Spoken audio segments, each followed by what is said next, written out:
Welcome to the Artificial Intelligence Voice Book Reading channel. If you like it, please subscribe, turn on signals and like if you liked the video. Enjoy listening.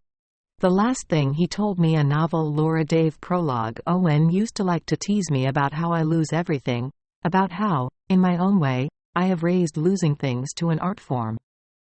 Sunglasses, keys, mittens, baseball hats, stamps, cameras, cell phones, Coke bottles, pens, shoelaces, socks, light bulbs, ice trays.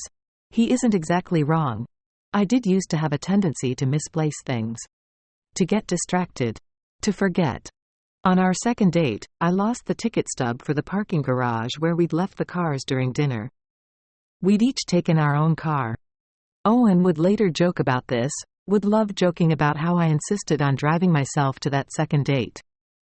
Even on our wedding night he joked about it. And I joked about how he'd grilled me that night, asking endless questions about my past, about the men I'd left behind, the men who had left me. He'd called them the could have been boys. He raised a glass to them and said, wherever they were, he was grateful to them for not being what I needed, so he got to be the one sitting across from me.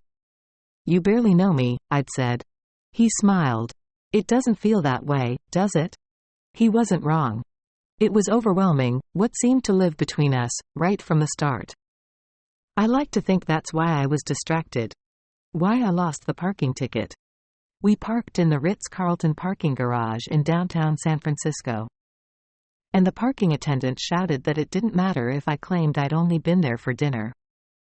The fee for a lost parking ticket was $100. You could have kept the car here for weeks, the parking attendant said. How do I know you're not trying to pull a fast one? $100 plus tax for every lost stub. Read the sign. $100 plus tax to go home. Are you sure that it's lost? Owen asked me. But he was smiling as he said it, as if this were the best piece of news about me that he'd gotten all night. I was sure. I searched every inch of my rented Volvo anyway, and of Owen's fancy sports car, even. Though I'd never been in it, and of that gray, impossible parking garage floor. No stub. Not anywhere. The week after Owen disappeared, I had a dream of him standing in that parking lot. He was wearing the same suit, the same charmed smile. In the dream he was taking off his wedding ring. Look, Hannah, he said. Now you've lost me too. Prologue. Owen used to like to tease me about how I lose everything, about how, in my own way, I have raised losing things to an art form. Sunglasses, keys, mittens, baseball hats, stamps, cameras, cell phones, Coke bottles, pens, shoelaces, socks, light bulbs, ice trays. He isn't exactly wrong. I did used to have a tendency to misplace things, to get distracted, to forget. On our second date, I lost the ticket stub for the parking garage where we'd left the cars during dinner. We'd each taken our own car. Owen would later joke about this, would love joking about how I insisted on driving myself to that second date. Even on our wedding night he joked about it. And I joked about how he'd grilled me that night, asking endless questions about my past, about the men I'd left behind, the men who had left me. He'd called them the could have been boys. He raised a glass to them and said, wherever they were, he was grateful to them for not being what I needed, so he got to be the one sitting across from me. You barely know me, I'd said. He smiled. It doesn't feel that way, does it? He wasn't wrong. It was overwhelming, what seemed to live between us, right from the start. I like to think that's why I was distracted. Why I lost the parking ticket. We parked in the Ritz-Carlton parking garage in downtown San Francisco. And the parking attendant shouted that it didn't matter if I claimed I'd only been there for dinner. The fee for a lost parking ticket was $100. You could have kept the car here for weeks, the parking attendant said. How do I know you're not trying to pull a fast one? $100 plus tax for every lost stub. Read the sign. $100 plus tax to go home. Are you sure that it's lost? Owen asked me. But he was smiling as he said it, as if this were the best piece of news about me that he'd gotten all night. I was sure. I searched every inch of my rented Volvo anyway, and of Owen's fancy sports car, even though I'd never been in it, and of that gray, impossible parking garage floor. No stub. Not anywhere. The week after Owen disappeared, I had a dream of him standing in that parking lot. He was wearing the same suit, the same charmed smile. In the dream he was taking off his wedding ring. "Look, Hannah," he said. "Now you've lost me too." Part 1. I have little patience with scientists who take a board of wood, look for its thinnest part, and drill a great number of holes where drilling is easy. Albert Einstein. If you answer the door for strangers, you see it all the time on television. There's a knock at the front door. And, on the other side, someone is waiting to tell you the news that changes everything. On television, it's usually a police chaplain or a firefighter, maybe a uniformed officer from the armed forces. But when I open the door, when I learn that everything is about to change for me, the messenger isn't a cop or a federal investigator in starched pants. It's a 12-year-old girl, in a soccer uniform. Shin guards and all. "Mrs. Michaels?" she says.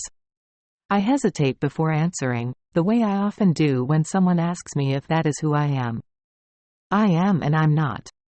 I haven't changed my name. I was Hannah Hall for the 38 years before I met Owen, and I didn't see a reason to become someone else after. But Owen and I have been married for a little over a year. And, in that time, I've learned not to correct people either way. Because what they really want to know is whether I'm Owen's wife. It's certainly what the 12-year-old wants to know, which leads me to explain how I can be so certain that she is 12, having spent most of my life seeing people in two broad categories, child and adult. This change is a result of the last year and a half, a result of my husband's daughter, Bailey, being the stunningly disinviting age of 16.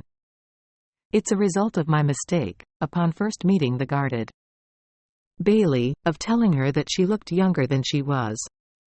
It was the worst thing I could have done. Maybe it was the second worst. The worst thing was probably my attempt to make it better by cracking a joke about how I wished someone would age me down. Bailey has barely stomached me since, despite the fact that I now know better than to try to crack a joke of any kind with a 16-year-old. Or, really, to try and talk too much at all. But back to my 12-year-old friend standing in the doorway, shifting from dirty cleat to dirty cleat. "Mr. Michaels wanted me to give you this," she says. Then she thrusts out her hand, a folded piece of yellow legal paper inside her palm. Hannah is written on the front in Owen's writing. I take the folded note, hold her eyes. "I'm sorry," I say. "I'm missing something. Are you a friend of Bailey's?" "Who's Bailey?" I didn't expect the answer to be yes. There is an ocean between 12 and 16. But I can't piece this together. Why hasn't Owen just called me? Why is he involving this girl? My first guess would be that something has happened to Bailey, and Owen couldn't break away. But Bailey is at home, avoiding me as she usually does, her blasting music, today's selection. Beautiful, the Carole King musical, pulsing all the way down the stairs, its own looping reminder that I'm not welcome in her room. "I'm sorry. I'm a little confused. Where did you see him?" "He ran past me in the hall," she says. For a minute I think she means our hall, the space right behind us. But that doesn't make sense. We live in a floating home on the bay, a houseboat as they are commonly called, except here in Sausalito, where there's a community of them. 400 of them. Here they are floating homes, all glass and views. Our sidewalk is a dock, our hallway is a living room. "So you saw Mr. Michaels at school?" "That's what I just said." She gives me a look, like where else? "Me and my friend Claire were on our way to practice. And he asked us to drop this off. I said I couldn't come until after practice and he said, fine. He gave us your address." She holds up a second piece of paper, like proof. "He also gave us $20, she adds. The money she doesn't hold up. Maybe she thinks I'll take it back. His phone was broken or something and he couldn't reach you. I don't know. He barely slowed down. So, he said his phone was broken? How else would I know?" she says. Then her phone rings, or I think it's a phone until she picks it off her waist and it looks more like a high-tech beeper. "Are beepers back?" Carole King show tunes. High-tech beepers. Another reason Bailey probably doesn't have patience for me. There's a world of teen things I know absolutely nothing about. The girl taps away on her device, already putting Owen and her $20 mission behind her. I'm reluctant to let her go, still unsure about what is going on. Maybe this is some kind of weird joke. Maybe Owen thinks this is funny. I don't think it's funny. Not yet, anyway. See you, she says. She starts walking away, heading down the docks. I watch her get smaller and smaller, the sun down over the bay, a handful of early evening stars lighting her way. Then I step outside myself. I half expect Owen, my lovely and silly Owen, to jump out from the side of the dock, the rest of the soccer team giggling behind him, the lot of them letting me in on the prank I'm apparently not getting. But he isn't there. No one is. So I close our front door. And I look down at the piece of yellow legal paper still folded in my hand. I haven't opened it yet. It occurs to me, in the quiet, how much I don't want to open it. I don't want to know what the note says. Part of me still wants to hold on to this one last moment, the moment where you still get to believe this is a joke, an error, a big nothing. The moment before you know for sure that something has started that you can no longer stop. I unfold the paper. Owen's note is short. One line, its own puzzle. Protect her. Green Street. Before it was Green Street, I met Owen a little over 2 years ago. I was still living in New York City then. I was living 3,000 miles from Sausalito, the small Northern California town that I now call home. Sausalito is on the other side of the Golden Gate from San Francisco, but a world away from city life. Quiet, charming, sleepy. It's the place that Owen and Bailey have called home for more than a decade.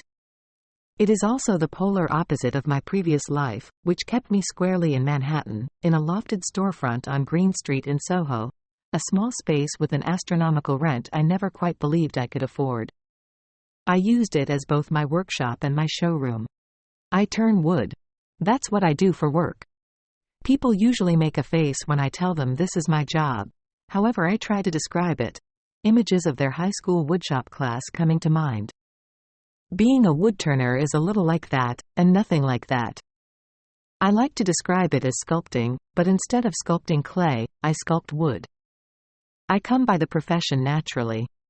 My grandfather was a woodturner, an excellent one, at that, and his work was at the center of my life for as far back as I can remember. He was at the center of my life for as far back as I can remember, having raised me mostly on his own. My father, Jack, and my mother, Carol, who preferred that I refer to her as Carol, were largely uninterested in doing any child-rearing. They were largely uninterested in anything except my father's photography career. My grandfather encouraged my mother to make an effort with me when I was young, but I barely knew my father, who traveled for work 280 days a year. When he did have time off, he hunkered down at his family's ranch in Sewanee, Tennessee, as opposed to driving the 2 hours to my grandfather's house in Franklin to spend time with me. And, shortly after my 6th birthday, when my father left my mother for his assistant, a woman named Gwendolyn who was newly 21, my mother stopped coming home as well. She chased my father down until he took her back. Then she left me with my grandfather full-time. If it sounds like a sob story, it isn't. Of course, it isn't ideal to have your mother all but disappear. It certainly didn't feel good to be on the receiving end of that choice. But, when I look back now, I think my mother did me a favor exiting the way she did, without apology, without vacillation. At least she made it clear, there was nothing I could have done to make her want to stay. And, on the other side of her exit, I was happier. My grandfather was stable and kind, and he made me dinner every night and waited for me to finish dinner before he announced it was time to get up and read me stories before we went to sleep. And he always let me watch him work. I loved watching him work. He'd start with an impossibly enormous piece of wood, moving it over a lathe, turning it into something magical. Or, if it was less than magical, he would figure out how to start over again. That was probably my favorite part of watching him work, when he would throw up his hands and say, "Well, we've got to do this different, don't we?" Then he'd go about finding a new way into what he wanted to create. I'm guessing any psychologist worth her salt would say that it must have given me hope, that I must have thought my grandfather would help me do the same thing for myself. To start again. But, if anything, I think I took comfort in the opposite. Watching my grandfather work taught me that not everything was fluid. There were certain things that you hit from different angles, but you never gave up on. You did the work that was needed, wherever that work took you. I never expected to be successful at woodturning, or at my foray from there into making furniture. I half expected I wouldn't be able to make a living out of it. My grandfather regularly supplemented his income by picking up construction work. But early on, when one of my more impressive dining room tables was featured in Architectural Digest, I developed a niche among a subset of downtown New York City residents. As one of my favorite interior designers explained it, my clients wanted to spend a lot of money decorating their homes in a way that made it look like they weren't spending any money at all. My rustic wood pieces helped with their mission. Over time, this devoted clientele turned into a somewhat larger clientele in other coastal cities and resort towns: Los Angeles, Aspen, East Hampton, Park City, San Francisco. This was how Owen and I met. Avett Thompson, the CEO of the tech firm where Owen worked, was a client. Avett and his wife, the ridiculously gorgeous Belle, were among my most loyal clients. Belle liked to joke that she was Avett's trophy wife, which may have been funnier if it also wasn't so on point. She was a former model, 10 years younger than his grown children, born and raised in Australia. My pieces were in every room of her townhouse in San Francisco, where she and Avett lived together, and her newly constructed country house in St. Helena, a small town on the northern end of Napa Valley where Belle tended to retreat alone. I had met Avett only a handful of times before he and Owen showed up at my workshop. They were in New York for an investor meeting, and Belle wanted them to stop by to check on a rolled-edge side table she'd asked me to make for their bedroom. Avett wasn't sure what he should be checking for, something about how the table would look with the bed frame that would hold their $10,000 organic mattress. Avett couldn't have cared less, honestly. When he and Owen walked in, he was in a sharp blue suit, his graying hair crunchy with hair gel, the phone glued to his ear. He was in the middle of a phone call. He took one look at the side table and briefly covered the mouthpiece. "Looks fine to me," he said. "We good here?" Then, before I answered, he headed outside. Owen, on the other hand, was mesmerized. He did a slow sweep of the whole workshop, stopping to study each piece. I watched him as he walked around. He was such a confusing picture, this long-limbed guy with shaggy blonde hair and sun-drenched skin, in worn-out Converse sneakers. All of which seemed at odds with his fancy sports jacket. It was almost like he fell off a surfboard into the jacket, the starched shirt beneath it. I realized I was staring and started to turn away just as Owen stopped in front of my favorite piece, a farm table that I used as a desk. My computer and newspapers and small tools covered most of it. You could only make out the table beneath if you were really looking. He took in the stiff redwood that I had chiseled down, gently yellowing the corners, welding rough metal to each edge. Was Owen the first customer to notice the table?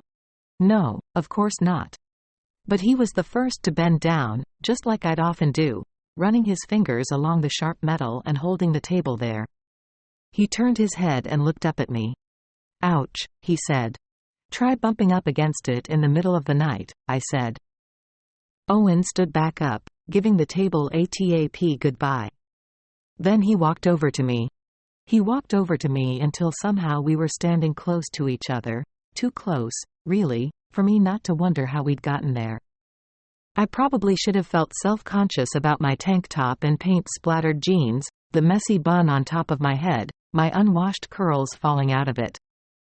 I felt something else though, watching him look at me. "So," he said, "what's the asking price?" "Actually, the table is the only piece in the showroom that's not for sale," I said. "Because it could cause injury?" he said. "Exactly," I said. This was when he smiled. When Owen smiled. It was like the title of a bad pop song. To be clear, it wasn't that his smile lit up his face. It wasn't anything as sentimental or explosive as that. It was more that his smile, this generous, childlike smile, made him seem kind. It made him seem kind in a way I wasn't used to running into on Green Street in downtown Manhattan. It was expansive in a way I'd started to doubt I'd ever run into on Green Street in downtown Manhattan. "So, no negotiating on the table then," he said. "Afraid not, but I could show you some different pieces? How about a lesson instead? You could show me how to make a similar table for myself, but maybe with slightly kinder edges," he said. "I'll sign a waiver. Any injuries acquired would be at my own risk." I was still smiling, but I felt confused. Because all of a sudden I didn't think we were talking about the table. I felt fairly confident that we weren't. I felt as confident as a woman could who had spent the last 2 years engaged to a man whom she'd realized she couldn't marry. 2 weeks before their wedding. "Look, Ethan," I said. "Owen," he corrected. "Owen. That's nice of you to ask," I said, "but I kind of have a no-dating policy with clients." "Well, it's a good thing I can't afford to buy anything you're selling then," he said. But that stopped him. He shrugged, as if to say some other time, and headed toward the door and Avit, who was pacing back and forth on the sidewalk, still on his phone call, yelling at the person on the other end.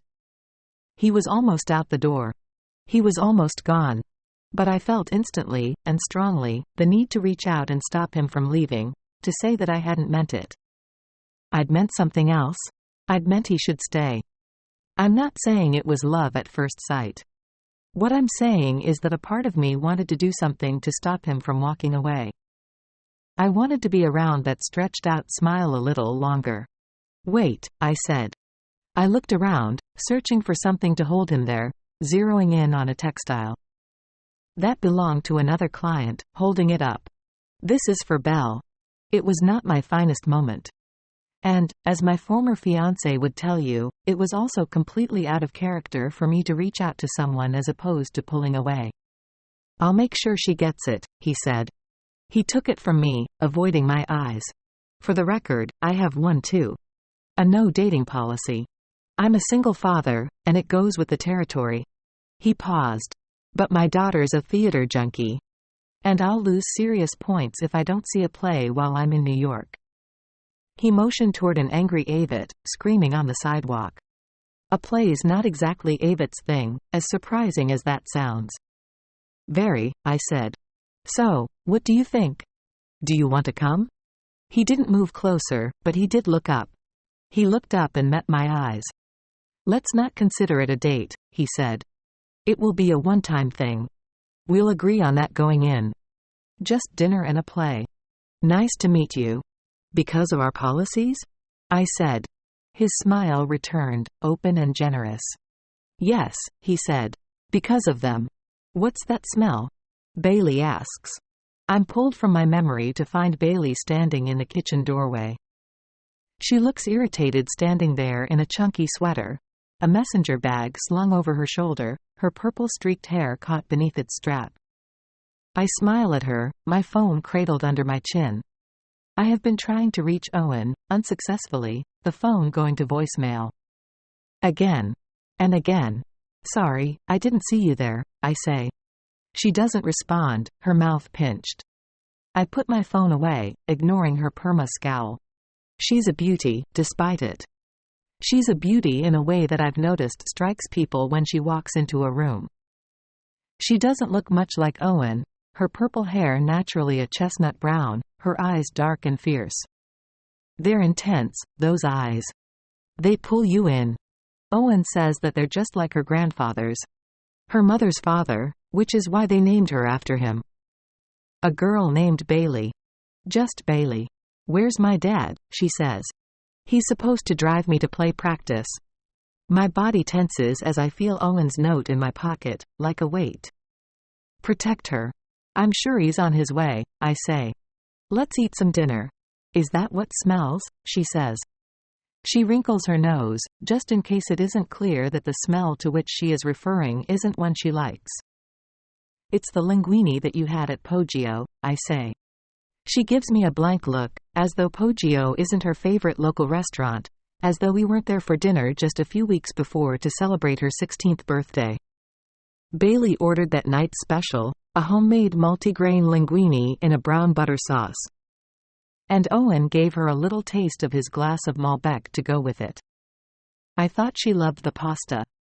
But maybe what she loved was drinking wine with her father. I put a heaping portion on a plate and place it on the kitchen island. Try a little, I say. You're going to like it.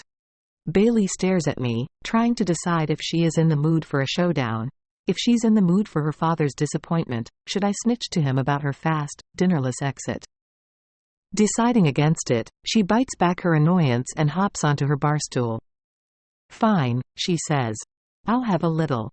Bailey almost tries with me. That's the worst part. She isn't a bad kid or a menace. She's a good kid in a situation she hates. I just happen to be that situation. There are the obvious reasons why a teenage girl would be averse to her father's new wife, especially Bailey, who had a good thing going when it was just the two of them together, best friends, Owen her biggest fan. Though, those reasons don't cover the totality of Bailey's dislike for me. It isn't just that I got her age wrong when we first met. It comes down to an afternoon shortly after I moved to Sausalito. I was supposed to pick her up at school, but I got stuck on a call with a client, and I arrived 5 minutes late. Not 10 minutes. 5:05 p.m. That was what the clock said when I pulled up to her friend's house. But it may as well have been an hour. Bailey is an exacting girl.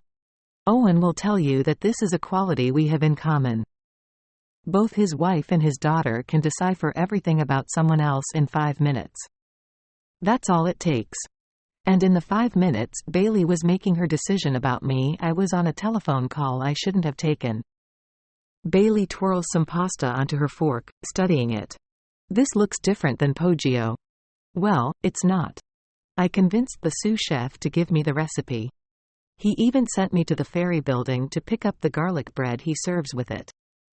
You drove into San Francisco to get a loaf of bread, she says. It's possible that I try too hard with her. There is that. She leans in and puts the whole bite in her mouth. I bite my lip, anticipating her approval, a small yum escaping her lips, in spite of herself. Which is when she gags on it. She actually gags, reaching for a glass of water. What did you put in that? She says. It tastes like charcoal. But I tasted it, I say. It's perfect. I take another bite myself. She's not wrong. In my confusion over my 12-year-old visitor and Owen's note, the butter sauce had transformed from its slightly malted, foamy richness into actually just being burnt. And bitter. Not unlike eating a campfire. I gotta go anyway, she says. Especially if I want to get a ride from Sue's. Bailey stands up. And I picture Owen standing behind me, leaning down to whisper in my ear, "Wait it out." That's what he says when Bailey is dismissive of me. Wait it out. Meaning, she'll come around one day. Also meaning, she's leaving for college in 2.5 short years. But Owen doesn't understand that this doesn't comfort me. To me, this just means I'm running out of time to make her want to move toward me. And I do want her to move toward me. I want us to have a relationship, and not just because of Owen. It's more than that, what draws me toward Bailey even as she pushes me away. Part of it is that I recognize in her that thing that happens when you lose your mother. My mother left by choice, Bailey's by tragedy, but it leaves a similar imprint on you either way. It leaves you in the same strange place, trying to figure out how to navigate the world without the most important person watching. I'll walk over to Sue's, she says. She'll drive me.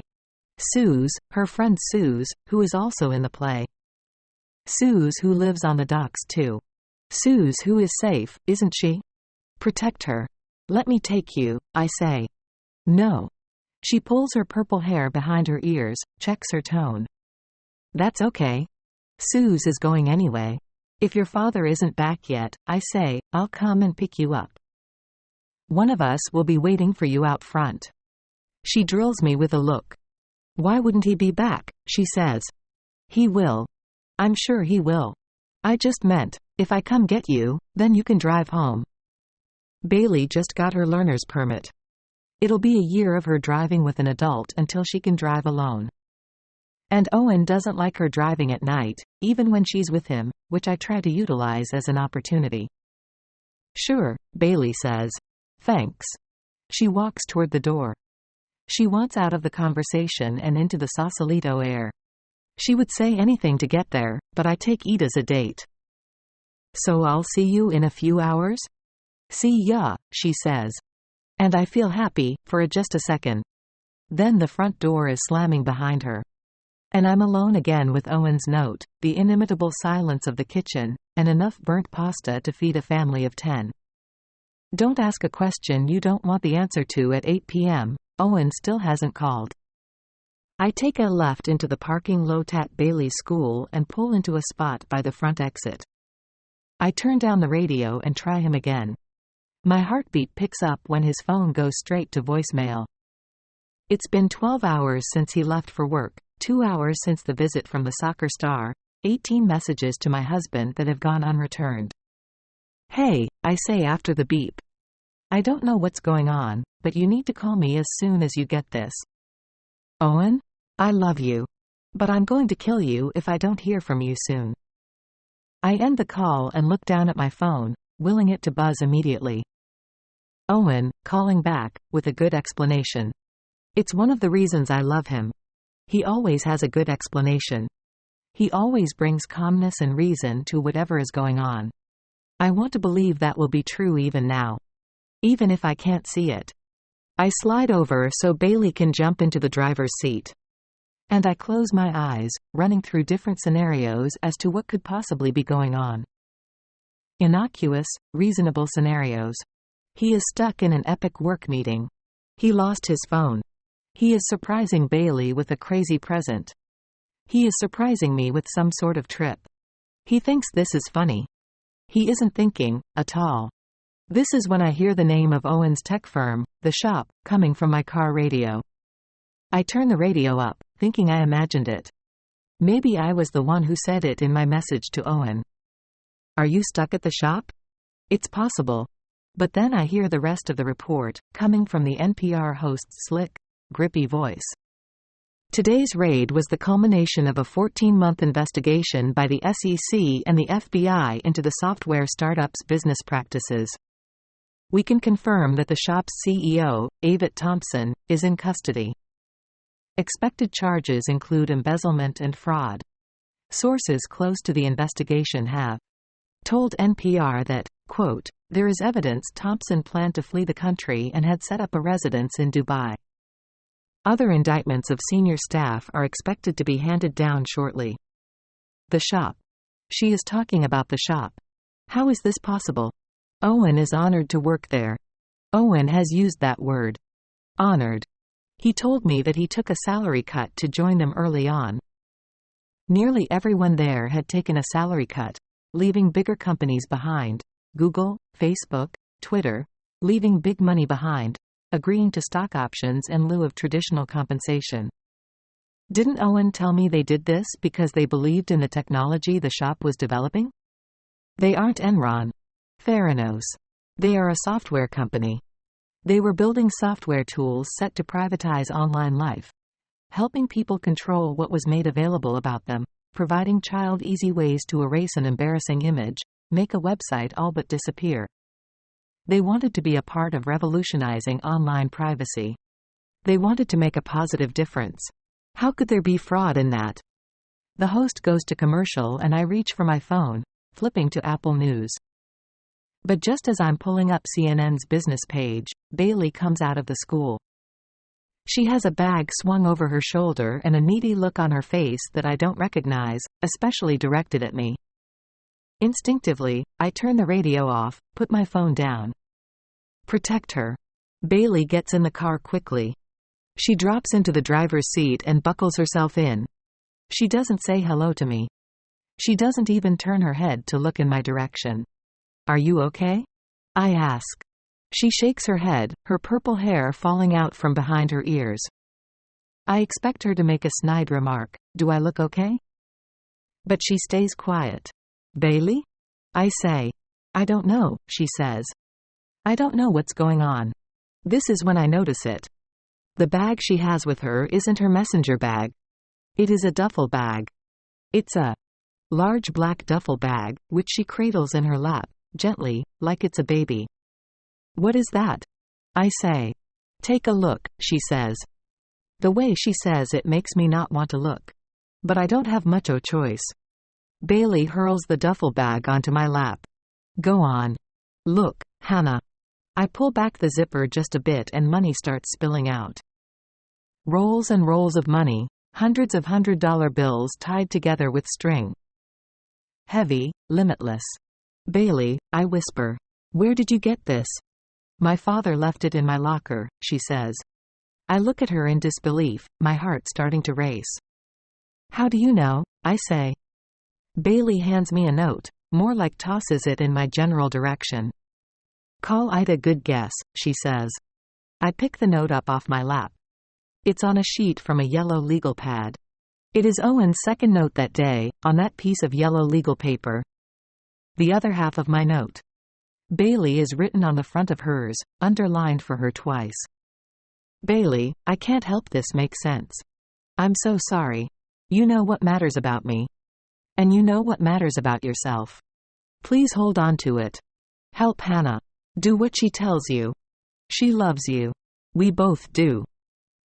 You are my whole life, Dad. My eyes focus on the note until the words start to blur. And I can picture what preceded the meeting between Owen and the 12-year-old in shin guards. I can picture Owen running through the school halls, running by the lockers. He was there to deliver this bag to his daughter. While he still could. My chest starts heating up, making it harder to breathe. I consider myself to be pretty unflappable. You could say that how I grew up demanded it. So, there are only two other times in my life that I felt this exact way. The day I realized my mother wasn't coming back and the day my grandfather died. But looking back and forth between Owen's note and the obscene amount of money he's left, I feel it happening again. How do I explain the feeling? Like, my insides need to get out. One way or another. And I know if there is ever a moment I could vomit all over the place, it's now. Which is what I do. We pull up to our parking spot in front of the docks. We've kept the car windows wide open for the duration of the ride and I'm still holding a tissue over my mouth. Do you feel like you're going to hurl again? Bailey asks. I shake my head, trying to convince myself as much as I'm trying to convince her. I'm fine, I say. 'Cause this could help. Bailey says.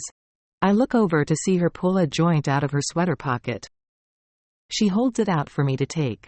Where did you get that? I say. It's legal in California, she says. Is that an answer? Is it even true for a 16-year-old? Maybe she doesn't want to give me the answer, especially when I'm guessing she got the joint from Bobby. Bobby is more or less Bailey's boyfriend. He's a senior at her school and on the surface he's a good guy, if a bit nerdy, University of Chicago bound, head of student government. No purple streaks in his hair. But there is something about him Owen doesn't trust. And while I want to write off Owen's dislike to overprotection, it doesn't help that Bobby encourages Bailey's disdain toward me. Sometimes after spending time with him, she'll come home and lob an insult my way. While I've tried not to take it personally, Owen has been less successful. He had an argument with Bailey about Bobby just a few weeks ago, telling her he thought she was seeing too much of him. It was one of the only times I saw Bailey look at Owen with the dismissive glare she normally reserves for me. If you don't want it, don't take it, she says. I was just trying to help. I'm good. But thanks. She starts to put the joint back in her pocket and I flinch. I try to avoid making any big parenting moves with Bailey. It's one of the few things she seems to like about me. I start to turn away, making a mental note to discuss this with Owen when he gets home. Let him decide whether she keeps the joint or hands it over. But then it hits me. I have no idea when Owen will be home. I have no idea where he is now. You know what? I say. I'm going to take that. She rolls her eyes but hands the joint over. I shove it into the glove compartment and reach down to pick up the duffel bag. I started counting it, she says. I look up at her. The money, she says. Each roll has $10,000 in it. And I got to 60. When I stopped counting. 60? I start grabbing the loose rolls of money that have fallen on the seats, on the floor, and put them back inside the bag. Then I zip it closed, so she won't have to contemplate the enormous stash inside anymore. So neither of us will. $600,000. $600,000 and counting. Lynn Williams reposted all these Daily Beast tweets to her Insta stories, she says. All about the shop and Avett Thompson. How he's like Madoff. That's what one of them said. I go back through what I know. Sharp, fast. Owen's note to me. The duffel bag for Bailey. The radio report suggesting embezzlement and massive fraud. Avett Thompson, the mastermind of something I'm still trying to understand.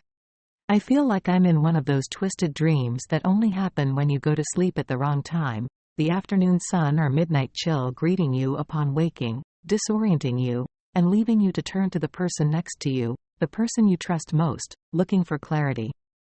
It was only a dream. There is no tiger under the bed.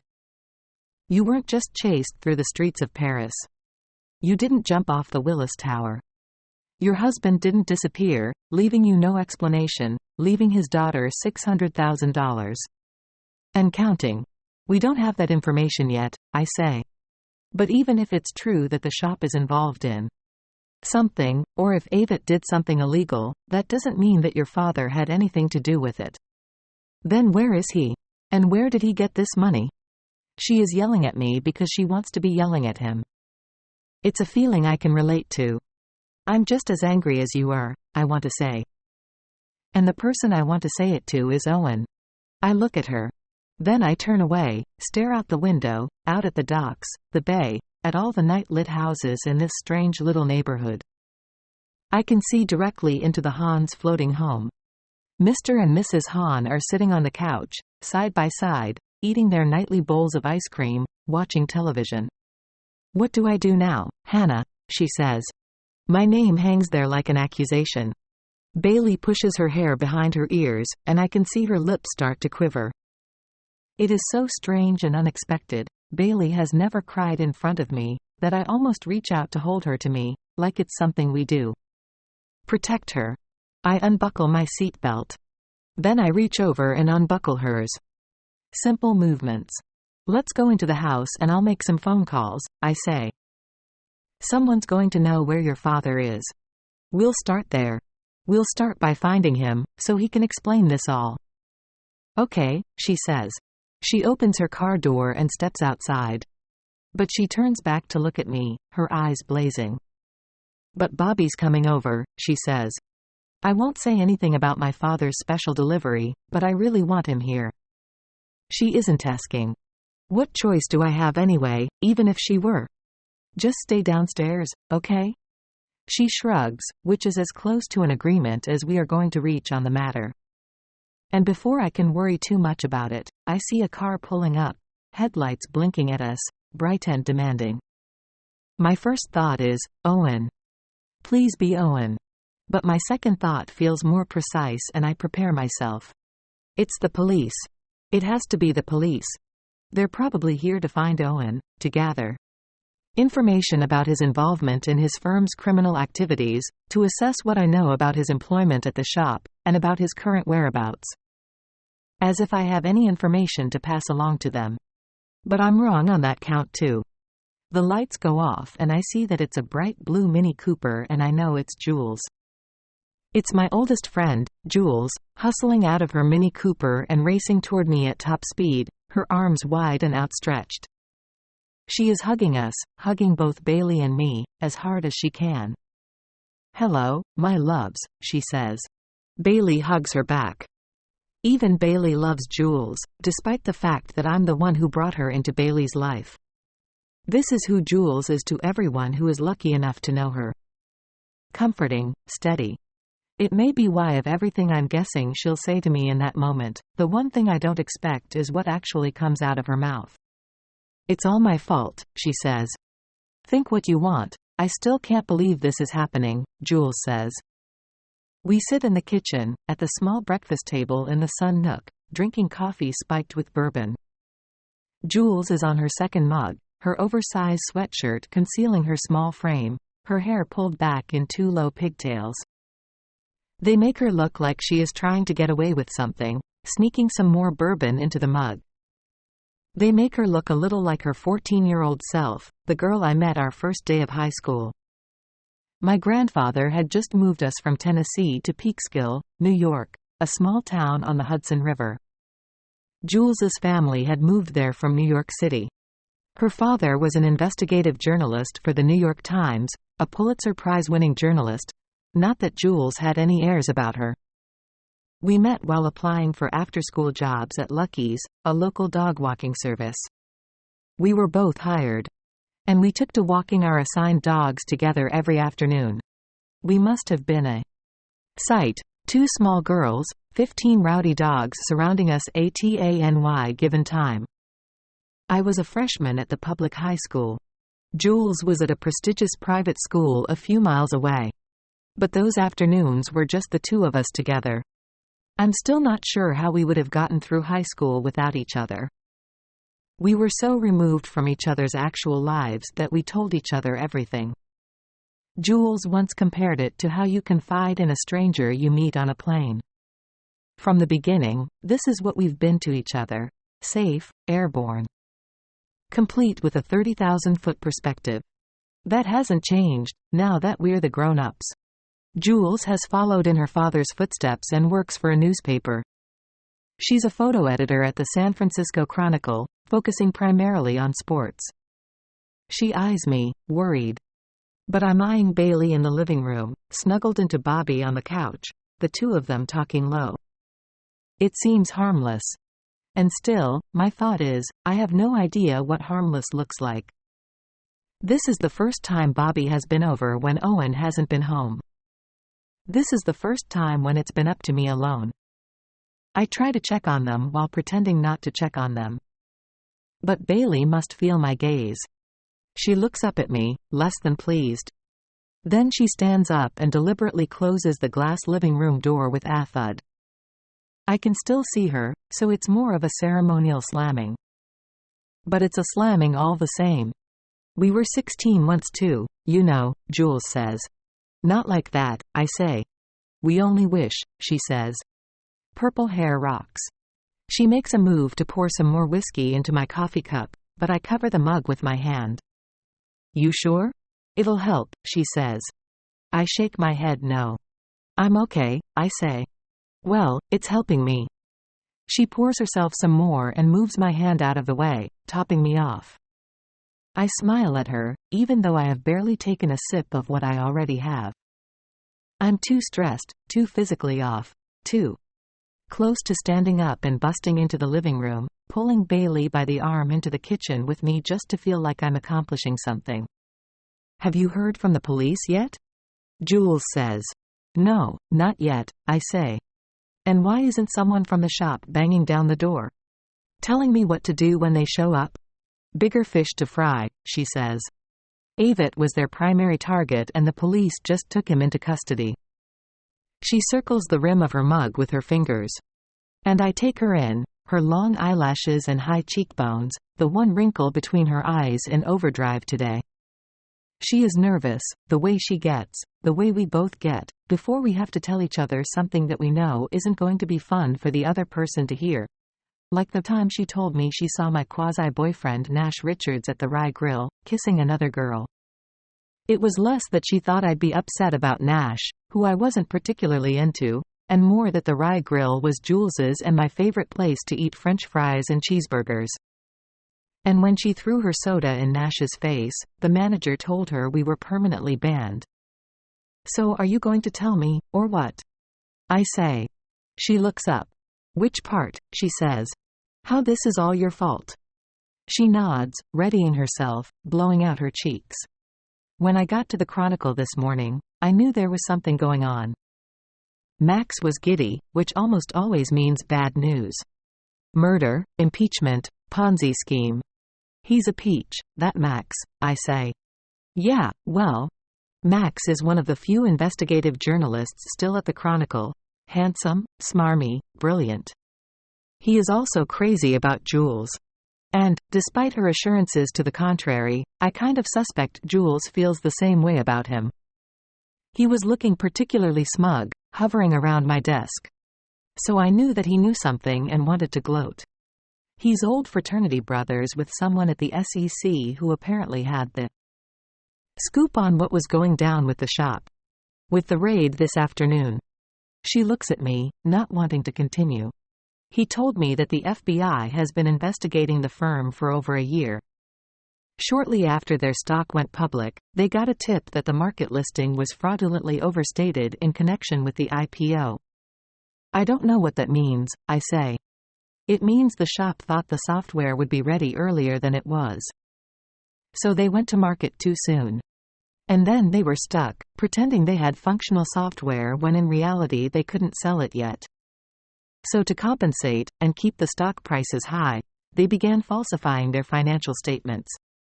How did they do that? So they have their other software, video, apps, their bread and butter business. But their privacy software, the game changer Avett was touting, wasn't functional yet, right? They couldn't start selling it. But it was far enough along that they could do demos for potential large buyers. Tech firms, law offices, that sort of thing. And then when those companies showed interest, they put it down as a future sale. Max says it's not dissimilar to what Enron did. They declared they were making all kinds of money on future sales, to keep the stock price rising. I'm starting to understand where she's driving. And to buy themselves some more time to fix the problem? I say. Exactly. Avett wagered that the contingent future sales would turn into actual sales as soon as the software was functional. They were using the faux financials as a stopgap to keep the stock nice and healthy, until the software was fixed, she says. Except they got caught before they got it there. And there's the fraud? I say. And there's the fraud, she says. Max says it's massive. Stockholders will lose $500 million. $500 million. I try to wrap my head around that. It's the least of it, but we are large shareholders. Owen wanted to put his faith in the place he worked, in the software he was working on. So when the company went public, he held on to all of his stock options. He even purchased more stock. How much were we going to lose? Most of our savings? Why would he put us in the position to lose so much if he knew anything bad was going on? Why would Owen invest our savings, our future, in a faulty operation? It gives me hope that he didn't. So if Owen invested in the shop, that must mean that he didn't know, right? Maybe, she says. That doesn't sound like maybe. Well, there's also the possibility he did what Avett did.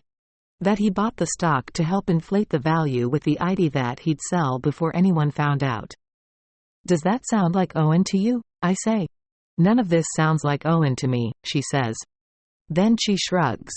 And I hear the rest. What's rattling around in her mind? What's rattling around in mine? Owen is the chief coder. How could he not know that Avett was inflating the value of the software that he was working on, the software that wasn't yet working? If anyone would know, wouldn't it have to be him? Max did say that the FBI thinks most of the senior staff were either in on it, or complicit in looking the other way. Everyone thought they could fix the glitch before anyone caught on. Apparently, they were close.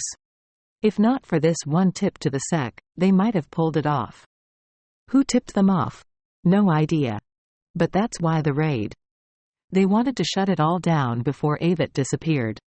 With the $260 million worth of stock he's quietly been offloading. She pauses. For months now. Holy crap, I say. Yep. Anyway, Max found out ahead of time. About the raid. So the FBI cut a deal with him. If he agreed not to break the story before they went in, they'd give him a 2-hour lead on the raid. The Chronicle beat everyone. The Times. CNN. NBC. Fox. He was so proud of himself that he had to tell me. And I don't know. My first instinct was to call Owen. Well, my first instinct was to call you, but I couldn't reach you. So then I called Owen. To warn him? Yes, she says. To warn him. Why are you feeling badly about that? Because he ran? I say. It's the first time I have said it out loud. The obvious truth. And yet saying it out loud makes me feel better somehow. At least it's honest. Owen ran. He is running. He isn't just simply gone. Jules nods and I swallow hard, fight back against the tears rising up. That's not on you, I say. You could have lost your job warning him. You were trying to help. How on earth would I be mad at you for that? I'm just mad at Owen. I pause, considering that. I'm not even exactly mad at Owen. I'm more numb. And just trying to figure out what he's possibly thinking. How he thinks this isn't bad for him, to take off like this. What have you come up with? She asks. I don't know. Maybe he is trying to exonerate himself? But why not do that from here? Get a lawyer. Let the system clear you, I say. I just can't shake the feeling that I'm missing something, you know? I'm missing what kind of help he is looking for. She squeezes my hand, tightly, gives me a smile. But she doesn't look at all like we are on the same page, which is when I realize she isn't telling me whatever it is that is beneath that look. She isn't saying the worst of it. I know that look, I say. She shakes her head. It's nothing, she says. Tell me, Jules. The thing is, and I can't believe it myself exactly, but he wasn't surprised, she says. He wasn't surprised when I told him about the raid. I'm not following you. I learned this early on from my father. Sources can't hide it when they know something. They forget to ask the obvious questions they'd want to know, if they were as in the dark as you were. Like the questions you just asked me about what exactly happened. I stare at her, waiting for the rest, as something starts shifting in my head. I look through the glass at Bailey. She is lying against Bobby's chest, her hand on his stomach, her eyes closed. Protect her. The thing is, if Owen didn't know anything about the fraud, he would have wanted more information from me. He would have needed a lot more information about what was going on at the shop. He'd have said something like, slow down, Jules. Who do they think is guilty? Does it look like Avett spearheaded the fraud alone, or is the corruption more widespread? What does it look like happened? How much has been stolen? But he didn't want to know more. Note about any of it. What did he want to know? I say. How long he had to get out, she says. 24 hours earlier, Owen and I sat on the dock, eating Thai food straight from the takeout containers. Drinking ice-cold beer. He was in a sweatshirt and jeans, bare feet. There was barely a sliver of moon, the Northern California night chilly and wet, but Owen wasn't cold at all. I, on the other hand, was wrapped in a blanket, 2 pairs of socks, puffy boots. We were sharing a papaya salad and spicy lime curry. Owen was tearing up, the heat from the chilies going straight to his eyes. I stifled a laugh. If you can't hack it, I said, we can order the curry mild next time. Oh, I can hack it, he said. If you can hack it, I can hack it. He stuffed his mouth with another bite, his face turning red as he struggled to swallow. He reached for his beer and guzzled it down. See, he said. I do, I said. Then I leaned in to kiss him. After I pulled back, he smiled at me, touched my cheek. What do you think? Can I get under that blanket with you? He asked. Always. I moved over, wrapping the blanket over his shoulders, feeling the heat of his body. His barefooted body, a good 10 degrees warmer than mine. So tell me, he said. What was your favorite thing today? This was something we sometimes did on days we got home late, on days we were too tired to get into the big stuff. We each picked one thing from the day to tell each other about. One good thing from our separate lives. I actually think I have a pretty cool idea for a little treat for Bailey, I said. I'm going to recreate the brown butter pasta for dinner tomorrow night. You know, the one we had on her birthday at Poggio? Don't you think she'll love that? He wrapped his arm more tightly around my waist, kept his voice low. Are you asking me if she'll love that? Or if that will make her love you? Hey. Not nice. I'm trying to be nice, he said. Bailey's lucky to have you. And she's going to come around too. That. Pasta experiment or not. How do you know? He shrugged. I know things. I didn't say anything, not exactly believing him. I wanted him to do more to bridge the gap between Bailey and me, even if I didn't know what that could possibly be. If he wasn't going to do that, I at least wanted him to tell me I was doing everything I could. As if hearing my thoughts, he pushed my hair off my face. He kissed the side of my neck. She really loved that pasta though, he said. It's a sweet thing to do. That's all I'm saying. He smiled. I should be able to duck out of work early tomorrow. If you're in the market for a sous chef? I am, I said. Count me in then, he said. I'm yours. I put my head on his shoulder. Thank you, I said. Okay. Now you. Favorite part of my day? He said. Yes, I said. And don't cop out and say right now. He laughed. Shows how well you know me, he said. I wasn't going to say right now. Really? Really, he said. What were you going to say? 60 seconds ago, he said. It was cold outside the blanket. Follow the money. Jules doesn't leave until after 2 a.m. She offers to stay over, and maybe I should have let her because I barely get any sleep. I lay awake most of the night on the living room couch, unable to face my bedroom without Owen. I wrap myself up in an old blanket and wait out the dark, playing it over and over in my head, the last thing Jules said before she left. We stood at the front door and she leaned in to give me a hug. One thing, she said. Did you keep your own checking account? Yes, I said. That's good, she said. That's important. She smiled approvingly, so I didn't add that I'd done so at Owen's insistence. Owen was the one who wanted to keep some of our money separate for a reason he never fully explained.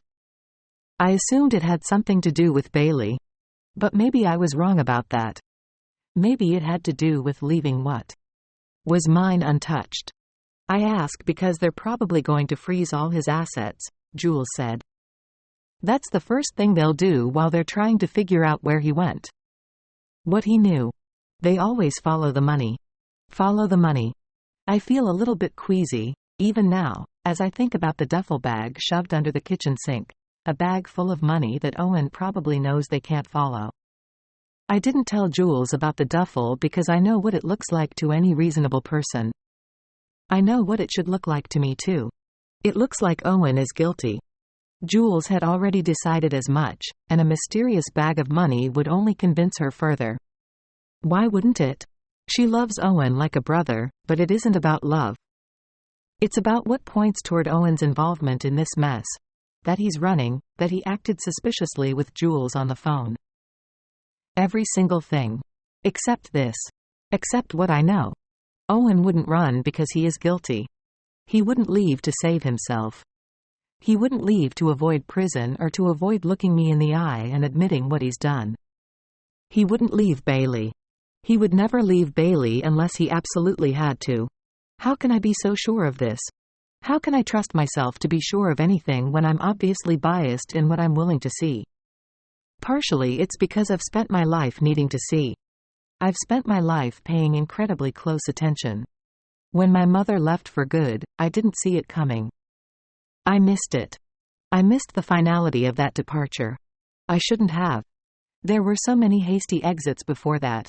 So many nights she slipped out and left me with my grandfather without so much as a goodbye. There were so many times she didn't come back for days, or weeks, only offering up an occasional phone call, an occasional check-in. When she finally left for good, she didn't say she wasn't coming back.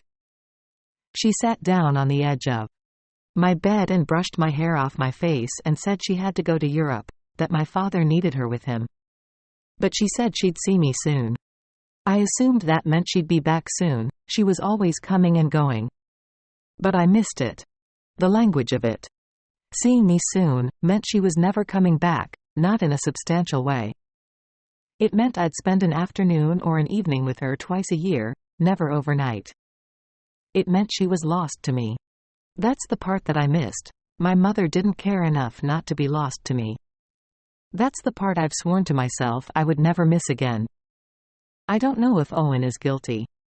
And I'm furious he left me to deal with this alone. But I know he cares. I know he loves me. And, more than that, I know he loves Bailey.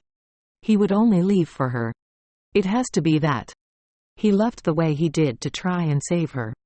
From something or someone. It all comes down to Bailey. The rest is just a story. The sunlight streams through the undraped living room windows, soft and yellow, against the harbor. I stare outside. I don't turn on the television or flip open my laptop to check the newsfeed. I know the most important thing. Owen is still gone. I head upstairs to shower and find Bailey's door uncharacteristically open, Bailey sitting up in her bed. "Hey there," I say. "Hi," she says. She pulls her knees to her chest. She looks so scared. She looks like she is trying hard to hide it. "Can I come in for ASIC?" I say. "Sure," she says. "I guess." I walk over and sit down on the edge of her bed, as if that is something I know how to do, as if that is something I've done before. "Did you sleep at all?" I say. "Not much," she says. The outline of her toes is visible through the sheets. She curls them tight together, like a fist. I start to reach for her foot, hold it, but then think better of it. I clasp my hands together and look around her room. Her bedside table is littered with theater books and plays. Her blue piggy bank rests on top of them, the piggy bank that Owen won for her at a school fair shortly after they moved to Sausalito. It's a female piggy bank, complete with bright red cheeks and a bow on top. "I just keep going over it in my head," she says. "I mean, my father doesn't make things complicated. At least not with me. So explain what he wrote in his note to me." "What do you mean?" "You know what matters about me. What's that even mean?" "I think he means that you know how much he loves you," I say. "And that he's a good man despite what people may be saying about him." "No, that's not it," she says. "He meant something else. I know him. I know he meant something." "Okay," I take a deep breath. "Like what?" But she is shaking her head. She is already onto something else. "And what am I supposed to do with that money?" "All that money he left me," she says. "That's the kind of money that someone leaves you when they're not coming back." That stops me. Cold. "Your father's coming back," I say. Her face fills with doubt. "How do you know?" I try to think of a comforting answer. Luckily, it also feels like the truth. "Because you're here." "So why isn't he?" she says. "Why did he take off like he did?" It feels like she isn't actually looking for an answer. She is looking to fight when I give her an answer that she doesn't want. It makes me furious with Owen for putting me in this position, regardless of the reason. I can tell myself that I'm sure of Owen's intentions, that, wherever he is, he's there because he is trying to protect Bailey. But I'm left sitting here, without him, anyway. Doesn't that make me as ridiculous as my mother is? Doesn't it make me the same as her? Both of us putting our faith in someone else above everything else, calling it love. What good is love, if this is where it leads you? "Look," I say. "We can talk about this more later, but you should probably get ready for school." "I should get ready for school," she says. Are you serious? She isn't wrong. It's a lousy thing to say. But how can I say what I want to say? That I've called her father dozens and dozens of times, that I don't know where he is. And I certainly have no idea when he's coming back to us. Bailey gets out of bed and heads toward the bathroom and the terrible day ahead of her, ahead of both of us. I almost stop her and tell her to come back to the bed. But that seems more about what I need. Isn't what's best for her to get out of this house? Go to school? Forget about her father for 5 minutes? Protect her. I'm going to drop you off, I say. I don't want you walking to school alone this morning. Whatever, she says. She's apparently too tired to argue. One break. I'm sure we're going to hear from your father soon, I say. And things will start to make a lot more sense. Oh, you're sure of that, she says. Wow, that's our relief. Her sarcasm can't mask it, how tired she is, how alone she feels. It makes me miss my grandfather, who would know exactly how to make Bailey feel better. He'd know how to give her the thing she needs, Whatever that thing might be, to know she's loved in a moment like this. To know she can trust. The same way he did for me. How many months after my mother left did he find me upstairs in my room, trying to write a letter to her? Asking her how she could desert me? I was crying and angry and scared. And I'll never forget what he did next. He was wearing his overalls and these thick work gloves, purple and ridged. The gloves were a recent purchase. He got them made special in purple because that was my favorite color. He took the gloves off and he sat down on the floor next to me and helped me finish the letter, exactly as I wanted to write it. No judgment. He helped me spell out any words I was having trouble with. He waited while I figured out exactly how I wanted the letter to end. Then he read the entire letter out loud so I could hear it for myself, pausing when he got to the sentence in which I asked my mother how she could have left me behind. Maybe that's not the only question we should be asking, my grandfather said. Maybe we should also think about whether we'd really want it to be different. We could think about whether she actually did us a favor in her own way. I looked at him, starting to understand where he was gently leading me. After all, what your mother did, it gave me you. The most generous thing to say. The most comforting and generous thing. What would he say to Bailey now? When am I going to figure out how to say it too? Look, I'm trying here, Bailey, I say. I'm sorry. I know I keep saying the wrong things to you. Well, she says as she closes the bathroom door behind herself, at least you know. Help is on the way. When we decided I was moving to Sausalito, Owen and I talked about how to make the transition as easy as possible for Bailey. I felt strongly, probably more strongly than Owen even did, that we shouldn't move Bailey out of the only home she'd ever known, the home she'd been living in for as long as she could remember. I wanted her to have continuity. Her floating home, complete with its wooden beams and bay windows, its storybook views on Issaquah Dock, was her continuity. Her safe haven.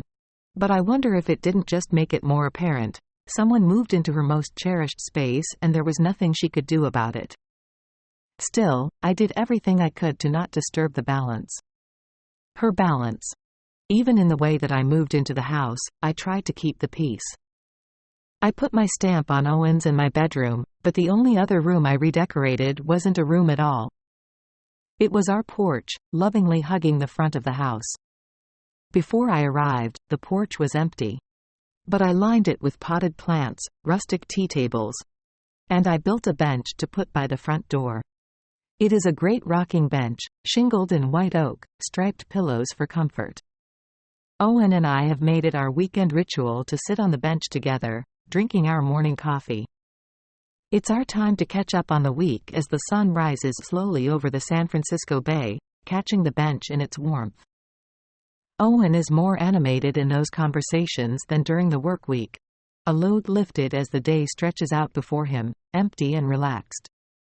That's partially why the bench makes me so happy, why I take comfort even passing by it.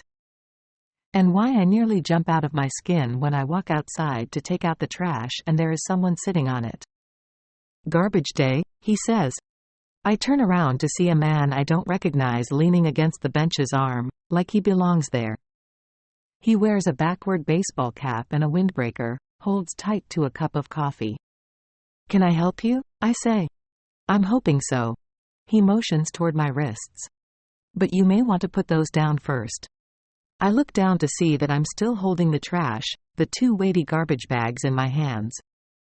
I drop the bags into the trash cans. Then I look back up and take him in. He is young, maybe in his early 30s. And he is good-looking in a way that's disarming, complete with a strong jaw, dark eyes. He is almost too good-looking. But the way he smiles gives him away. He knows it better than anyone. Hannah, I take it, he says. It's nice to meet you. Who the hell are you? I say. I'm Grady, he says. He bites the edge of the coffee cup, holding it between his lips as he points at me to give him a second. Then he reaches in his pocket and pulls out something that looks like a badge. He holds it out for me to take. Grady Bradford, he says. You can call me Grady. Or Deputy Bradford if you prefer, though that seems awfully formal for our purposes. And what are those? Friendly, he says. Then he smiles. Friendly purposes. I study the badge. It has a star with a circular ring wrapped around it. I want to run my finger around that circle, through the star, as if that will help me determine whether the badge is genuine. You're a police officer? A U.S. Marshal actually, he says. You don't look like a U.S. Marshal, I say. And what does a U.S. Marshal look like? He says. Tommy Lee Jones in The Fugitive, I say. He laughs. It's true, I'm younger than some of my colleagues, but my grandfather was with the service, so I got an early start, he says. I assure you it's been a legitimate one. What do you do for the marshal's office? He takes his badge back and stands up, the bench rocking back and forth as it loses the weight of him. Well, primarily, I apprehend people who are defrauding the U.S. government, he says. You think my husband's done that? I think the shop has done that. But no, I'm not convinced your husband has. Though I'd need to speak to him before I could properly assess his involvement, he says. Seems like he doesn't want to have that conversation though. That sticks to me for some reason. It sticks to me as not the entire truth, at least not Grady's entire truth as to what he's doing on my dock. Can I see your badge again? I say. 512-555-5393, he says. Is that your badge number? That's the phone number for my branch office, he says. Give a call there, if you like. They'll confirm for you who I am. And that I just need a few minutes of your time. Do I have a choice? He gives me a smile. You always have a choice, he says. But I'd certainly appreciate if you talked to me. It doesn't feel like I have a choice, at least not a good one. And I don't know if I like him, this Grady Bradford, with his practiced drawl. But how much would I like anyone who is about to ask me a bunch of questions about Owen? What do you say? He says. I was thinking we could take a walk. Why would I take a walk with you? It's a nice day, he says. And I got you this. He reaches under my rocking bench and pulls out another cup of coffee, piping hot, fresh from Fred's.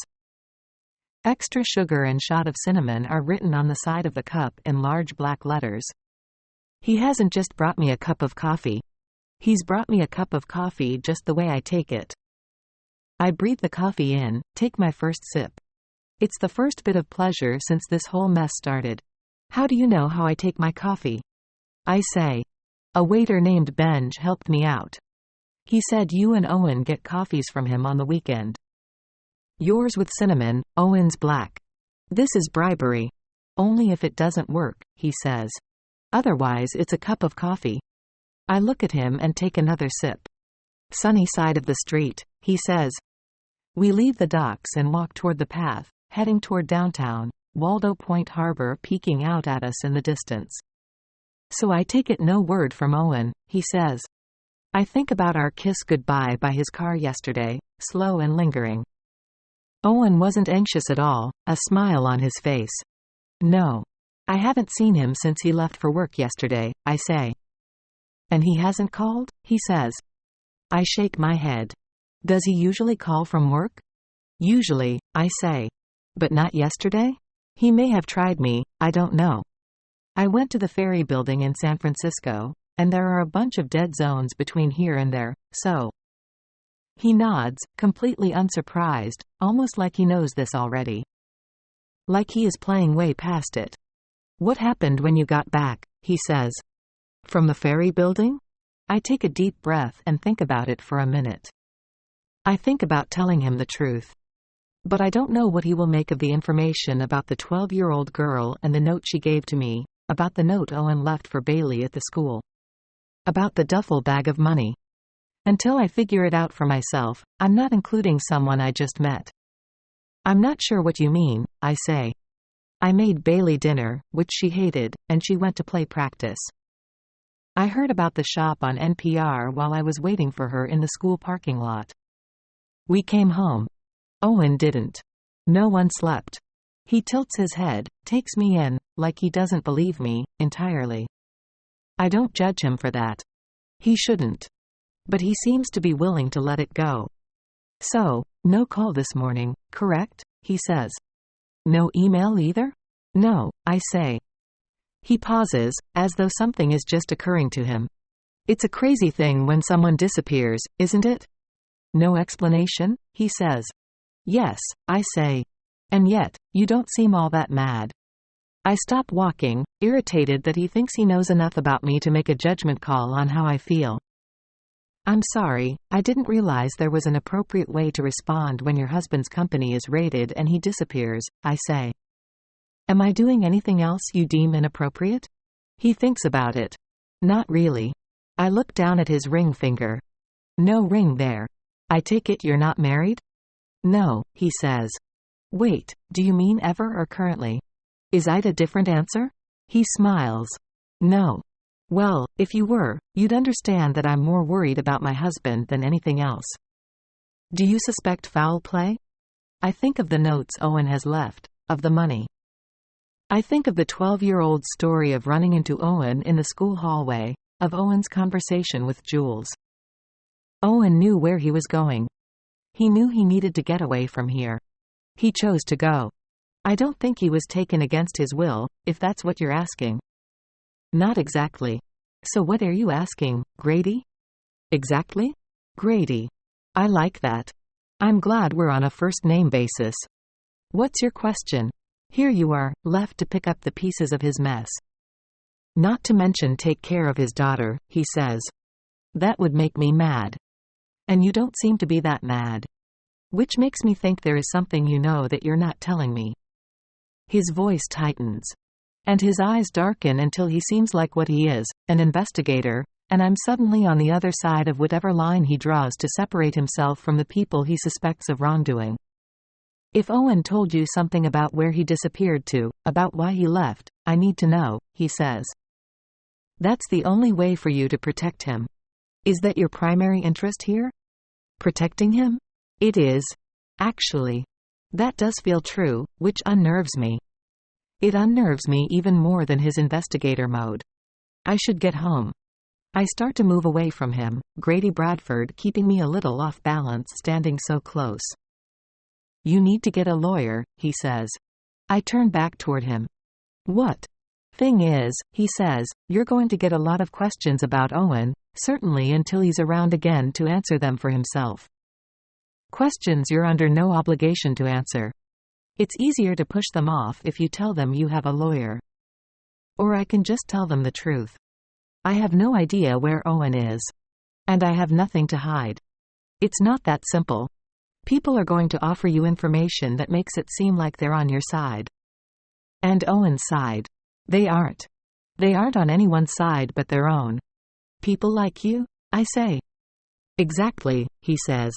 But I did make a phone call for you this morning to Thomas Shelton. He's an old buddy of mine who works on family law for the state of California. I just wanted to make sure you're protected in case someone comes out of the woodwork seeking temporary custody of Bailey during all of this. Thomas will pull some strings to make sure that temporary custody is granted to you. I let out a deep breath, unable to hide my relief. It has occurred to me that, if this goes on for too much longer, losing custody of Bailey is a possibility. She has no other family to speak of, her grandparents deceased, no close relatives. But we aren't blood relatives. I haven't adopted her. Couldn't the state take her away at any time? At least until they determine where her one legal guardian is, and why he has left his kid behind. He has the authority to do that? I say. He does. And he will. Why? He shrugs. Because I asked him to, he says. Why would you do that for us? I ask. So you'd trust me when I tell you the best thing you can do for Owen is lie low and get a lawyer, he says. Do you know one? I think of the one lawyer I know in town. I think of how little I want to talk to him, especially now. Unfortunately, I say, call him. Or her. Him, I say. Fine, call him. And lie low. Do you want to say it again? I ask. Nah, I've said it enough. Then something in his face changes, a smile breaking through. Investigator mode apparently behind us.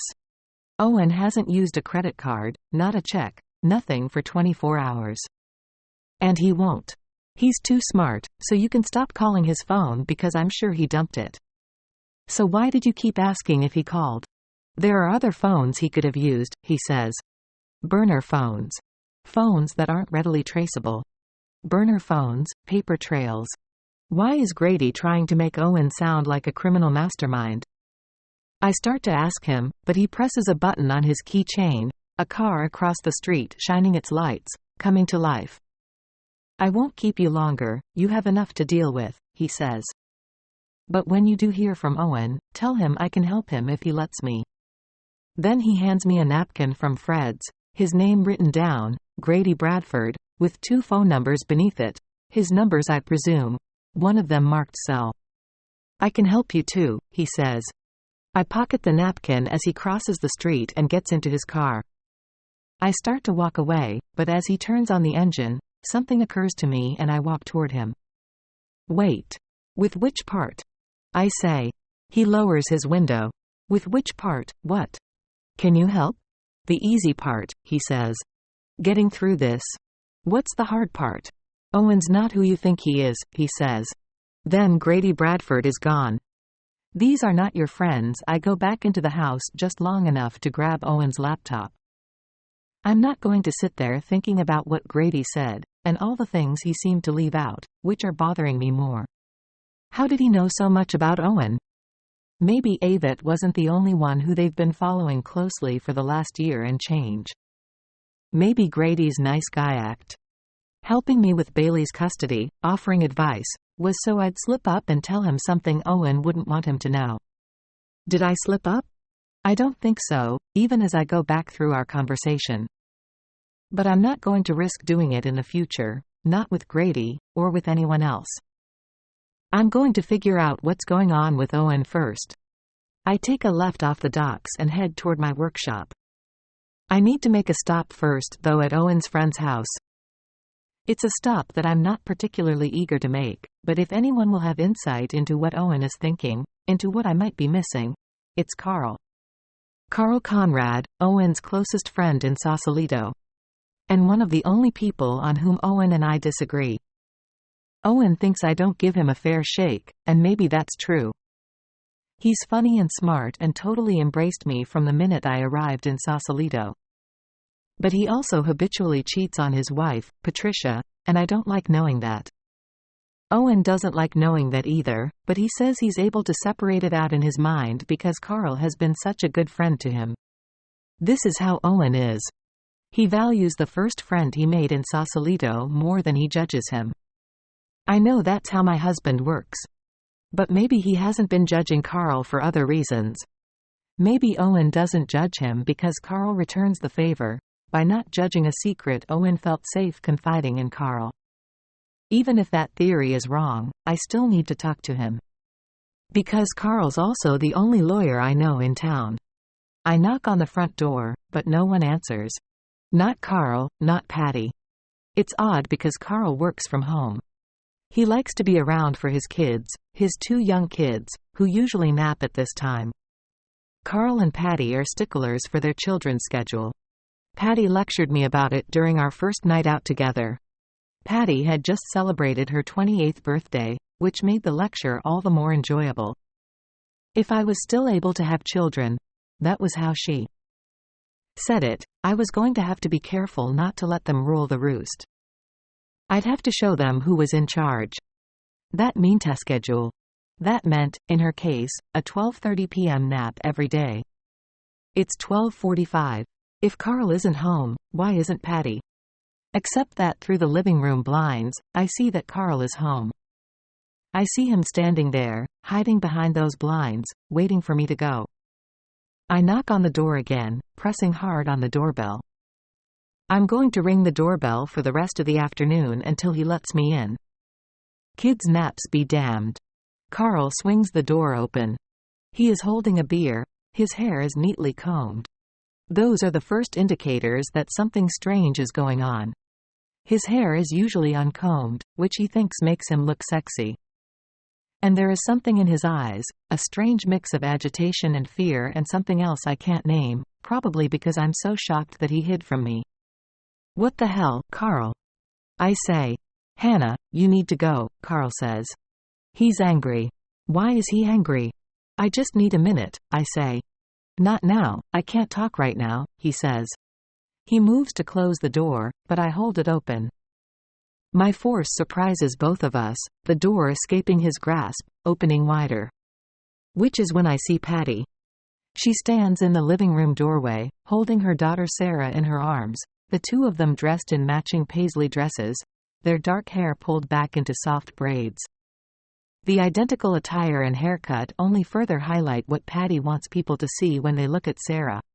An equally presentable but smaller version of herself. Behind them, filling up the living room, a dozen parents and toddlers watch a clown make balloon animals. A happy birthday Sarah banner hangs above their heads. It's their daughter's second birthday party.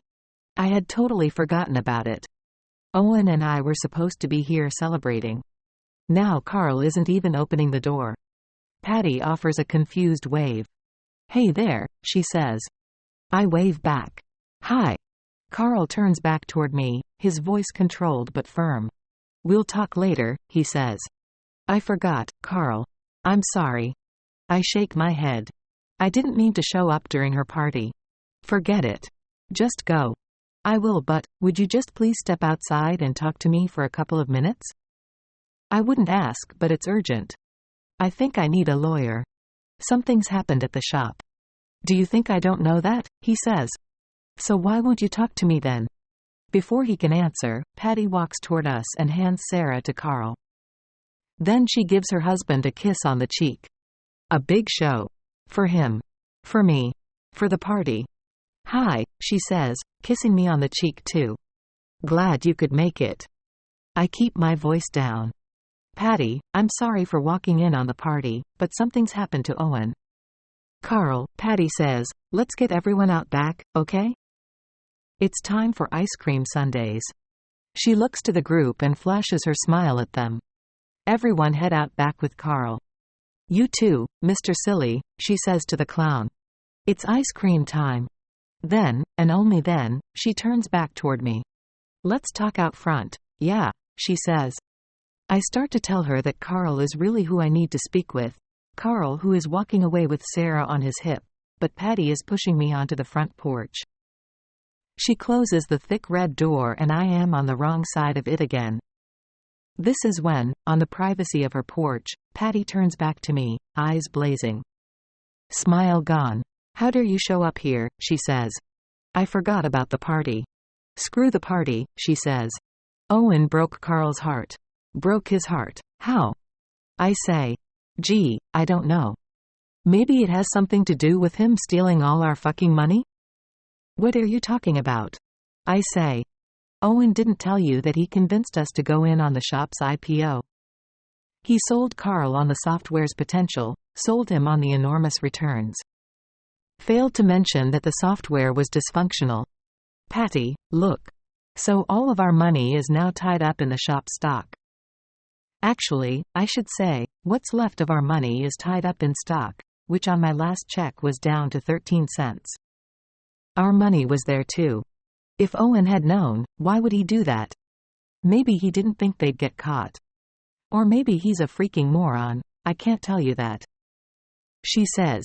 But I can promise you that if you don't leave my house, right now, I'm calling the cops.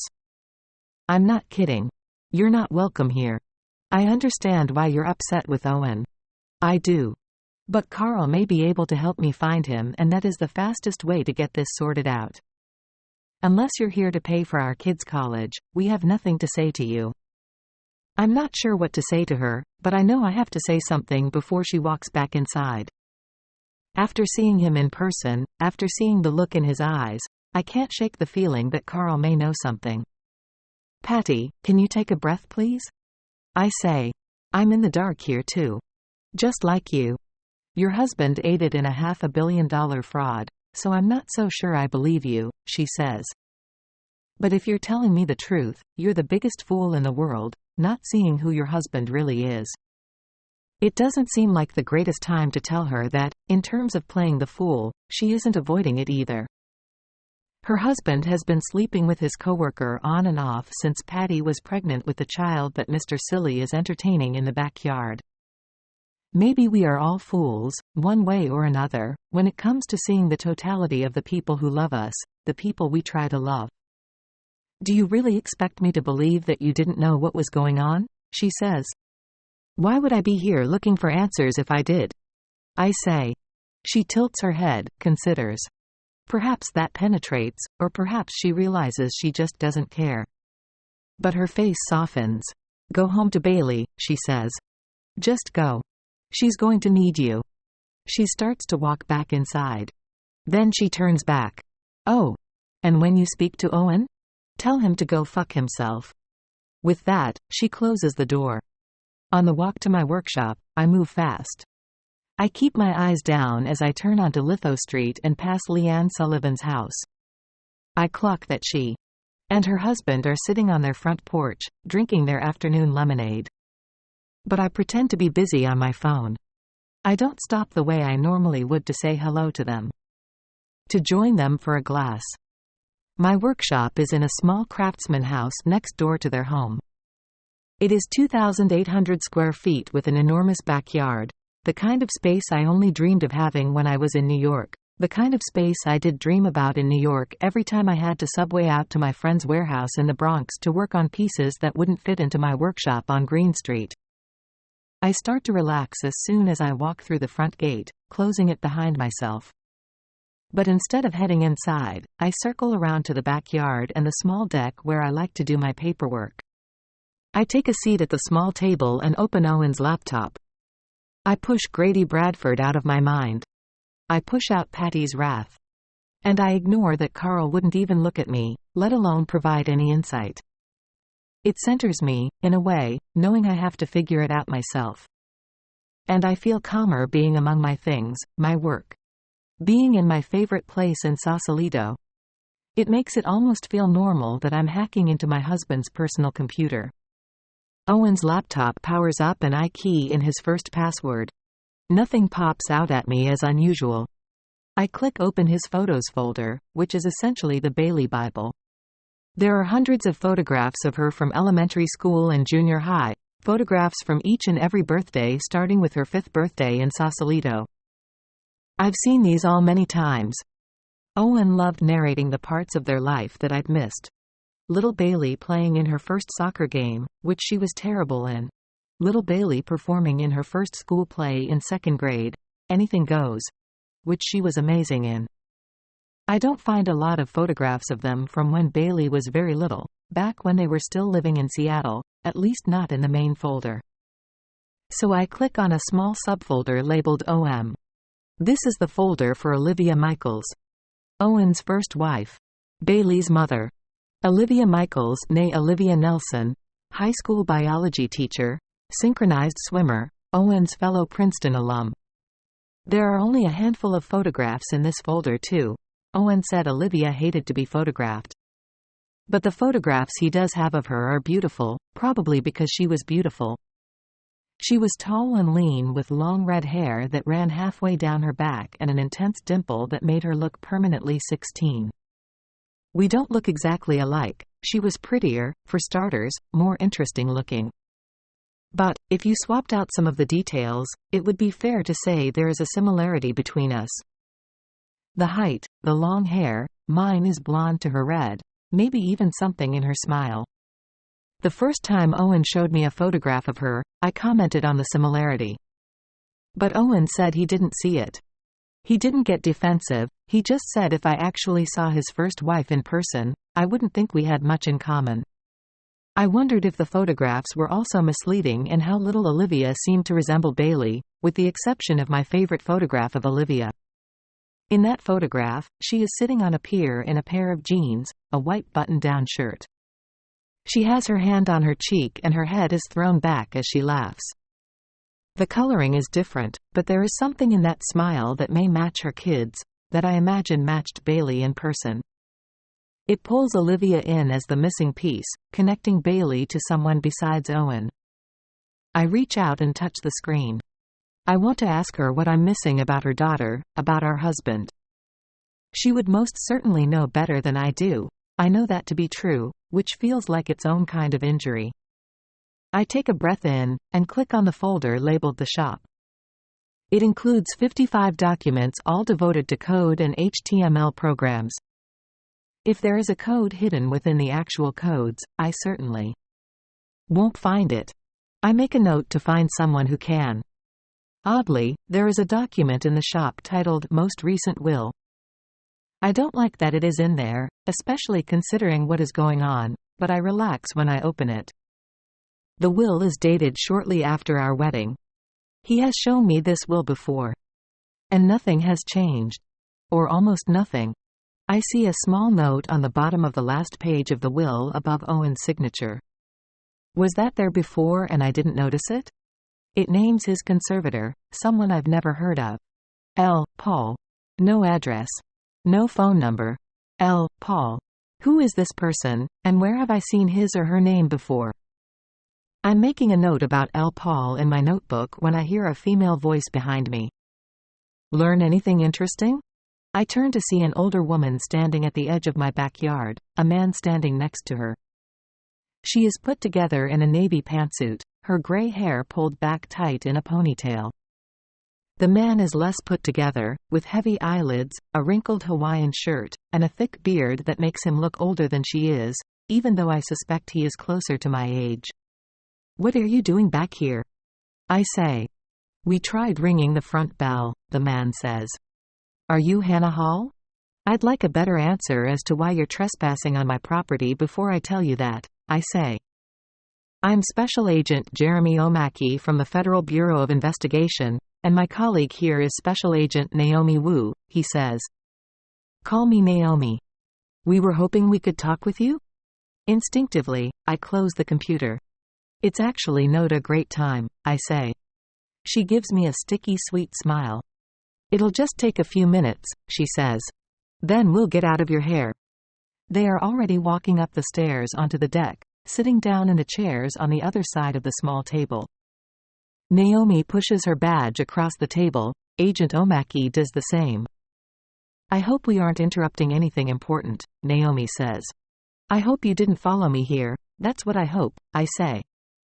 Naomi takes me in, looking more than a little surprised at my tone.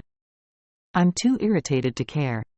I'm irritated and more than a little worried they'll demand to take Owen's computer before I figure out what it has to tell me. There's also this. I'm thinking of Grady Bradford's warning, don't answer any questions you think you shouldn't answer. I'm bracing myself to heed it. Jeremy O'Mackey reaches forward, takes his badge back. I assume you're aware that we're in the process of investigating the technology firm where your husband works, he says. We were hoping you could shed some light on his current whereabouts? I put the computer in my lap, protecting it. I'd like to, but I have no idea where my husband is. I haven't seen him since yesterday. Isn't that odd? Naomi says, as if this has just occurred to her. To not have seen him? I meet her eyes. Very, yes. Would you be surprised to learn that your husband hasn't used his cell phone or any of his credit cards since yesterday? No paper trail at all, she says. I don't answer her. Do you know why that might be? O'Mackey says. I don't like the way they're looking at me, like they've already decided I am keeping something from them. It is another reminder I don't need that I only wish I were. Naomi pulls a notepad from her pocket, flipping open a page. We understand you've been in business with Avett and Bell Thompson, she says. They have commissioned $155,000 of work from you over the last 5 years. I don't know off the top of my head if that's the correct amount. But, yes, they are clients. Have you spoken to Bell since Avett's arrest yesterday? She says. I consider the messages I left on her voicemail. 6 of them. Messages that have gone unreturned. I shake my head no. She hasn't called you, he says. No, I say. She tilts her head, considers. Are you sure about that? Yes, I'm sure who I've spoken to and who I haven't spoken to. Naomi leans forward, toward me, like she is my friend. We just want to make sure you're telling us everything. As opposed to your friend Belle. What do you mean? Let's just say it didn't help her proclamation of innocence that she made it after purchasing 4 flights to Sydney from different Northern California airports in an attempt to leave the country undetected. It doesn't scream I know nothing, does it? I'm careful not to react. How is this happening? How is Avett in jail and Belle trying to sneak off to her former home? And how is Owen nowhere to be found in the middle of it all? Owen, who is smart, who often sees the whole picture. Do I really believe he missed so much of this picture? Did Belle discuss the shop with you? Naomi asks. She never said anything to me about Avett's work, I say. Belle wasn't interested. That mirrors what she said to us. Where is Belle now? At her St. Helena home with her passport in her lawyer's possession. She's maintaining her position that she's shocked to think her husband would be guilty of this wrongdoing, he says. He pauses. But in our experience, the wife usually knows. Not this wife, I say. Naomi chimes in, almost as if I haven't answered them. As long as you're sure, she says. Someone has to think of Owen's daughter. I am. Good, she says. Good. It sounds like a threat. And I hear what she is pretending not to say. I hear her insinuation that they could take Bailey away. Didn't I have Grady's assurance that they wouldn't? We will need to talk to Bailey as well, Omaki says. When she returns from school today. You will not be talking to her, I say. She knows nothing about her father's whereabouts. She's to be left alone. Omaki matches my tone. I'm afraid that's not up to you, he says. We can set up a time now, or we can just show up at your house later this evening. We've retained legal counsel, I say. If you want to talk to her, you will need to reach out to our lawyer first. And who is your lawyer? Naomi says. I say it before I let myself consider the implication of saying it. Jake Anderson.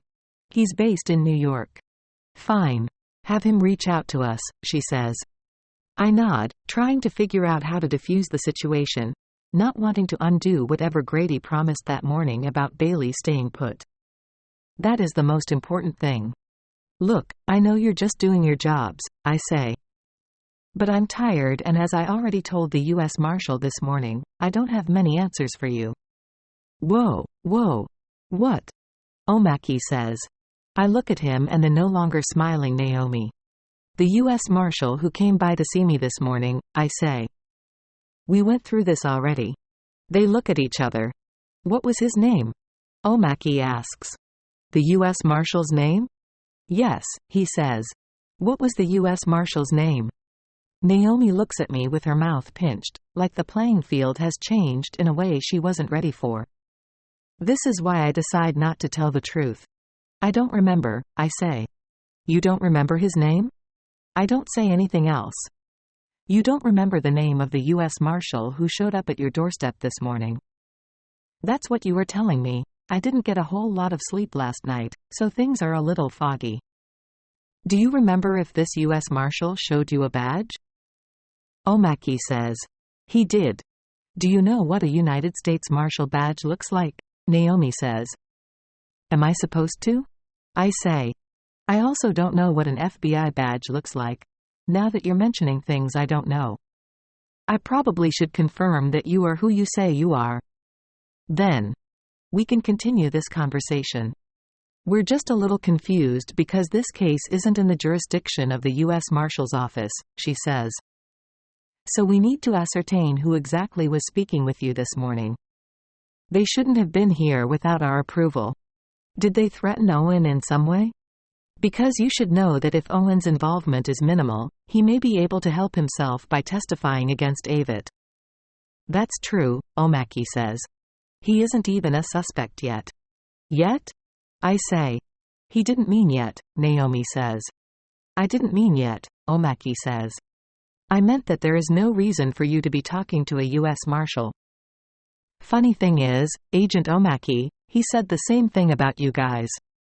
Did he? Naomi pulls herself together, smiles. Let's just start over, okay? She says. We're all on the same team here. But, in the future, you might want your lawyer present before you talk to anyone who just shows up at your door. I match her smile. That's a great idea, Naomi. I'm going to start with that right now, I say. Then I point toward the gate and wait for them to walk through it.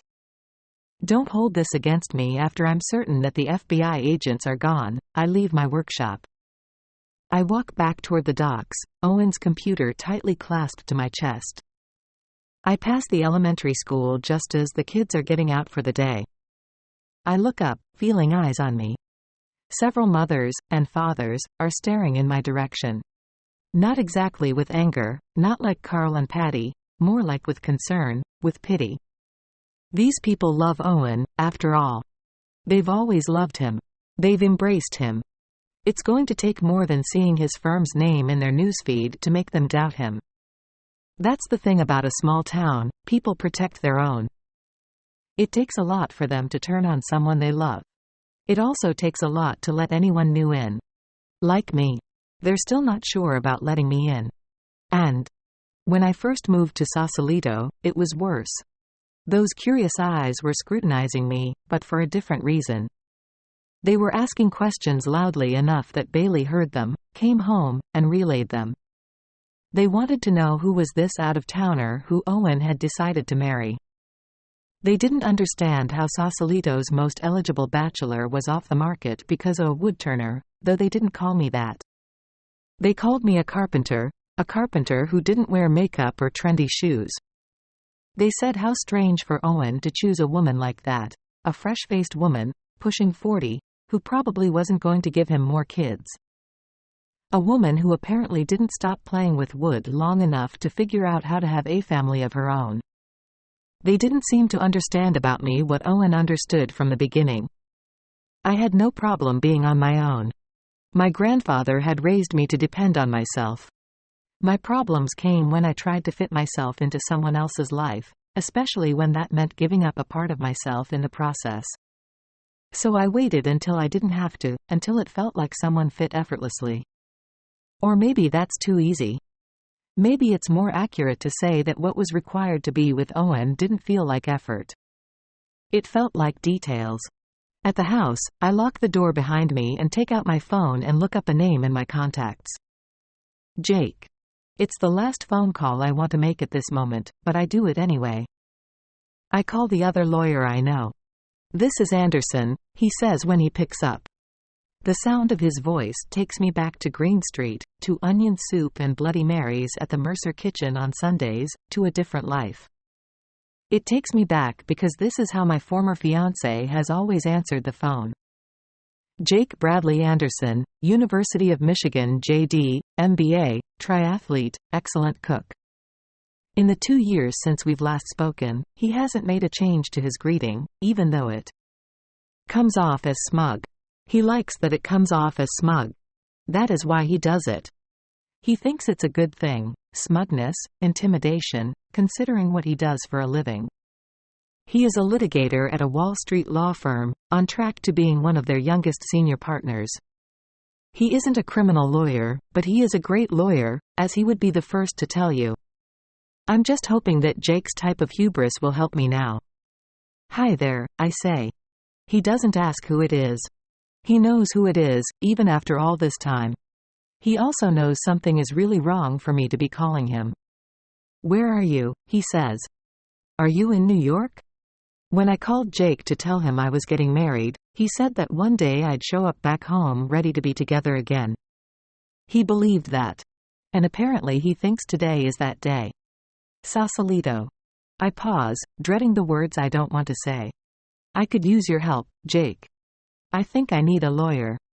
"So, you're getting divorced?" It's all I can do not to hang up the phone. Jake can't help himself. Even though he was relieved when I called off the wedding, even though he married someone else 4 months later, and shortly thereafter divorced her, he liked to play the victim in our relationship. Jake held on to the narrative that because of my history, I was too scared to truly let him in, that I thought he'd leave me like my parents did. He never understood that I wasn't scared of someone leaving me. I was scared that the wrong person would stay. "Jake, my husband's the reason I'm calling you," I say. "He's in trouble." "What did he do?" he says. It's the best I can hope for from him, so I proceed to tell him the whole story, starting with some background information about Owen's work, the investigation into the shop and Owen's bizarre disappearance, walking him through the dual visits from Grady Bradford and the FBI, and how the FBI didn't know about Grady. I move him through how no one seems to know anything about where Owen is, or what he is planning next, least of all Bailey and me. And the daughter, she's with you, he says. Bailey, yes. She's with me. Which is probably the last place she wants to be. So he left her too? I don't answer him. What's her full name? He says. I hear him typing on his computer, taking notes, making one of the charts that used to cover our living room floor. Owen, now, in its bull's eye.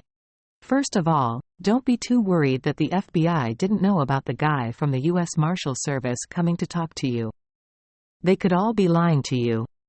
And beyond that, there are often turf wars between different law enforcement agencies, especially when the scope of the investigation is still in question. Any word yet from anyone at the SEC? No. There will be. You should refer all law enforcement to me, at least until we know what's going on. Don't say anything, just have them call me directly. I appreciate that. Thank you. Don't mention it, he says. But I gotta ask, how wrapped up in this are you? Well, he's my husband, so I would say intimately. They're going to show up with search warrants, he says. I'm surprised they haven't already. So, if there is anything that implicates you, you need to get it out of your house. I can't be implicated, I say. I have nothing to do with this. I feel myself getting defensive. And I feel an uptick of anxiety, thinking of anyone showing up at my house with search warrants. Thinking of the duffel bag they would find, still untouched, hidden beneath the kitchen sink. Jake, I'm just trying to figure out where Owen is. Why he thought the only way out was to get away from here. He probably doesn't want to go to jail, for starters. No, that's not it. He wouldn't run because of that. So what's your theory? He's trying to protect his daughter, I say. From what? I don't know. Maybe he thinks it's going to ruin her life if her father is falsely accused. Maybe he's off somewhere trying to prove he's innocent. Not likely. But there is the possibility that something else is going on, he says. Like what? Like worse things that he's guilty of, he says. Helpful, Jake, I say. Look, I'm not going to sugarcoat this.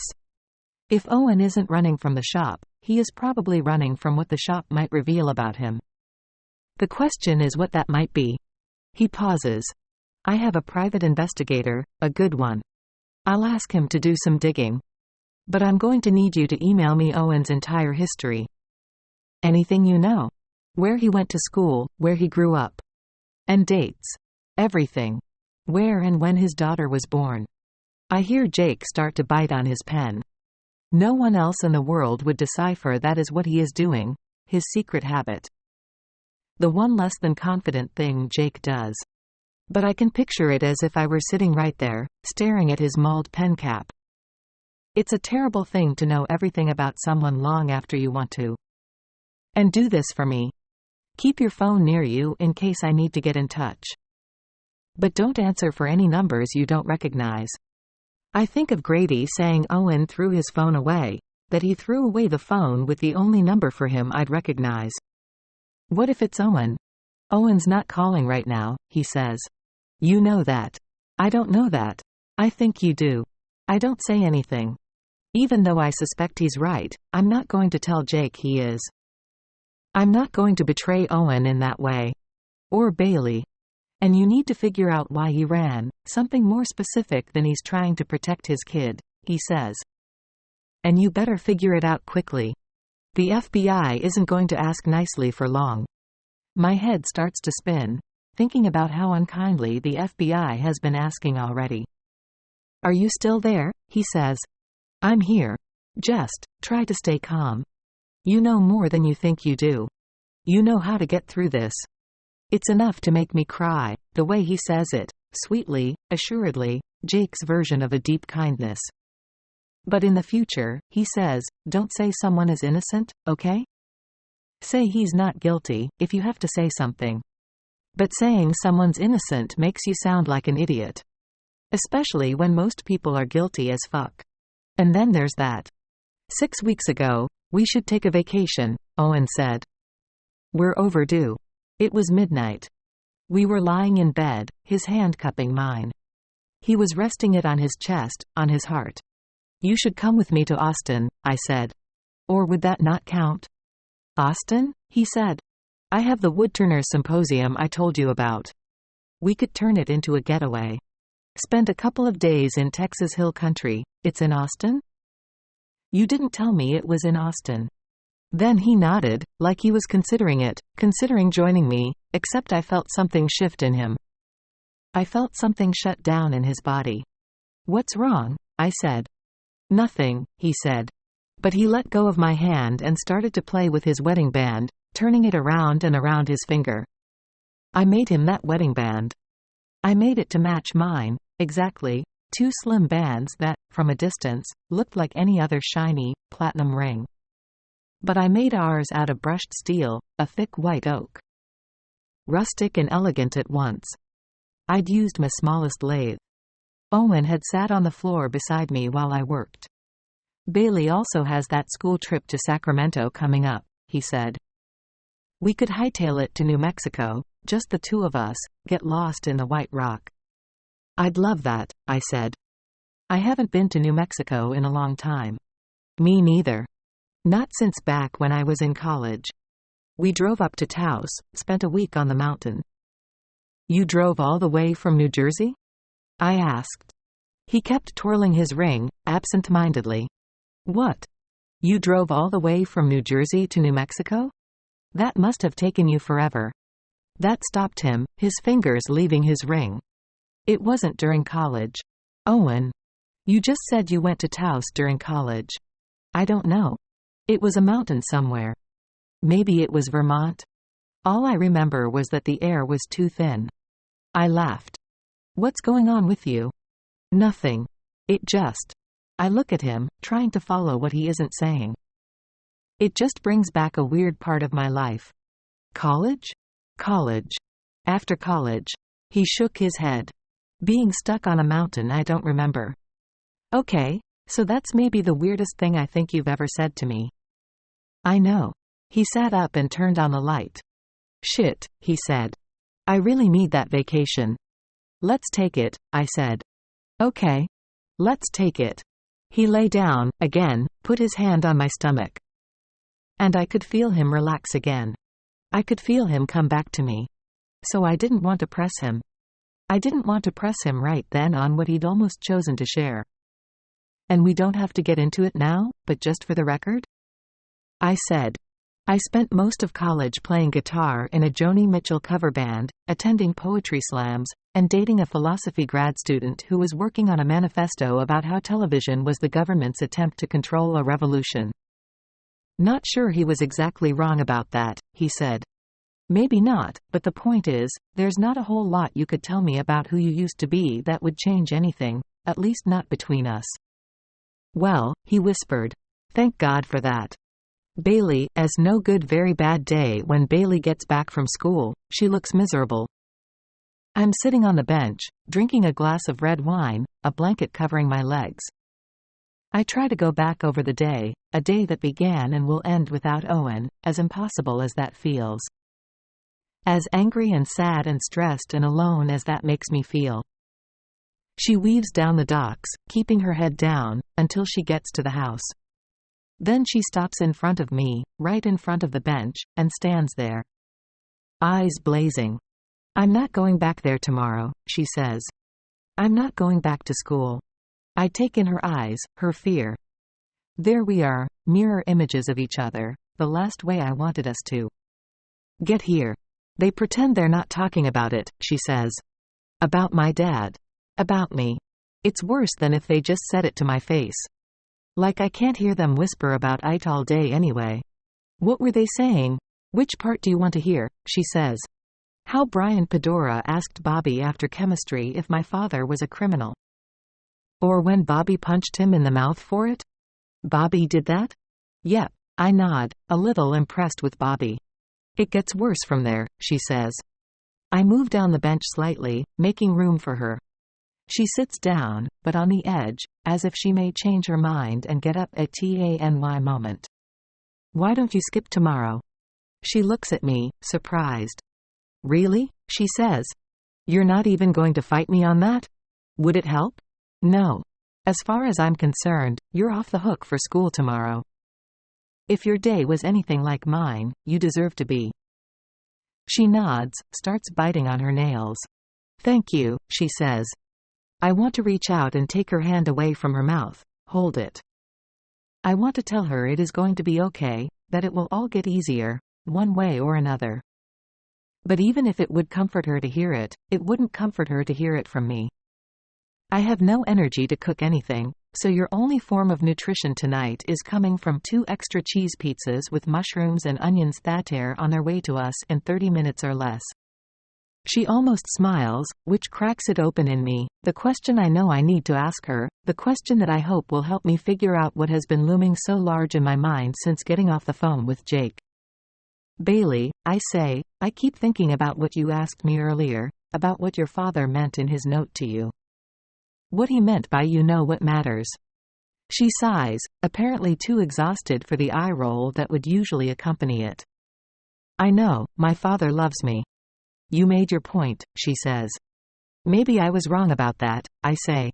About him meaning that. Maybe he meant something else. She looks at me, confused. What are you talking about? Maybe he wrote that because you know something, I say. You know something about him that he wants you to remember. What could I possibly know? She says. I'm not sure. Well, I'm glad we cleared that up, she says. Then she pauses. Everyone at school seems to agree with you, though. What do you mean? They all think I know why my father is doing whatever he's doing, she says. Like he told me over breakfast that he was planning to steal $500 million and disappear. We don't know that your father had anything to do with that, I say. No, we just know he isn't here. She's correct about that. Owen isn't here. For all we know, he could be anywhere. It brings me back to what Grady Bradford said offhandedly to me that morning, the information he inadvertently gave me when he was trying to convince me I should talk to him, that he was on our side. He offered his phone number. He offered the phone number to his branch office. It had an area code I didn't recognize. 512. I reach into my back pocket, and pull out the napkin from Fred's. 2 numbers on it, both of which start with 512. No address.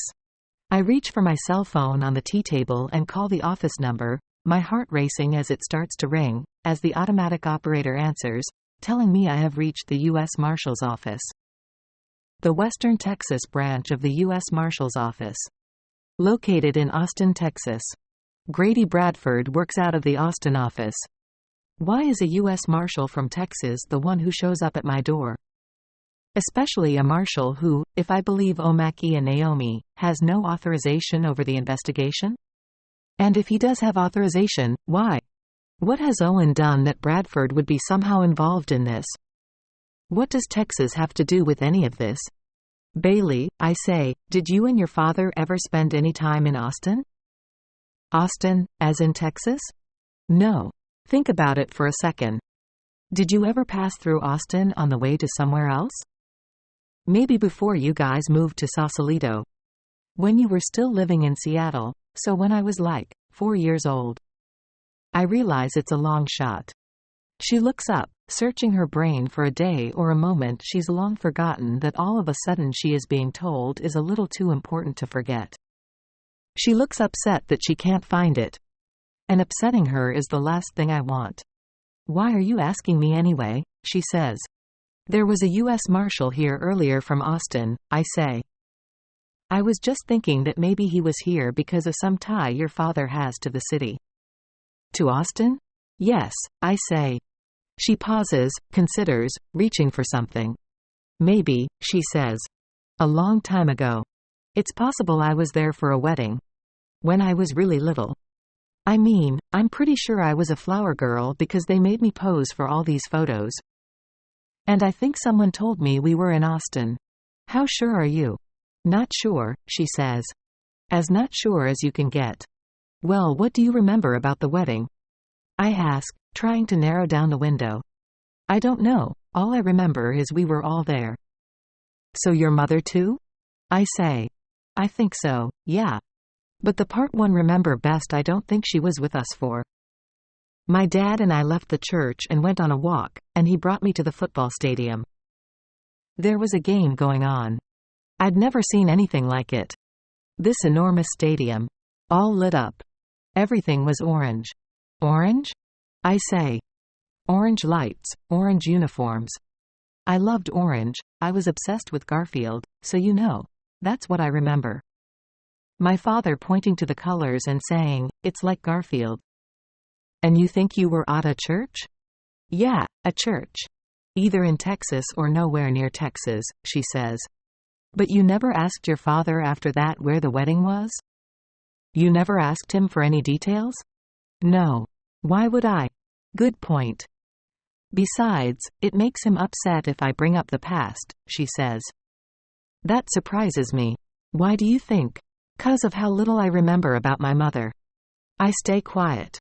But Owen did mention something similar to me. He'd taken Bailey to a therapist when she was little, her mom seemingly blocked from her mind. The therapist told Owen this was common. It was a defense mechanism to ease the abandonment of losing a parent as young as Bailey was when she'd lost Olivia. But Owen thought it was bigger than that, and, for some reason, he seemed to blame himself for it. Bailey closes her eyes, as if thinking of her mother is too much, as if thinking about her father is now too much too. She wipes at her eyes, but not before I see a tear escape. Not before she knows I see it. She's not even trying to hide how alone she feels. And I know something then, brushing up against Bailey in that kind of pain. I will do anything I can to make it go away. To help her. I'll do anything to make her feel okay again. Can we talk about something else? She says. Then she puts her hand up. You know what? I take that back. Can we talk about nothing? What I want is to talk about nothing at all. Bailey, I say. No, she says. Can you just leave me alone? Then she leans back, waiting for her pizza and for me to go away, in whichever order she can make those things happen. What don't you want to remember? I go inside, honoring Bailey and her request to be left alone. I have no desire to push her. I have no desire to demand she come inside. She is confused and angry, wondering if her father is who she thinks he is. Wondering if she can still trust in the person she has always known him to be. Stable, generous. Hers. She is angry that she has to question that, angry at him, angry at herself. It is a feeling I can relate to. Protect her. But from what? From what Owen was involved in at the shop. From what he let happen there. Or does Owen want Bailey protected from something else? Something I can't see yet. Something I don't want to see yet. I pace back and forth in my bedroom. I don't want to antagonize Bailey, but I feel an urgent need to pull at any thread I can find. It's all I can think to do, to reconsider, to ask her to consider, our foggy, gentle memories of Owen. To juxtapose them against these last 24 hours. Where do they meet? Suddenly, one way they meet comes firing back. Austin. Something else I know about Austin and Owen. Shortly before I moved to Sausalito, I was offered a job there. A movie star who lived there was redoing her house, a ranch house on West Lake Drive, hugging Lake Austin. She wanted help getting rid of her ex-husband's aura. Her ex-husband had loved everything modern and hated anything rustic. Her interior designer had suggested my wood-turning pieces. But she wanted to be involved, which meant I needed to go to Austin for 2 weeks and go through the process with her. I asked Owen to come with me, and he shut the idea down. He was upset that I'd want to go anywhere that would delay my move to Sausalito, that would delay us beginning our lives together in the real way that we had been planning for. I was anxious to get to California too, and less than anxious to work side by side with the increasingly demanding client. So I turned down the job. I clocked his strange behavior though. It was out of character for Owen to react that way, needy, controlling. When I raised it with him, he apologized for reacting badly. He said the move was just making him nervous. He was nervous about how Bailey would adjust to having me in her home. It always came down to Bailey for Owen. Any changes that upended her were going to upend him. I understood the anxiety. I let it go. But I think about the other Austin red flag.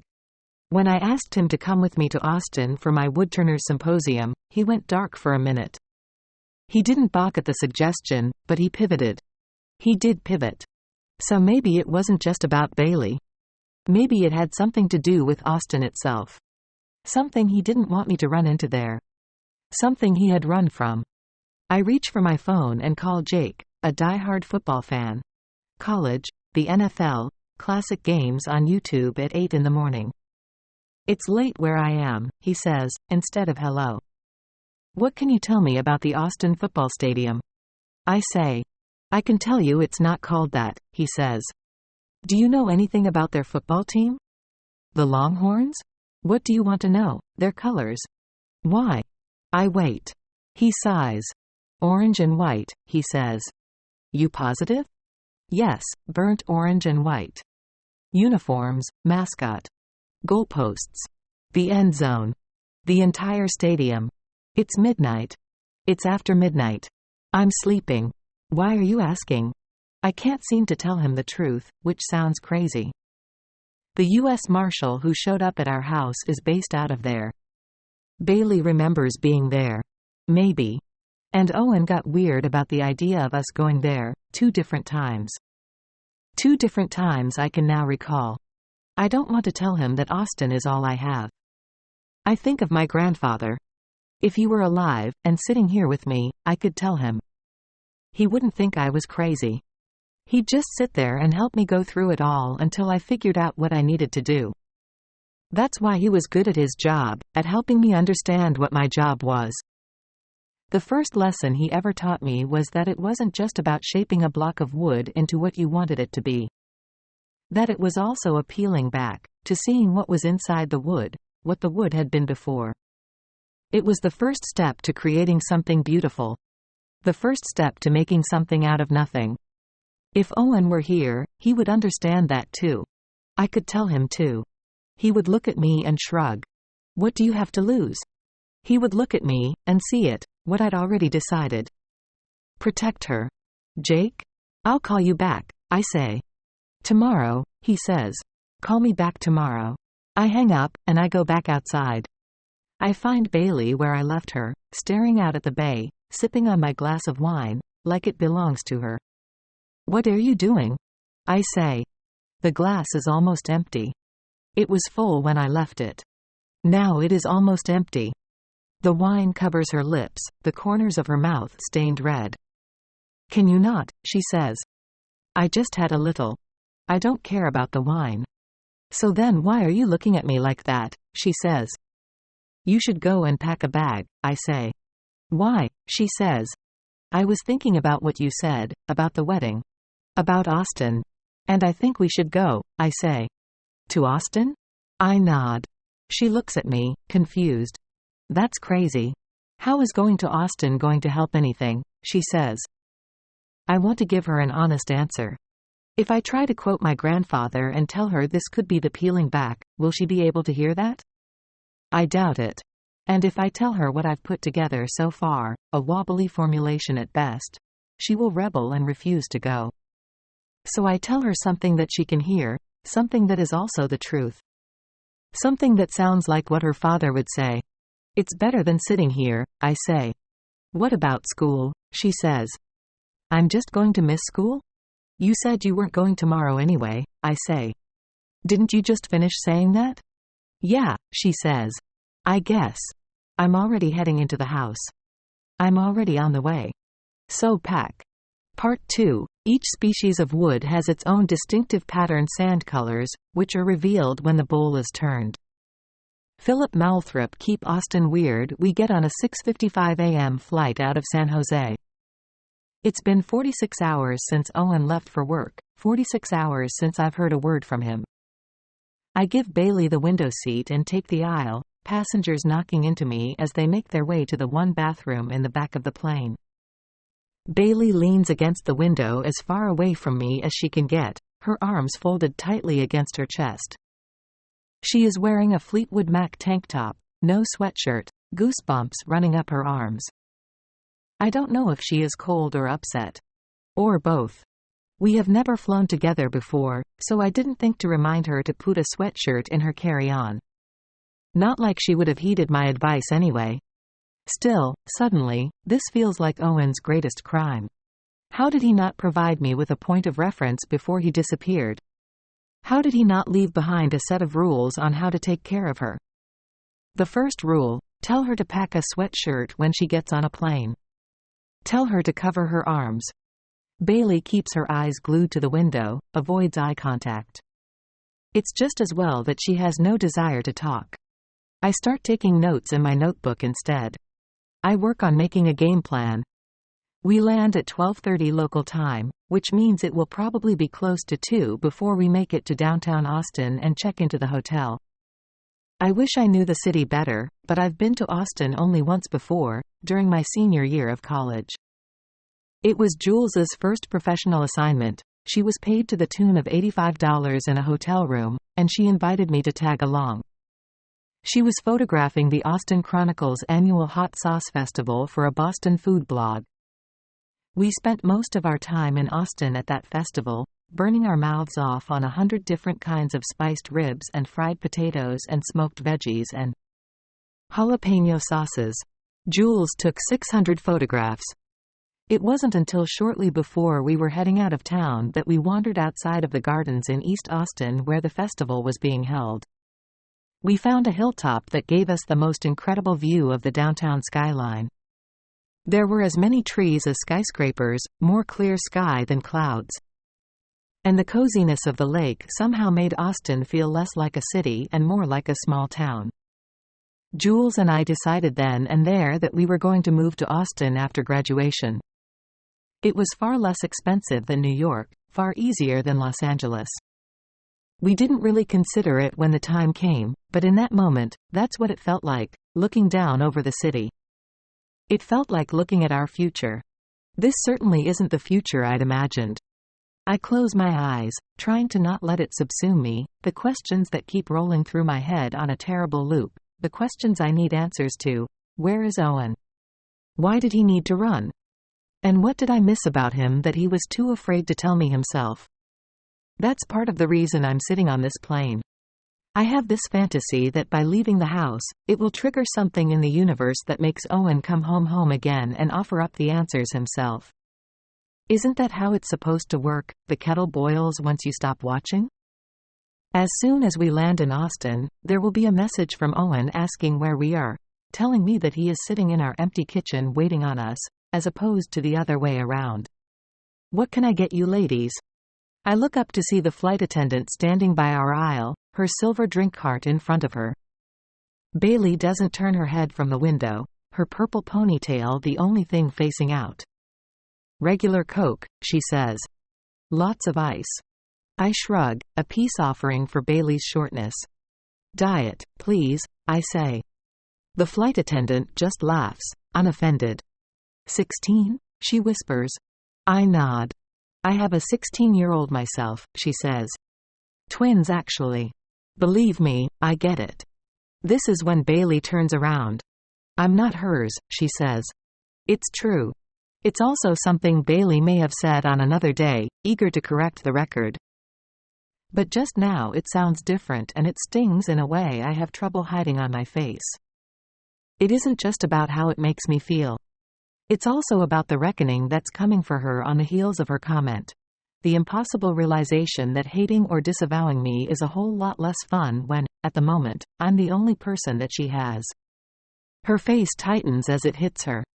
I stay quiet, staring at the television screen on the seat in front of me, an episode of Friends playing silently, Rachel and Joey kissing in a hotel room. I pretend not to notice Bailey's despair, but I don't put on my headphones either. It's the best I can come up with for giving her some breathing room while trying to let her know I'm there if she wants me. Bailey rubs at the goose bumps on her arms, not saying anything, not for a while. Finally, she takes a sip of her soda. Then she makes a face. I think she switched our drinks, she says. I turn and look at her. What's that? She holds out her ice-filled cup, her soda brimming to the top. This is diet, she says. The flight attendant must have given me yours. I try not to look too surprised as she hands her drink over. And I don't argue. I hand Bailey my drink and wait for her to take a sip. Bailey nods, like she is relieved to have her correct drink. Except we both know the flight attendant delivered us the correct drinks in the first place. And only now, only since Bailey's gesture, her attempt to relieve the tension, are the drinks mixed up. If this is Bailey's way of reaching toward me, I'm going to meet her there. I take a sip of the Coke. Thank you, I say. I thought mine tasted weird. No worries, she says. Then she returns to looking out the window. No big deal. We get into an Uber at the airport and I scroll through the news reports on my phone. Stories about the shop plaster CNN's homepage, the New York Times, the Wall Street Journal. Many of the recent headlines focus on a press conference held by the head of the SEC, offering up such clickbait as the shop is closed for good. I click on the most recent article in the New York Times, which covers the SEC announcement that they're filing civil fraud charges against Avitt Thompson, and which quotes a source in the FBI about how senior staff and top executives will most certainly be named as people of interest. Owen isn't mentioned by name. At least not yet. The Uber pulls onto Presidential Boulevard and heads toward the hotel, which is on Lady Bird Lake near the Congress Avenue Bridge. It's away from the hubbub of the busiest part of the city, across the bridge from the heart of downtown Austin. I reach into my bag and pull out a printout of our hotel reservation, sweeping over the details. Jules's full name, Julia Alexandra Nichols, stares back at me. Jules suggested reserving the room on her credit card as a safety measure. I have her credit card and her ID in my wallet, further safety measures, in case anyone is tracking us. Of course, there is a record of our flight to Austin. Jules put the flights on her credit card, but our real names are on the plane tickets. There's a clear way to track us here, if anyone is inclined to do so. But even if they track that we're in Austin, they don't need to know exactly where in Austin. I'm not helping the next Grady or Naomi to show up at my door, unannounced. The driver, a young guy in a bandana, looks at Bailey in the rearview mirror. He isn't much older than she is and he keeps trying to make eye contact with her. He keeps trying to get her attention. Is this your first time in Austin? He asks her. Yep, she says. What do you think so far? He says. Based on the 14 minutes since we left the airport, she says. He laughs, as though she is joking with him, as though she is inviting him to keep talking. I grew up here, he says. You can ask me anything about this city and I can tell you even more than you wanted to know. Good to know, she says. I can see that Bailey is totally tuned out, so I try to engage him in case any of it will turn out to be useful later. You grew up here? I say. Born and raised. I lived here when this was a small town, he says. It's still a small town in a lot of ways, but there are a hell of a lot more people and a lot bigger buildings. He pulls off the highway and I feel a clenching in my chest as downtown Austin comes into view. I know this was the plan, but looking out the window at this strange city, it all seems so much crazier. He points out the window, motions toward a skyscraper. That's the Frost Bank Tower, he says. Used to be the tallest building in Austin. Now I'm not even sure it cracks the top 5. Have you heard of it? Can't say I have, I say. Yeah, crazy story behind it, he says. If you look at it from certain angles it looks like an owl. Exactly like an owl. Might be hard to see from here, but it's wild if you can make it out. I open my window and take in the Frost building. The tiers on top, like ears, the 2 windows that look like eyes. There is definitely an owl similarity. This is a UT town, but the architects all went to Rice University and the owl is Rice University's mascot. So that's like AFU to our mascot and to the Longhorns in general, he says. And I mean, some people say it's just a conspiracy theory, but look at it. The building looks like an owl. How can that be an accident? He turns onto South Congress Bridge and I can see our hotel in the distance. Are you guys here looking at it? He asks. He directs the question toward Bailey, again trying to meet her eyes in the rearview. Not exactly, she says. So, what are you doing here? She doesn't answer. She opens the window in an attempt to discourage further questions. I don't blame her for that. I don't blame her for not being particularly anxious to explain to a stranger why she is here, in a city she is trying to remember whether she's been to before, searching for information about her missing father. Just fans of Austin, I say. Right on, he says. A little vacay. I can get behind that. He pulls up to the hotel and Bailey is opening the door before the car even stops moving. Wait.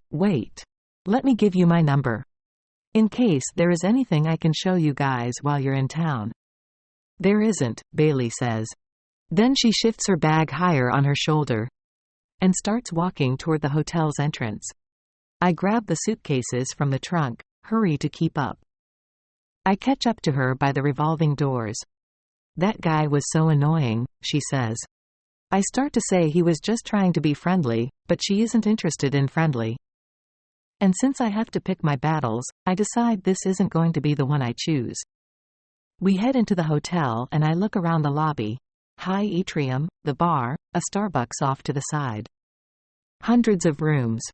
Just the type of nondescript hotel I was hoping for, an easy place to get lost in. Except maybe I'm looking around a moment too long because a hotel employee catches my eyes. She has a name tag on, Amy, her hair in a short bob.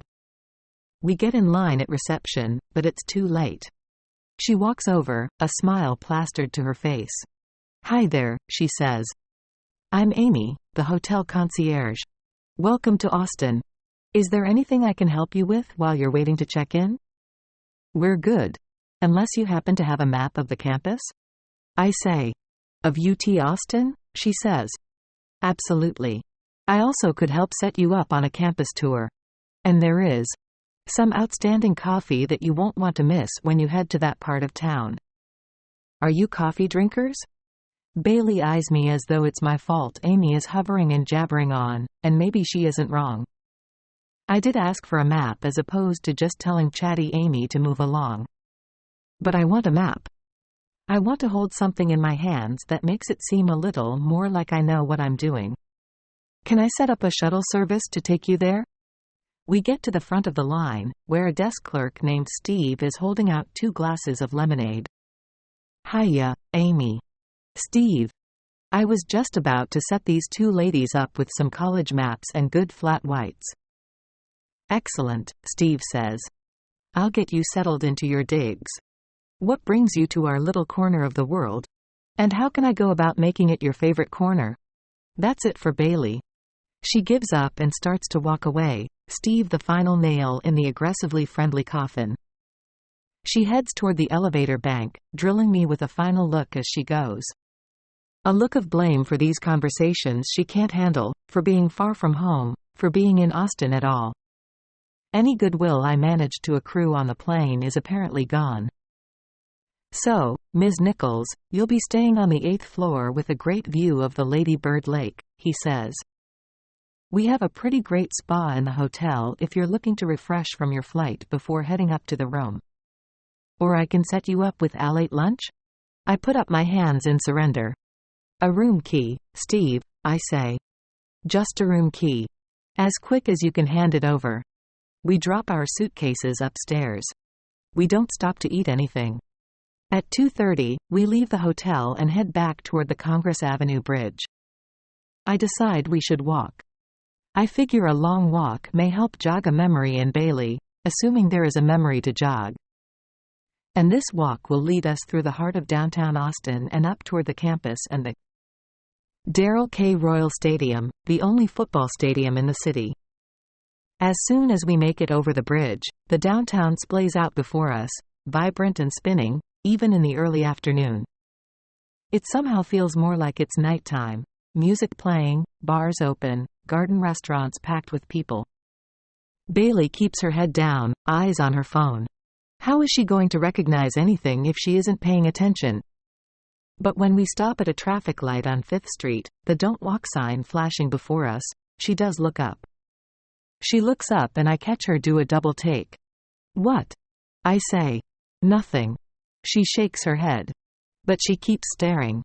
I follow her eyes to a sign for Antone's, written in blue script. Home of the Blues written below it. A couple cuddles by the front door, taking a selfie. She points at the club. I'm pretty sure that my father has a John Lee Hooker record from there, she says. I know she's correct as soon as she says it. I can picture the album cover, Antone's logo on the front of it, the sleek lettering in script. And Hooker singing into a microphone, hat and sunglasses on, guitar in hand. I remember a night last week. How could it possibly have been last week? When Bailey was at play practice, and the two of us were in the house alone. Owen strummed on his guitar. I can't remember the words of the song now, but Owen's face while he sang, that I remember. He does, I say. You're right. Not that it matters, she says. I don't think we know what matters yet, I say. Is that supposed to be uplifting or something? She says. Uplifting? 3 days ago, we were all together in our kitchen, a million miles from this reality. Bailey was eating a bowl of cereal, talking to her father about the weekend.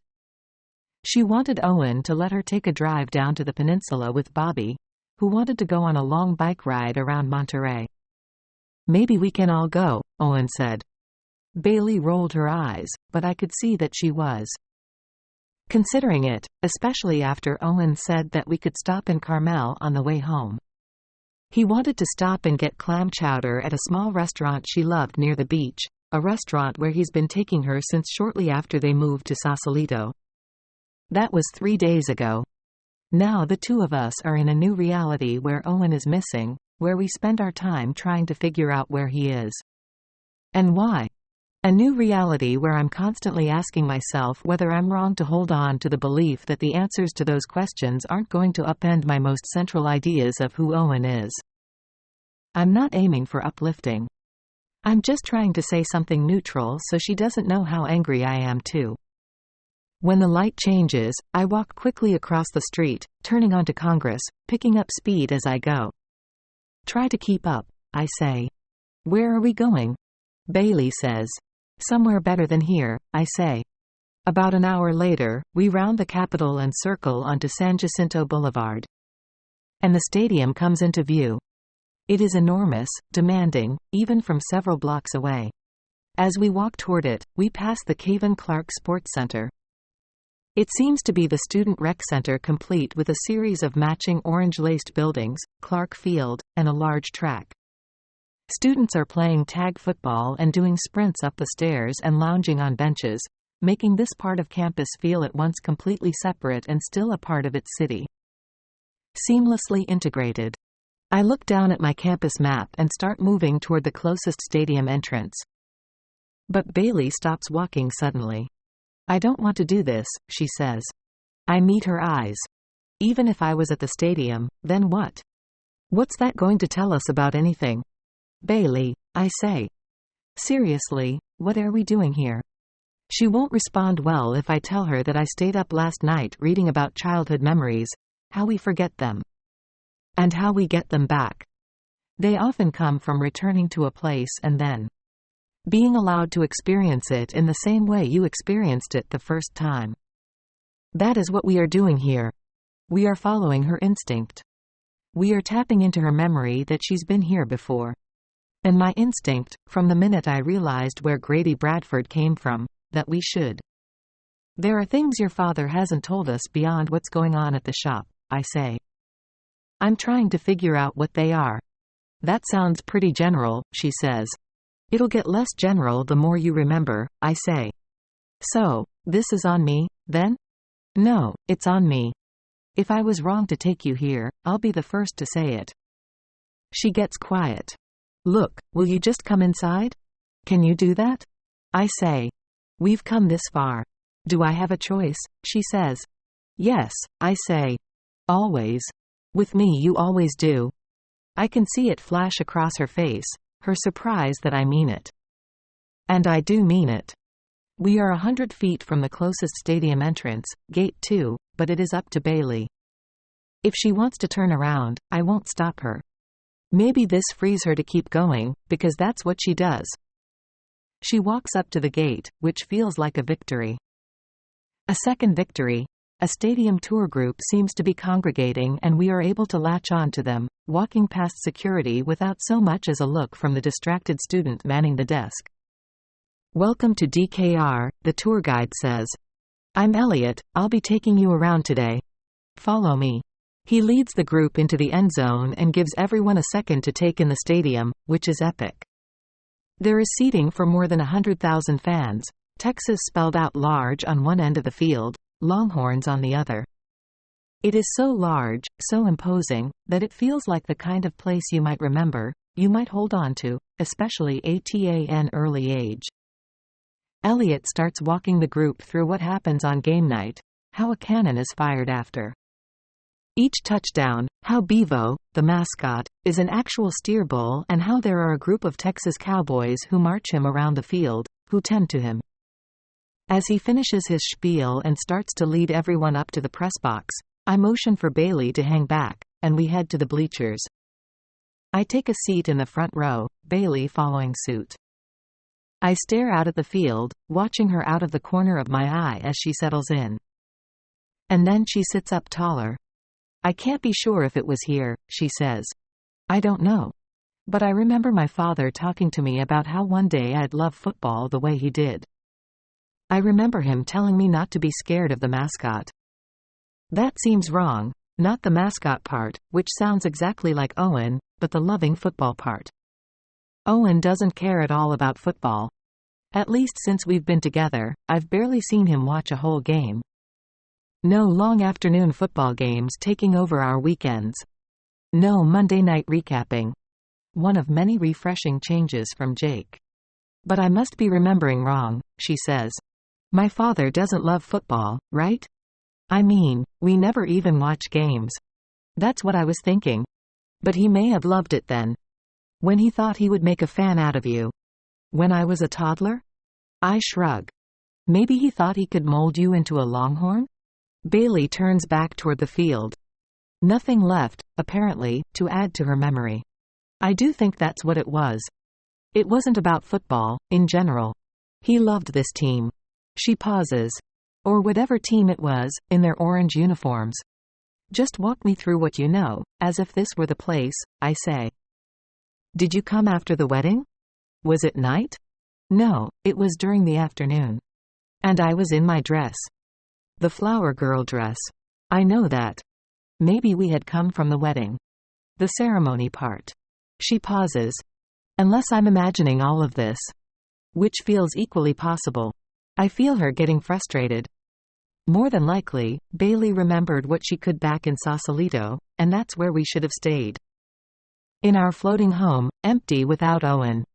The two of us existing in the terrible space he left there. "I don't know what to say," she said. "Any stadium I might feel this way. But it does look familiar?" "Yeah, it kinda does." Then something occurs to me. It comes fast and I can see the rest, depending on what her answer is. "So you walked here?" She gives me a strange look. "Yes, with you." "No, I mean, didn't you say you walked here from the wedding?" "That day with your father?" Assuming it was here. She shakes her head, as if that was a crazy question, but then her eyes get wider. "Yeah, I think we did. If I was in the dress, we probably came right from the church." I don't know if this conversation is creating the memory, or not, but she suddenly becomes more definitive. "We definitely did," she says. "I mean, we only came to the game for a little while, after the ceremony. We walked over. I'm pretty sure of it. So it has to be near here." "What does?" she says. I look down at the map and see the options marked for us. A Catholic church not too far from here. 2 Episcopal chapters, and a synagogue even closer than that. They are all within walking distance. They are all potentially the place Owen took Bailey before he took her here. You don't remember by chance what kind of ceremony it was? Like denominationally? You're joking, right? I'm not. Of course I am, I say. Who needs a tour guide? I circle the churches on the map and we head out of the stadium through a different exit. We head down the steps and past a statue honoring the Longhorn Band, UT's Eder Harbin Alumni Center just behind it. Wait, Bailey says. Slow down ASIC. I turn around. What? She looks up at the building, at the sign in front, the home of the Texas X's. Then she turns back to the stadium. This looks familiar, she says. Well, it looks a little like the other gate entrance. No, it's like it all looks familiar, she says. Like this part of the campus looks familiar. Like I was here more than once, or something. It feels familiar. She starts looking around. Let me get my bearings, she says. Let me figure out why this place looks familiar to me. Isn't that the point of all this? That something here is supposed to look familiar? Okay, I say. Take your time. I try to encourage her, even though I don't want to stop here. I want to get to the churches before they close for the day. I want to find us someone to talk to. I stay quiet and focus on my phone. I focus on figuring out the timeline. If Bailey is onto something, if we aren't walking completely down the wrong path, it has to have been in 2008 that Bailey was here, while Bailey and Owen were still living in Seattle, while Olivia was still alive. The next year, Bailey and Owen moved to Sausalito. And any time before that, she would have been too young to remember much of this, if any of it. So 2008 was the sweet spot. If Bailey is right about any of it, that's when she was here. I search for the football schedule. I search for the home game schedule, from 12 years ago.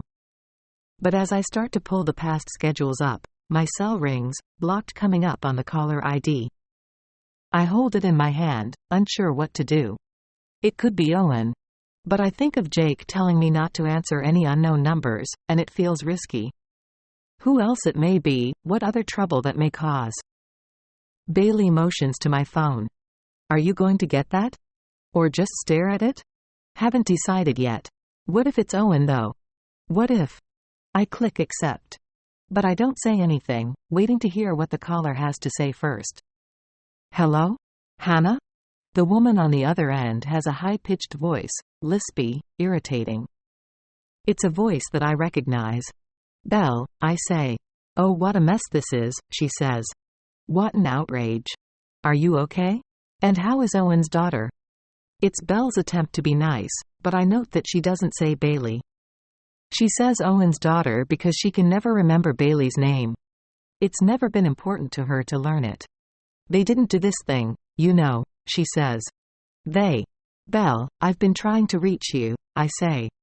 I know, you must be beside yourself. I'm beside myself. I'm holed up in St. Helena like some kind of common criminal. Camera crews camped outside my door. I can't even leave the house. I had to have my assistant drop off roasted chicken and chocolate soufflés from Bouchon so I'd have something to eat, she says. Where are you? I start to sidestep the question, but I don't need to. Belle isn't waiting for my answer. She just wants to keep talking. I mean, this whole thing is just ridiculous, she says. Avit is an entrepreneur, not a criminal. And Owen's a genius, though I don't need to tell you that. I mean, for crying out loud, why the hell would Avit need to do this thing anyway? Steal from his own company? This is, what, his 8th startup? This late in his career he is going to start inflating values and lying and stealing? Or whatever the hell they say he is doing. Give me a break. We already have more money than we know what to do with. She is fighting hard, arguing forcefully. But it doesn't change what she is leaving out, what she is refusing to acknowledge. Avit's previous success, the hubris that comes with it, could explain why he refused to fail now. Point is, it's a setup, she says. By who, Belle? How the hell do I know? The government? A competitor? Maybe some hack who wants to get to the market first. That's Avit's theory. The point is that we are going to beat this. Avit has worked too hard for too long to be taken down by an accounting mishap. And I hear it then, what people, Patty, Carl, Naomi, must hear when they're talking to me. I hear the crazy. She sounds crazy. Maybe that's what happens when the bottom falls out. You lose the ability to modulate, to make your words make sense to the rest of the world. So are you saying it was a setup or an accounting error? I pause. Or are you just saying it's everyone's fault except for Avit's? Excuse me, she says. She's angry. I don't care. I don't have time for her, now that I know this conversation is going to a place where she wants something from me. I don't have anything left to give her. I look at Bailey, who is watching me with questions in her eyes. Why am I sounding increasingly angry? What does this mean for her father? I need to go, I say. Just wait, she says. Which is when she starts to get to it. What she actually needs. Avit's lawyers are having trouble reaching Owen, she says. And we just want to make sure, we just want to know, he isn't talking to law enforcement, is he? Because that wouldn't be smart, for any of us.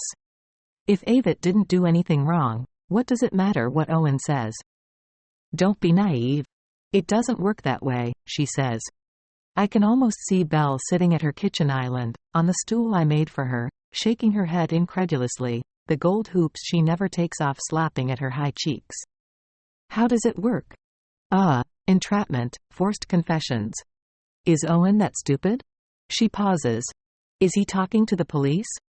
I want to say, all I know is that he isn't talking to me. I don't offer Belle that though. I don't offer her anything. We are in different positions, she and I.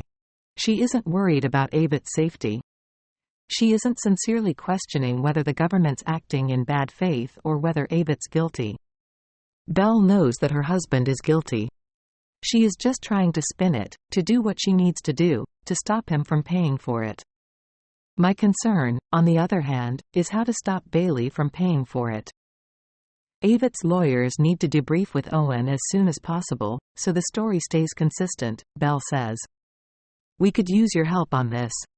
We all need to stick together. I don't answer her. Hannah? Are you still there? No, I say. Not anymore. Then I hang up. I hang up and go back to pulling up the old UT Austin football schedule. Who was that? Bailey says. Wrong number, I say. Is that what you call Belle these days? She says. I look up at her. Why even pretend? She says. She's furious and she's scared. And, apparently, I'm making that worse as opposed to better. I'm just trying to protect you from some of this, Bailey, I say. But you can't, she said. That's the thing. No one can protect me from this. So how about you agree to be the person who tells me the truth? She looks older than she is suddenly. Her eyes are unwavering, her lips pursed. Protect her. The one thing Owen asked me to do. The one impossible thing. I nod, holding her gaze. She wants me to tell her the truth, as if that is a simple thing to do. Maybe it is simpler than I'm making it. That was Belle.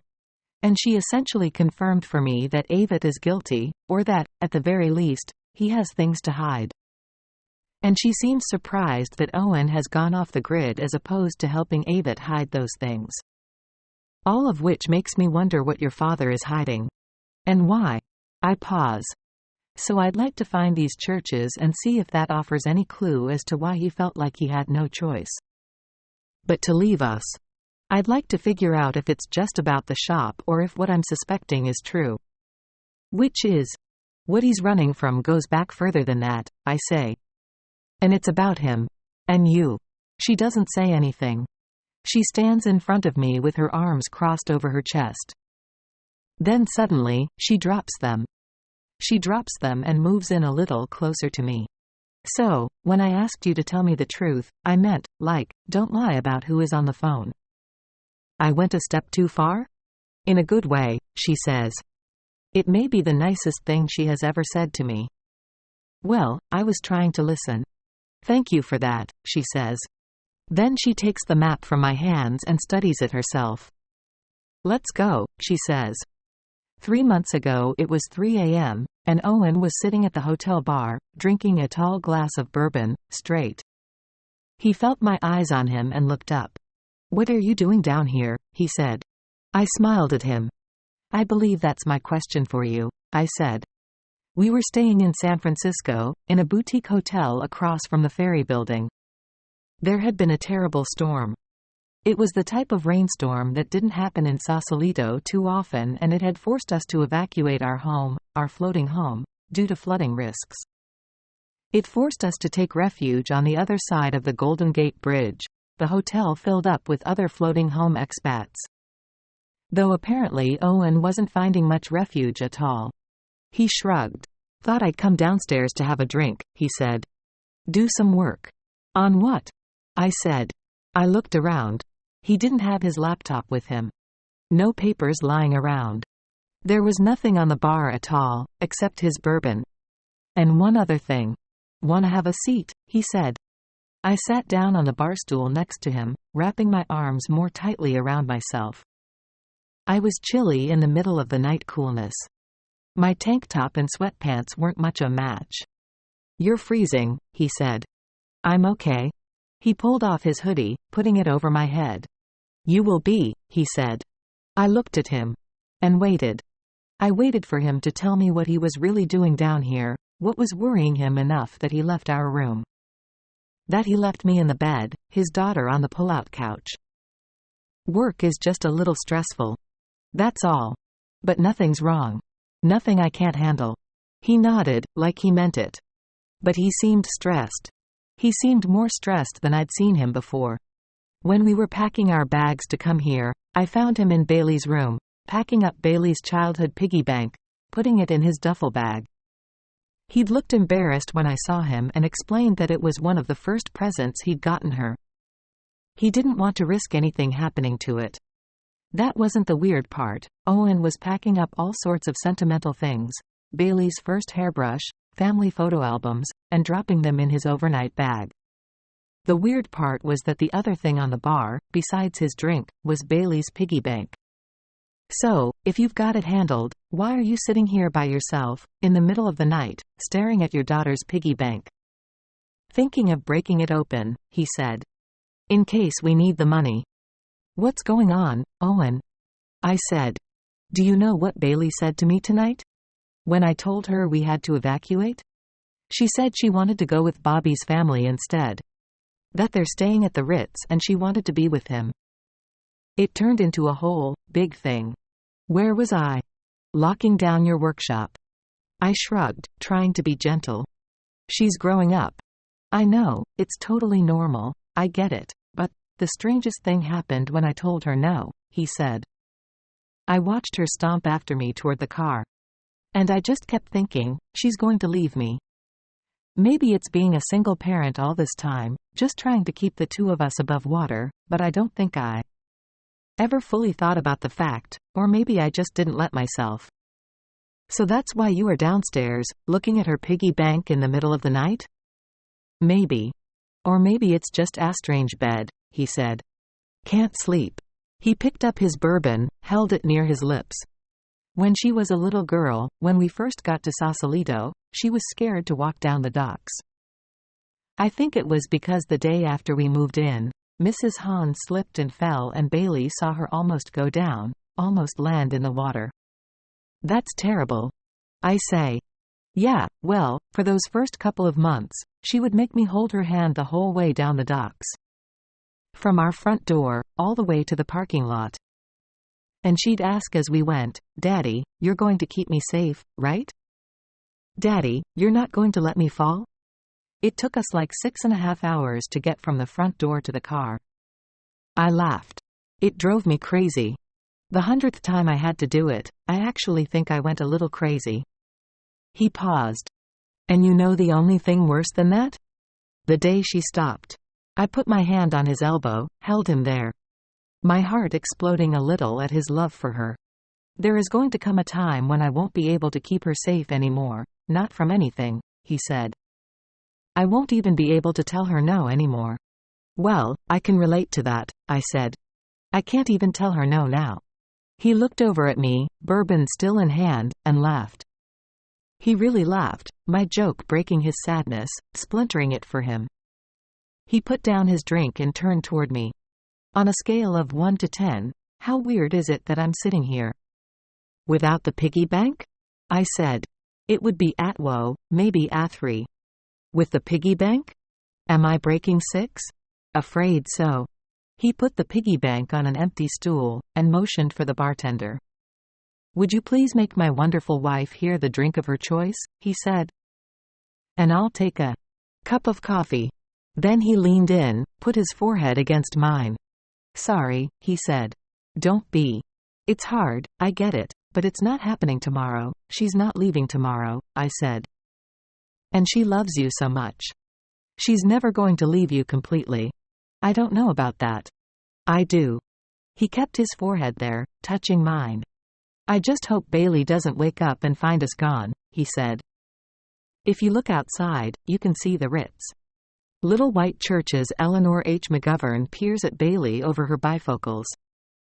"So let me get this straight," she says. "You want to know what?" We are sitting in Eleanor's office at an Episcopal church. It's a large church, one of the oldest cathedrals in Austin, more than 100 years old. And just over a half-mile from the football stadium. But most important, it is the only church we've walked into, the final of the 6 contenders, that Bailey said felt familiar to her. "We are just looking for a list of weddings that were held here during the 2008 football season," Bailey says. Eleanor, who is in her early 70s and pushing 6 feet tall, looks at us, overwhelmed. "It's less complicated than it sounds," I say. "We actually just need a list of the weddings your pastor performed during the home games of the 2008 season. And we don't need the weddings that fell on the other days of those weekends. Just the weddings that happened to actually take place during the Longhorns' home games. That's all." "Oh, during the home games from 12 years ago. Is that all?" I ignore her tone and plow forward, hoping to turn her around. "I actually already did the legwork," I say. I nudge the list across the table toward her. "I've created a chart with the Longhorns' schedule from 12 years ago. I had Jules cross-check ITAT the San Francisco Chronicle, using their research tools, just to be sure that we didn't miss any of the games, just to make sure we checked all the boxes. There are only 8 dates in question. There are only 8 dates when a small Bailey could have been walking into the stadium with Owen, could have found herself sitting here." Eleanor stares at the list. But she doesn't make a move to pick it up. I look around the office, for clues about her, clues that may help me win her over. Christmas cards and bumper stickers cover her desk. Photographs of Eleanor's family are lined up on the fireplace. Mantel. A large bulletin board is brimming over with photographs and notes from parishioners. The office reveals 40 years of building relationships right in this room, in this church. She knows everything about this place. We just need to know one small piece of it. "I know it seems like a lot," I say. "But, if you take a look, you'll see we have downloaded the home game schedule from the 2008 season. And we are looking at fewer than 10 weekends. We have them all for you, ready to go. Even if your pastor officiated 2 weddings a weekend, it'd be fewer than 20 couples." "Look," Eleanor says. "I'm sorry. I'm simply not authorized to give out that information." "I understand that's the policy and why that's the policy," I say. "But you must agree these are exceptional circumstances." "Of course. It's terrible to hear that your husband is missing. It seems you are dealing with a lot because of his absence. But that doesn't change our policy. Can't you make an exception to your policy?"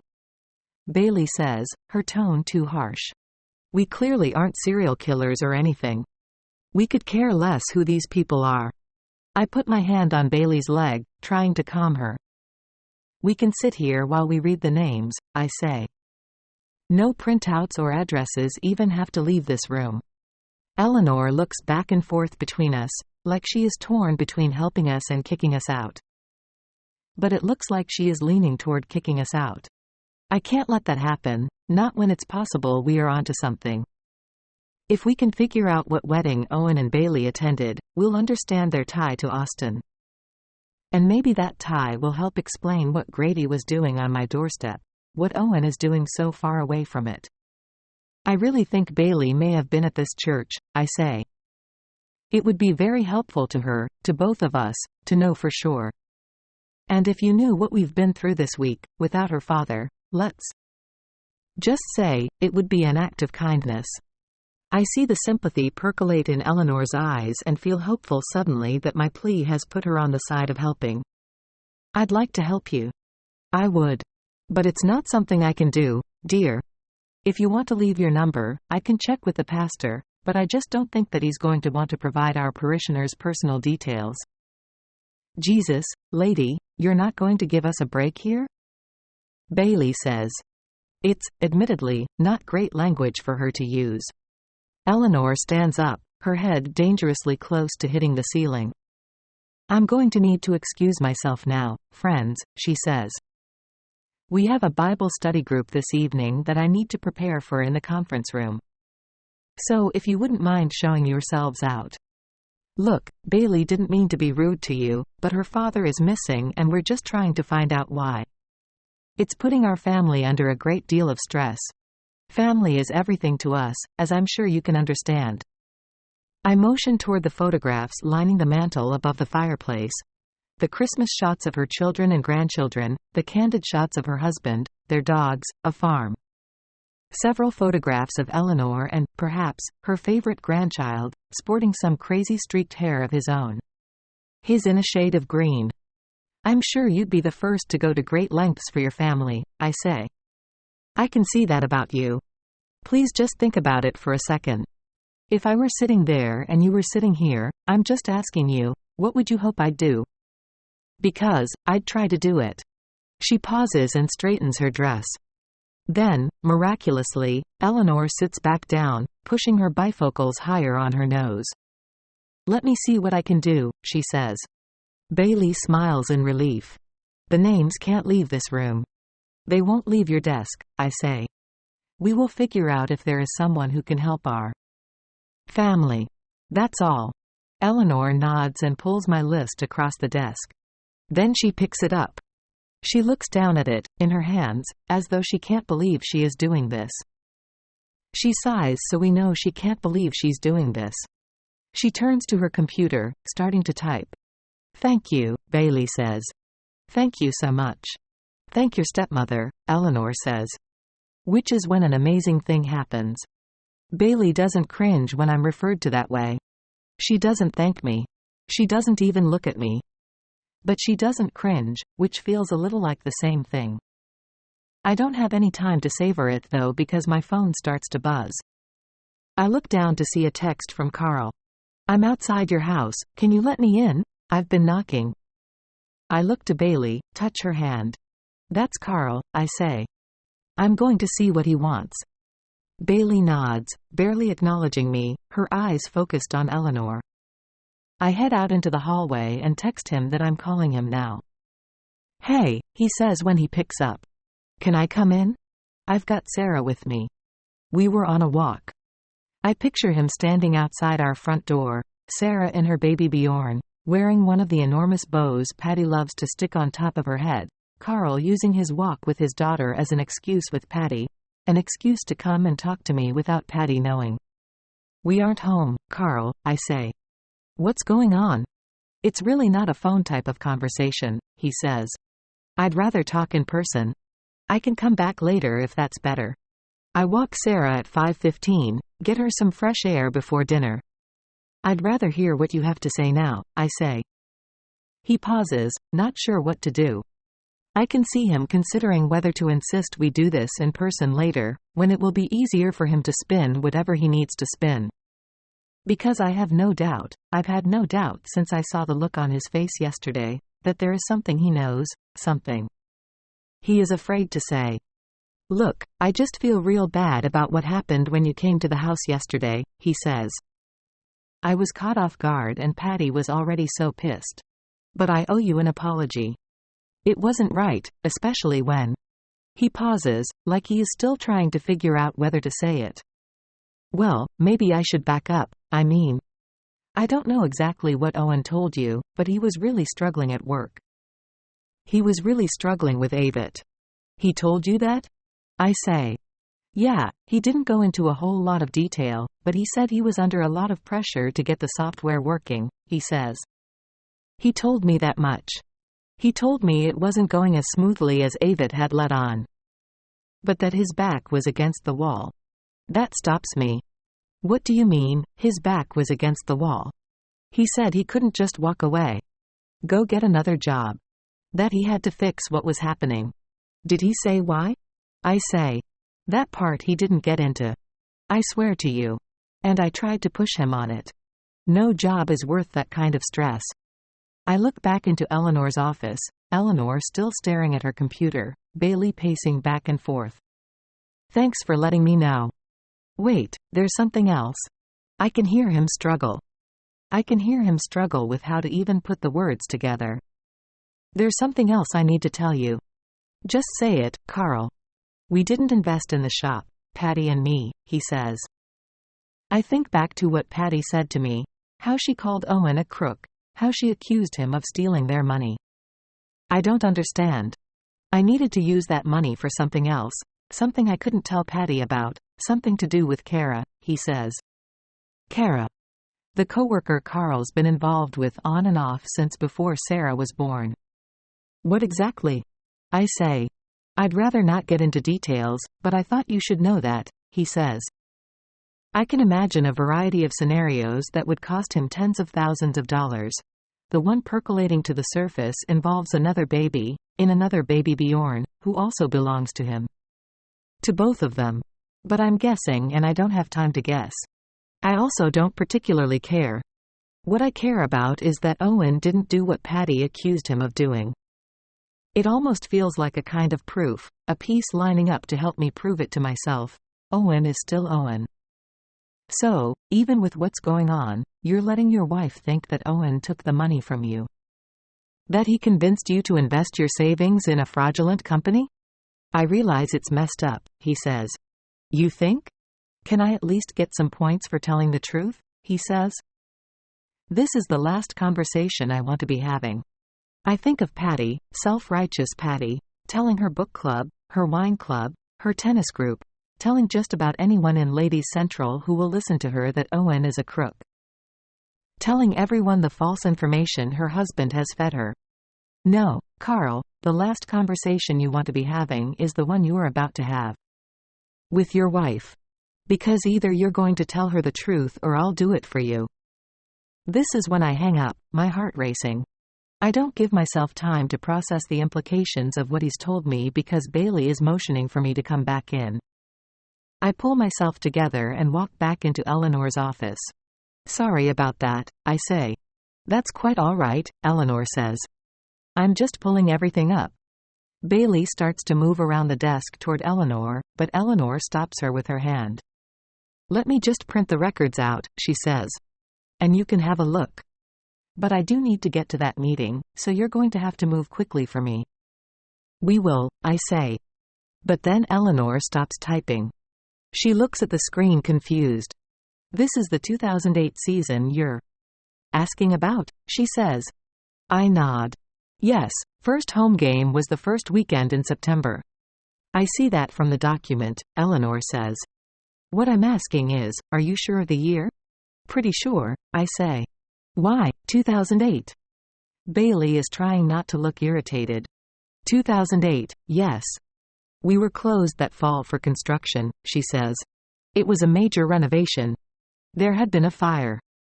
Doors shut on September 1st and we didn't open again for services, no ceremonies of any kind, until March. No weddings. Eleanor moves the screen so we can see the calendar for ourselves, all the empty squares. My heart drops. Maybe you have your year wrong? Eleanor says to Bailey. Let me check 2009 for you. I reach out my hand to stop her. There is no point in checking 2009. Owen and Bailey moved to Sausalito in 2009. I have the records of that, and in 2007, Bailey would have been too young to remember much of anything. She has no memories of Seattle during that time, let alone a sole weekend trip to Austin. If we are being honest with ourselves, even 2008 is a stretch.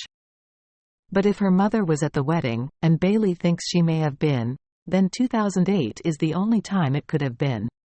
Look, it had to be 2008, she says. Bailey's voice starts to shake as she looks at the empty screen. I was here. And that's the only time it could have been. We've gone over this. It was that fall. It would have had to have been then if my mother was with us. Maybe it was 2007? Eleanor says. I would have been too young to remember any of it then. Then it wasn't here, Eleanor says. But that doesn't make sense, Bailey says. I mean, I recognize the apps. I remember it. I move toward Bailey, but she moves away. She isn't interested in being appeased. She is interested in getting to the bottom of this. Eleanor, I say. Are there other churches in walking distance of campus that look like yours? Something we may have missed that may have reminded Bailey of your church. Eleanor shakes her head. No, not with a cathedral that is reminiscent of ours, she says. Maybe a church that has since closed down? I don't think so. But why don't you leave your phone number? I can ask the pastor, some of our parishioners. And I will call if I remember anything. You have my word on that. What are you possibly going to remember? Bailey says. Why don't you just say you can't help us? Bailey, stop. I say. Stop? You're the one who said if I remember something we need to track it down, and now you're telling me to stop, she says.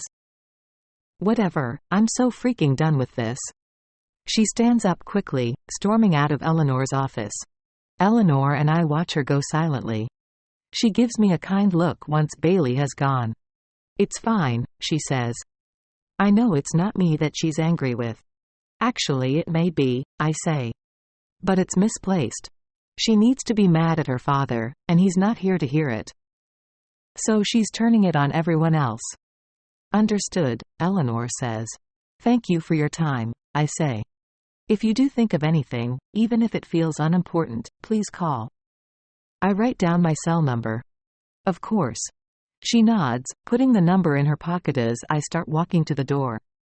Who does this to his family? She asks. I turn around, and meet her eyes. Sorry? I say. Who does this to his family? She says again.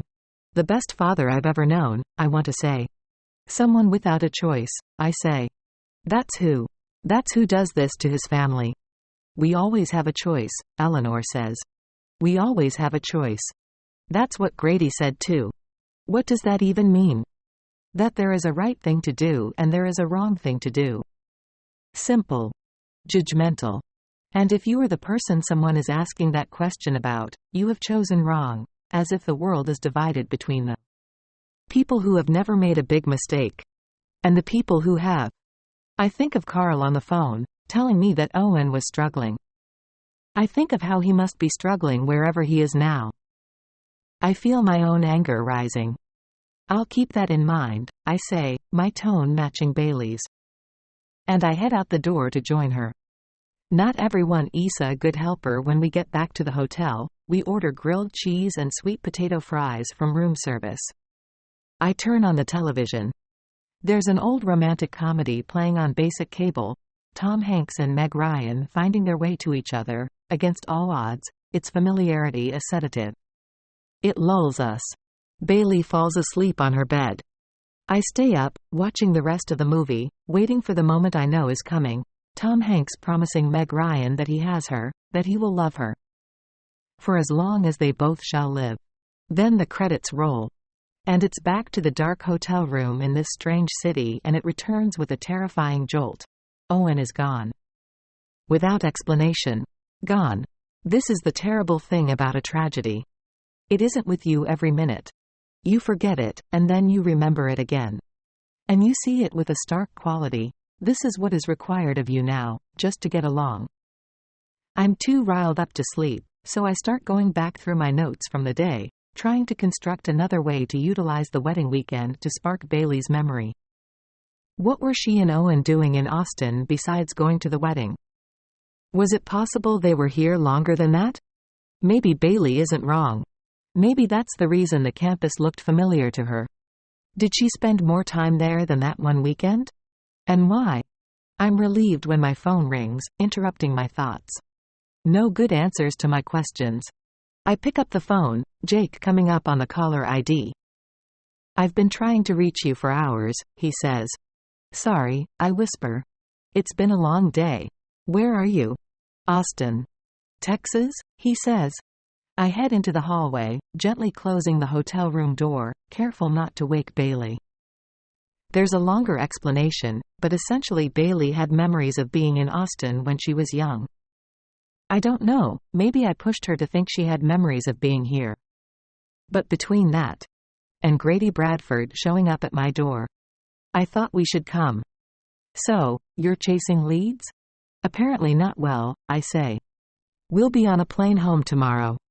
I hate hearing how those words sound.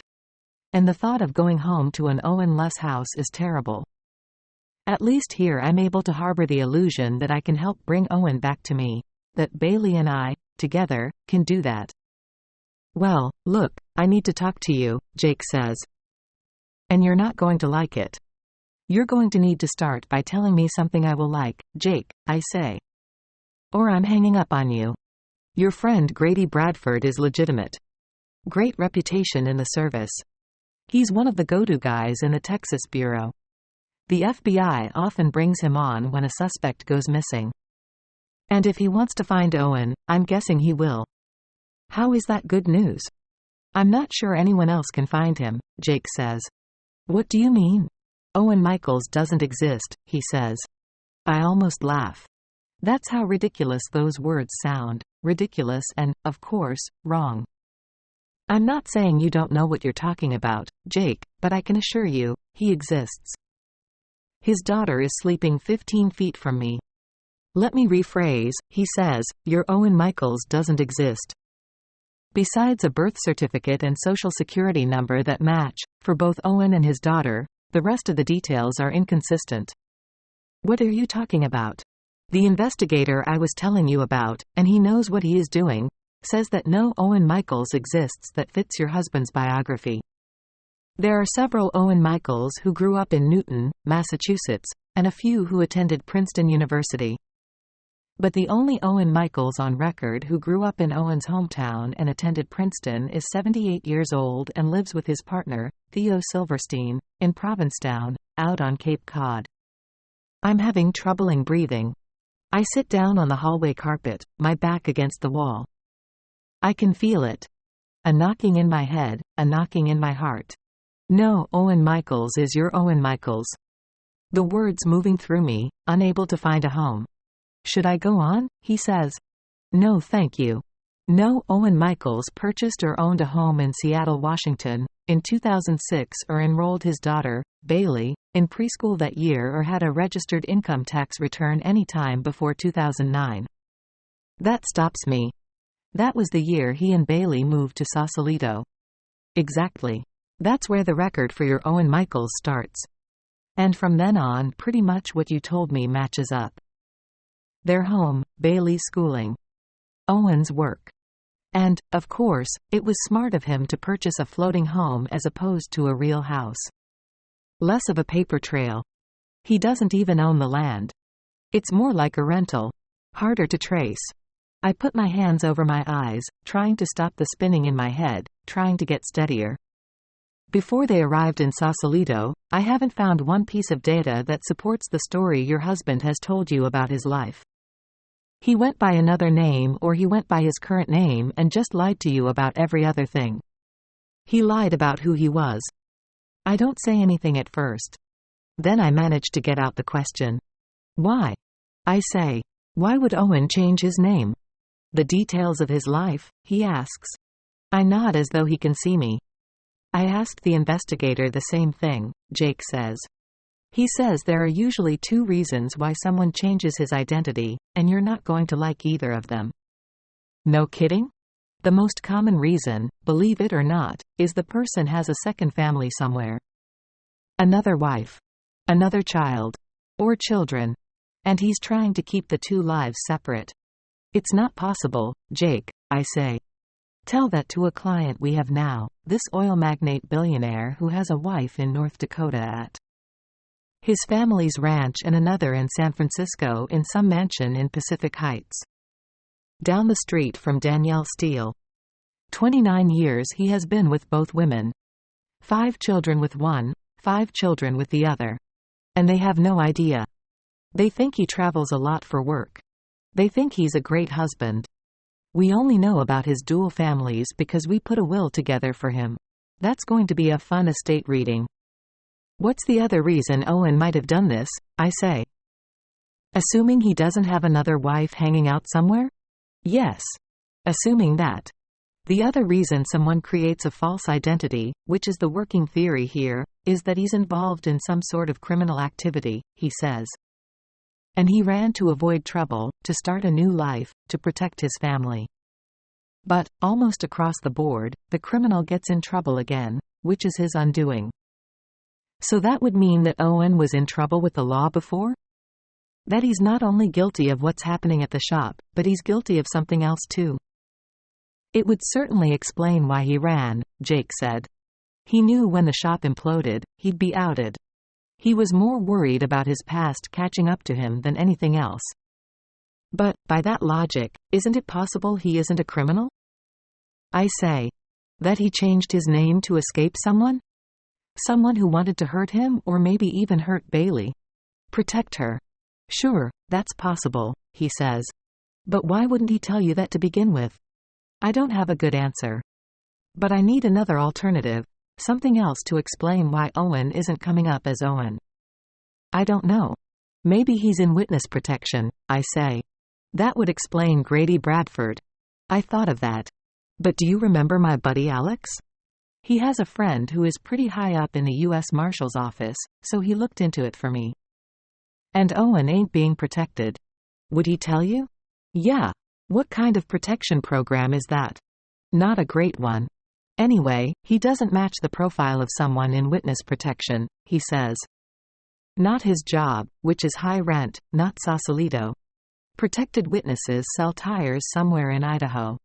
And those are the lucky ones. It's not what you see in the movies. Most witnesses just get dropped off in the middle of nowhere with a little cash in their wallets and some new IDs and are told good luck. So then what? For my money? It's option 2. He's guilty of something and he's been running from it for a long time. And maybe he got caught up in the shop because of that. Or maybe it's unrelated. Hard to know. But it would have caught up with him if he was arrested, so he ran to save himself. Or, maybe it's like you said, and he ran because he thought it was the best way to protect Bailey. To not get her caught up in whatever he's done. It's the first thing that Jake says that penetrates. It's what I keep coming back to myself. If it were just Owen's mistakes that were going to catch up with him, he would have stayed with us. He would have faced the firing squad. But if any of this would take Bailey down with him, he would make another decision. Jake, even if you're right, even if I don't know the whole story about the man I married, I know he would only leave Bailey behind if he absolutely had to, I say. Forgetting me for a second, if he were running, without any intention of coming back, he'd take her with him. She's everything to him. Owen doesn't have it in him to leave her. And just disappear. 2 days ago, did you think he had it in him to make up his entire life history? Because he did do that. I stare at the ugly hotel hallway carpet with its patterns of fuchsia roses, trying to find in them something like solace. This feels impossible. Every bit of this feels impossible. How do you begin to grapple with the idea that your husband is running from the person he used to be, a person whose real name you don't even know? You want to argue that someone is getting the story wrong. Someone is getting your story wrong. In your story, the one you know by heart, none of this makes sense. Not where this story began, not where it's going. And certainly not where it's threatening to end. Jake, how do I go back inside and tell Bailey that nothing about her father is what she thinks? I don't know how to tell her that. He gets uncharacteristically quiet. Maybe tell her something else, he says. Like what? Like you have a plan to get her away from this, he says. At least until it's all sorted out. But I don't. But you could. You absolutely could get her away from this. Come to New York. Stay with me. Both of you, at least until this is all sorted out. I have friends on the board at Dalton. Bailey can finish out the school year there. I close my eyes. How am I here again? On the phone with Jake? How is Jake the one who is helping me? When we ended our relationship, Jake said I'd always felt absent to him. I didn't argue with him, I couldn't. Because I was a little absent. It had felt like something was missing with Jake. The very thing I'd thought I had with Owen. But if Jake is correct about Owen, then Owen and I didn't have what I thought we did. Maybe we didn't have anything close to it, at all. I appreciate the offer. And right now it doesn't sound so bad. But, he says. From what you're telling me, we got here because Owen ran away, I say. I can't run away too, not until I get to the bottom of this. Hannah, you really need to think of Bailey here. I open the hotel room door and peek in. Bailey is sound asleep on her bed. She is curled up in the fetal position, her purple hair sticking out like a disco ball on the pillows. I close the door, step back into the hall. That's all I'm thinking of, Jake, I say. Not yet, it's not, he says. Or you wouldn't be trying to find the one person that in my opinion you should be keeping her away from. Jake, he's her father, I say. Maybe someone should remind him, he says. I don't say anything. I look out over the glass walls and into the atrium below. Work colleagues, complete with their laminated conference name tags, are lounging in the hotel bar, couples are heading out of the restaurant hand in hand, 2 exhausted parents are carrying their sleeping children and enough Legoland paraphernalia to open a store. From this far away, they all look happy. Though, of course, I don't really know. But, for just a moment, I wish I could be any of them as opposed to the person I am. Hiding in a hotel hallway, 8 floors up. Trying to process that her marriage, her life, is Allie. I feel anger surging inside of me. Ever since my mother left, I pride myself on the details, seeing the smallest things about a person. And if someone asked me 3 days ago, I would have said I know everything there is to know about Owen. Everything that matters anyway. But maybe I know nothing.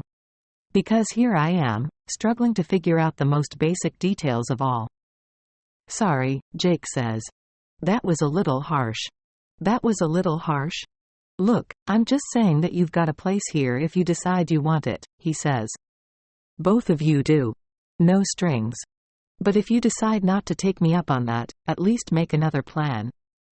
Before you go ripping that girl's life apart, convince her you know what you're doing. Who knows what they're doing in a situation like this, Jake? I say. Who finds themselves in a situation like this? Apparently you do, he says. That's helpful. Come to New York, he says. That's as helpful as I know how to be. 8 months ago, I didn't agree to this, Bailey said. We were standing outside a flea market in Berkeley. And Owen and Bailey were in a rare standoff. He wanted to go in. The only place Bailey wanted to go was home. You did agree, Owen said. When you agreed to come to San Francisco. So how about sucking it up? I agreed to get dim sum, she said. And the dim sum was good, wasn't it? He said. I gave you my last pork bun. As a matter of fact, so did Hannah. That's 2 extra pork buns. What's your point? She says. How about being a good sport and heading inside with us for 30 minutes or so?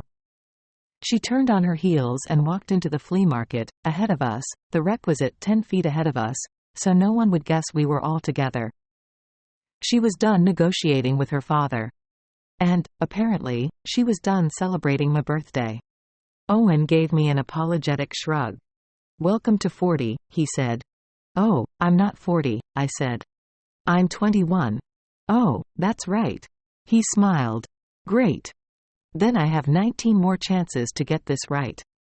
I took his hand, his fingers locking around mine. Why don't we just go home? I said. Brunch was so nice. If she's ready to go home. She's fine. Owen, I'm just saying, this isn't a big deal. No, it isn't a big deal, he said. It isn't a big deal for her to suck it up and enjoy a lovely flea market. She'll be fine walking around for a half hour. He leaned down to kiss me and we started to head inside. To find Bailey. We were just through the front gate when a large man on his way out stopped walking and called out after Owen. No way, he said. He was wearing a baseball cap and a matching jersey, stretched out over his stomach. And he was carrying a lampshade, a yellow, velvet lampshade with the price tag still on it. He reached out to hug Owen, the lampshade awkwardly knocking Owen on the back. "I can't believe it's you," he said. "How long has it been?"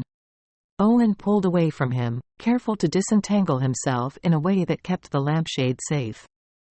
20 years? 25? He said. "How does the prom king miss all the reunions?" "I hate to tell you, pal, but I think you have the wrong guy," Owen said. "I've never been king of anything, just ask my wife." Owen gestured to me. And the guy, this stranger, smiled in my direction. "It's good to meet you," he said. "I'm Waylon." "Hannah," I said. Then he turned back to Owen. "Wait. So you're telling me that you didn't go to Roosevelt?" "Class of 1994. Nope, I went to Newton High in Massachusetts," Owen said. "You got the year right though. Man, you are a dead ringer for this guy the first went to school with. I mean the hair is pretty different and he was more jacked than you." "No offense. I was more jacked too, back then." Owen shrugged. "We all were. A dead ringer though." He shook his head. "It's probably a good thing you're not him though. He was kind of a dick." Owen laughed. "Take it easy," he said. "You too," Waylon said. Then he started to walk toward the parking lot. But then he turned back. "Do you know anyone who went to Roosevelt High in Texas?" he said. "Like a cousin or something? You've got to at least be related." Owen smiled, gently. "Sorry, buddy," he said. "Hate to disappoint you, but I'm not even close to the right guy." "Sorry, reopened Jake's words pound in my head. "Owen Michaels doesn't exist. Owen isn't Owen. He's deceived me about the most central details of his life. He deceived his daughter about the most central details of hers. How is that possible? It feels entirely impossible, considering the man I thought I knew. I do know him. I still believe this, despite the evidence to the contrary. And this belief in him, in us, will either show me to be a steadfast partner or a complete fool. Hopefully those don't turn out to be the same thing. After all, this is what I thought I knew. 28 months ago a man walked into my workshop in New York City wearing a sports jacket and Converse sneakers. On the way to the theater that night, he took me to dinner at a small tapas restaurant on 10th Avenue, and he started to tell me the story of his life. It began in Newton, Massachusetts, and included 4 years at Newton High followed by 4 years at Princeton University, a move to Seattle, Washington, with his college sweetheart, and then a move to Sausalito, California, with his daughter. There were 3 jobs and 2 degrees and 1 wife before me, who he'd lost in a car accident. It was a car accident he could barely talk about more than a decade later, his face cloudy and dark. Then there was his daughter. The highlight of his story, the highlight of his life, his headstrong, inimitable daughter. He moved with her to a small town in Northern California because she'd pointed to it on a map. And said, "Let's try there." And that was something he could give her. This is what his daughter thought she knew. She'd spent the majority of her life in Sausalito, California, in a floating home with a father who never missed a soccer game or a school play. There were Sunday night dinners at restaurants of her choosing, and a weekly trip to the movies. There were lots of jaunts to San Francisco museums, plenty of neighborhood potlucks, and the annual barbecue. She didn't remember their life before Sausalito, except in vague snapshots. A birthday party with a great magician. A trip to the circus where she cried at the clown. A wedding somewhere in Austin, Texas. Bailey filled in the blanks with what her father told her. Why wouldn't she? That's how you fill in the blanks, with stories and memories from the people who love you. If they lie to you, like he did, who are you then? Who is he? The person you thought you knew, your favorite person, starts to disappear, a mirage, unless you convince yourself the parts that matter are still true. The love was true. His love is true. Because, if it isn't, the other option is that it was all a lie. And what are you supposed to do with that? What are you supposed to do with any of this? How do you put the pieces together so he doesn't disappear completely? So his daughter doesn't feel like she is going to disappear completely too? Bailey wakes up, shortly after midnight. She rubs her eyes. Then she looks over to find me sitting in the crappy hotel desk chair, watching her. Did I fall asleep? She says. You did. What time is it? She says. Late. You should go back to bed. She sits up. It's kind of hard with you staring at me, she says. Bailey, did you ever visit your father's childhood home in Boston? I say. Did he ever take you to see his house? She looks at me confused. Like where he grew up? I nod. No. He never took me to Boston. He barely went back there himself. And you never met your grandparents? I say. You never spent any time with them? They died before I was born, she says. You know that. What's going on? Who is going to fill in this blank for her? This kind of hole? I don't know where to start. Are you hungry? I say. You must be hungry. You barely touched your dinner. And I'm famished. Why? You ate both our dinners all on your own. Get dressed, okay? I say.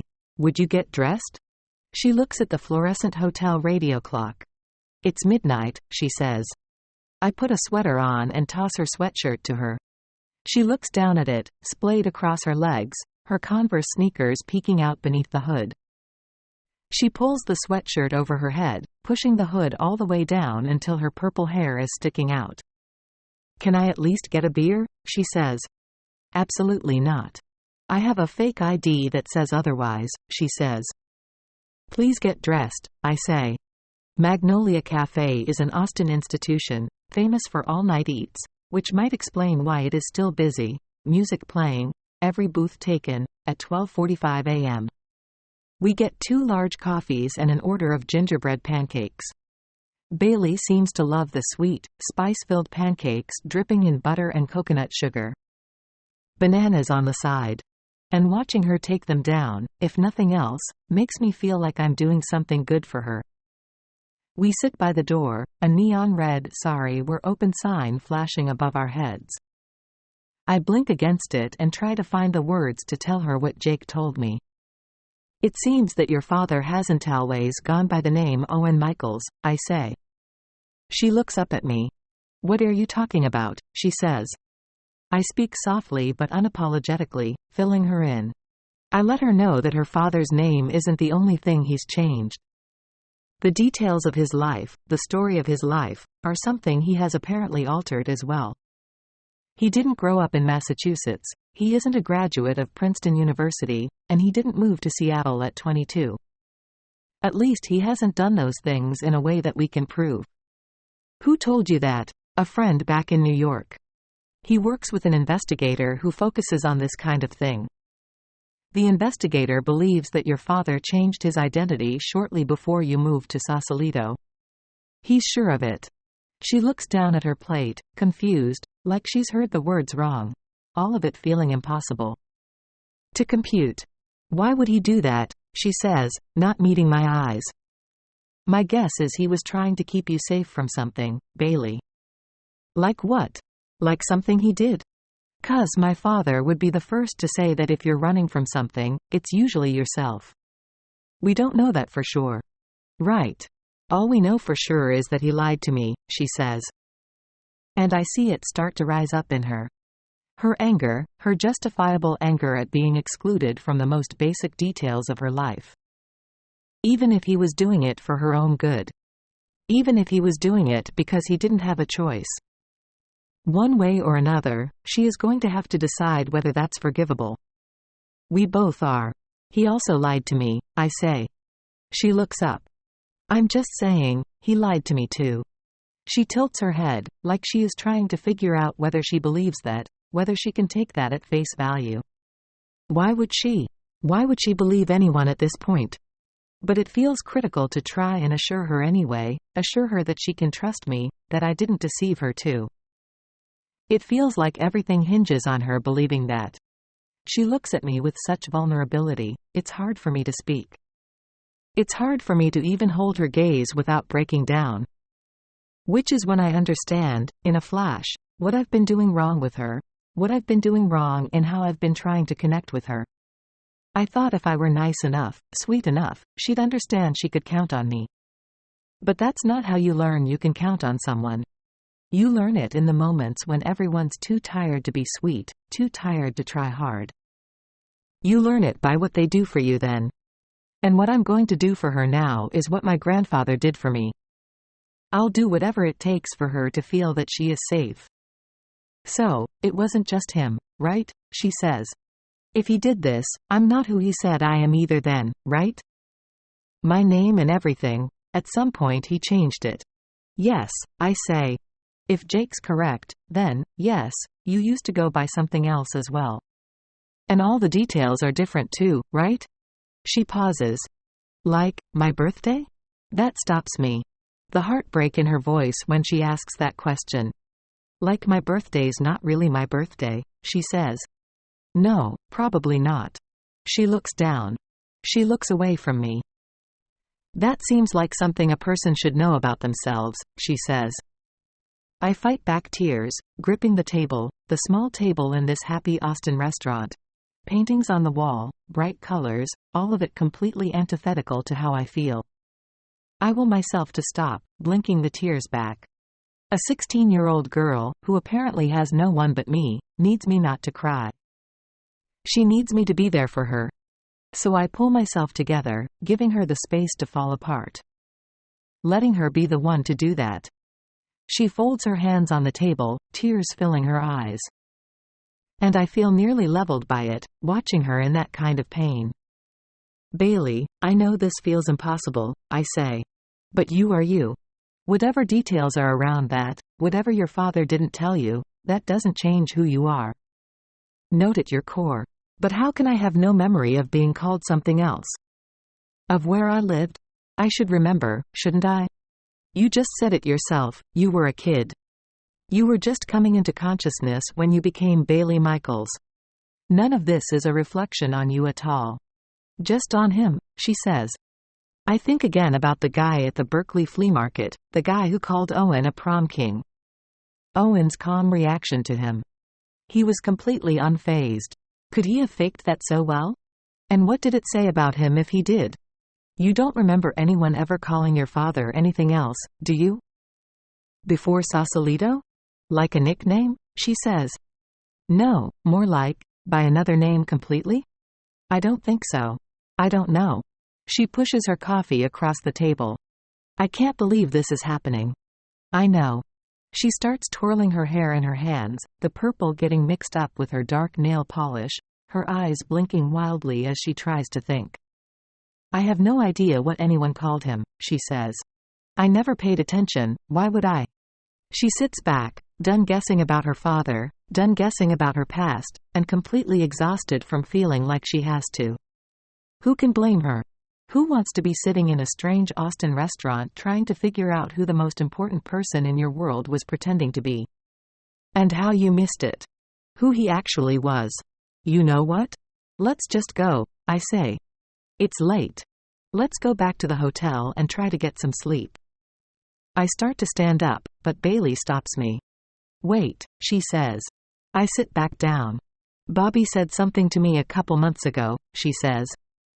He was applying to college and wanted to ask my father for an alumni recommendation for Princeton. But when he looked him up in the list of alums, he said he couldn't find an Owen Michaels anywhere. Not as a graduate in the engineering school, not as a student in the regular college either. I said obviously he looked it up in the wrong place, and then he got into University of Chicago and just dropped it. I never even remembered to ask Dad, but I just assumed it was Bobby not knowing how to work the alumni database or whatever. She pauses. Maybe I should have asked him. Bailey, why would you? Why would you assume he was lying to you? Do you think he was ever going to tell me? She says. Did he plan to take me for a walk one day and let me in on who I really am? Honestly, was he going to tell me that basically everything I knew about my life was Allie? I look at her in the dim light. I think of my conversation with Owen, the conversation about taking a vacation to New Mexico. Was he actually thinking of letting me into some of this then? If I'd pushed a little harder, would he have? I don't know, I say. I expect her to say how unfair that is. I expect her to get upset again. But she stays calm. What's he so scared of? She says. It stops me. Because that's it. That feels like the crux of all of this. Owen is running from something that he is terrified of. He has spent his life running from it. And, more important, he has spent his entire life trying to keep Bailey from it. I think when we figure that out, we'll know where he is now, I say. Oh, well, easy enough, she says. Then she laughs. But the laughter turns, fast, tears filling her eyes. But just as I think she is going to say that she wants to get out of here, that she wants to go back to the hotel, to go back to Sausalito, she seems to find her center. She seems to find something like resolve. So what do we do now? She says. What do we do now? We are in this together, it seems, which warms my heart, even if it's taken us to this all-night diner in South Austin, far from our home. Even if it's taken us into territory we never wanted to be in. That I would give anything so that Bailey didn't have to be in. We are here together and we both want to keep going. We both want to find Owen, whatever he has been hiding, wherever he is now. Now, I say. We fix this. Two can play at that game, one wait until the morning to call him. I wait until I feel calm and I'm sure I can do what I need to do. I gather up all of my notes and throw on a sundress. I close the door to the hotel room quietly, careful not to wake Bailey. Then I head downstairs, through the bustling lobby, and go outside, where I can walk along the street, where I can control better what he hears in the background. It is still quiet out, the lake placid and peaceful, even with the morning rush, commuters on their way over the Congress Street Bridge, heading into their offices, their children's schools, on their way to start their blessedly normal days. I reach into my pocket and pull out the napkin from Fred's, Grady's cell phone number underlined twice. I turn on my cell phone, pressing *67 first before I tap in the number, hoping this will help block my call a little bit longer, if he is so inclined to unblock it, if he's so inclined to try and figure out where I am. This is Grady, he says when he picks up. I brace myself to lie. This is, after all, what there is left to do. It's Hannah, I say. I heard from Owen. This instead of hello. When? Grady says. Late last night, around 2 a.m. he said he couldn't talk in case someone was listening to the call. Tracking him. He called from a payphone or something. It came up as a blocked number and he was talking fast. He wanted to know if I was okay, if Bailey was okay, and he was adamant that he didn't have any part in what is going on at the shop. He said he'd had a feeling Avett was up to something, but he didn't know the depth of it. I can hear Grady on the other end of the phone, rustling around. Maybe he is looking for a notepad, something on which to write down the clues he seems to think I'm going to give him. Tell me what he said exactly, he says. He said it wasn't safe for him to stay on the phone, but that I should call you, I say. That you'd tell me the truth. The rustling stops. The truth? About what? I don't know, Grady. Owen made it sound like you'd know how to answer that. Grady pauses. It's early in California, he says. What are you doing up so early? Would you be able to go back to sleep if your husband called you at 2 a.m. and told you he was in trouble? I'm a pretty good sleeper, so, he says. I need to know what's going on, Grady. What's really going on here, I say. Why does a U.S. Marshal based in Austin, Texas, come all the way to San Francisco seeking out someone who isn't a suspect? And I need to know why you're lying to me about Owen calling you when he obviously did not. Why are there no records of Owen Michaels before he got to Sausalito? I say. Who told you that? He said. A friend. A friend? You're getting some faulty information from your friend, he says. I don't think so, I say. Okay, well, did you remind your friend that one of the primary functions of the shop's new software is to alter your online history? That it helps you erase a trail you don't want to leave, correct? No online trail as to who you are. That includes online databases to universities, housing records. I know how the software works. So why hasn't it occurred to you that if anyone expunged Owen's record, it might have been the one man who has the capability to do so? Owen. He is saying Owen made the trail to his past run cold. Why would he do that? I say. Maybe he was testing out his software, he says. I don't know. I'm just saying you're making up quite an elaborate story when there are a variety of explanations as to what your friend did or didn't find out about Owen's past. He is trying to throw me off balance. I won't let him. I won't let him try to control this narrative for his own agenda, which is feeling increasingly suspicious. What did he do, Grady? Before all of this? Before the shop? Why did he change his identity? Why did he change his name? I don't know what you're talking about. I think you do, I say. I think that explains why you came all the way to San Francisco for an investigation you have no jurisdiction over.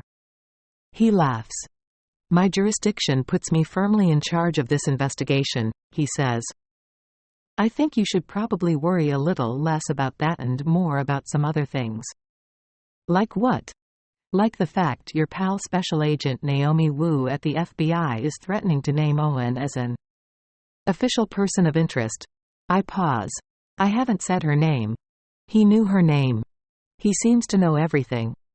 We don't have a whole lot of time before her team shows up at your house with search warrants.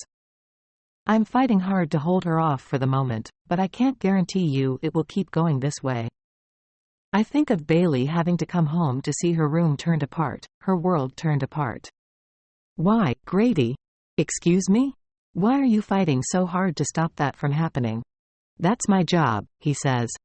He says it assuredly, but I'm not convinced. Because something has clicked in for me. Grady doesn't want any of this for Owen any more than I do. Grady wants to help keep Owen away from that fate.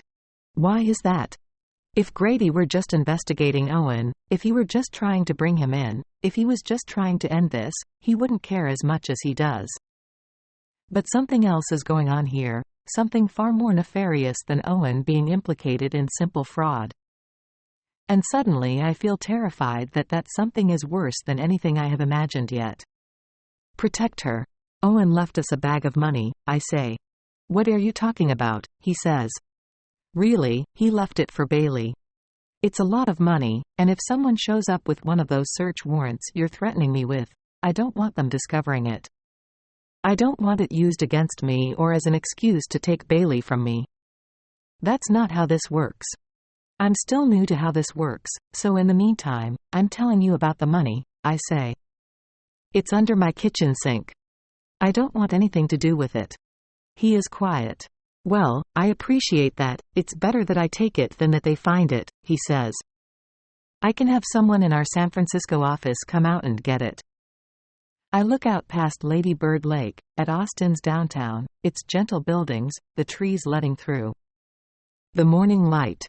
Grady is probably in one of those buildings already, starting his day.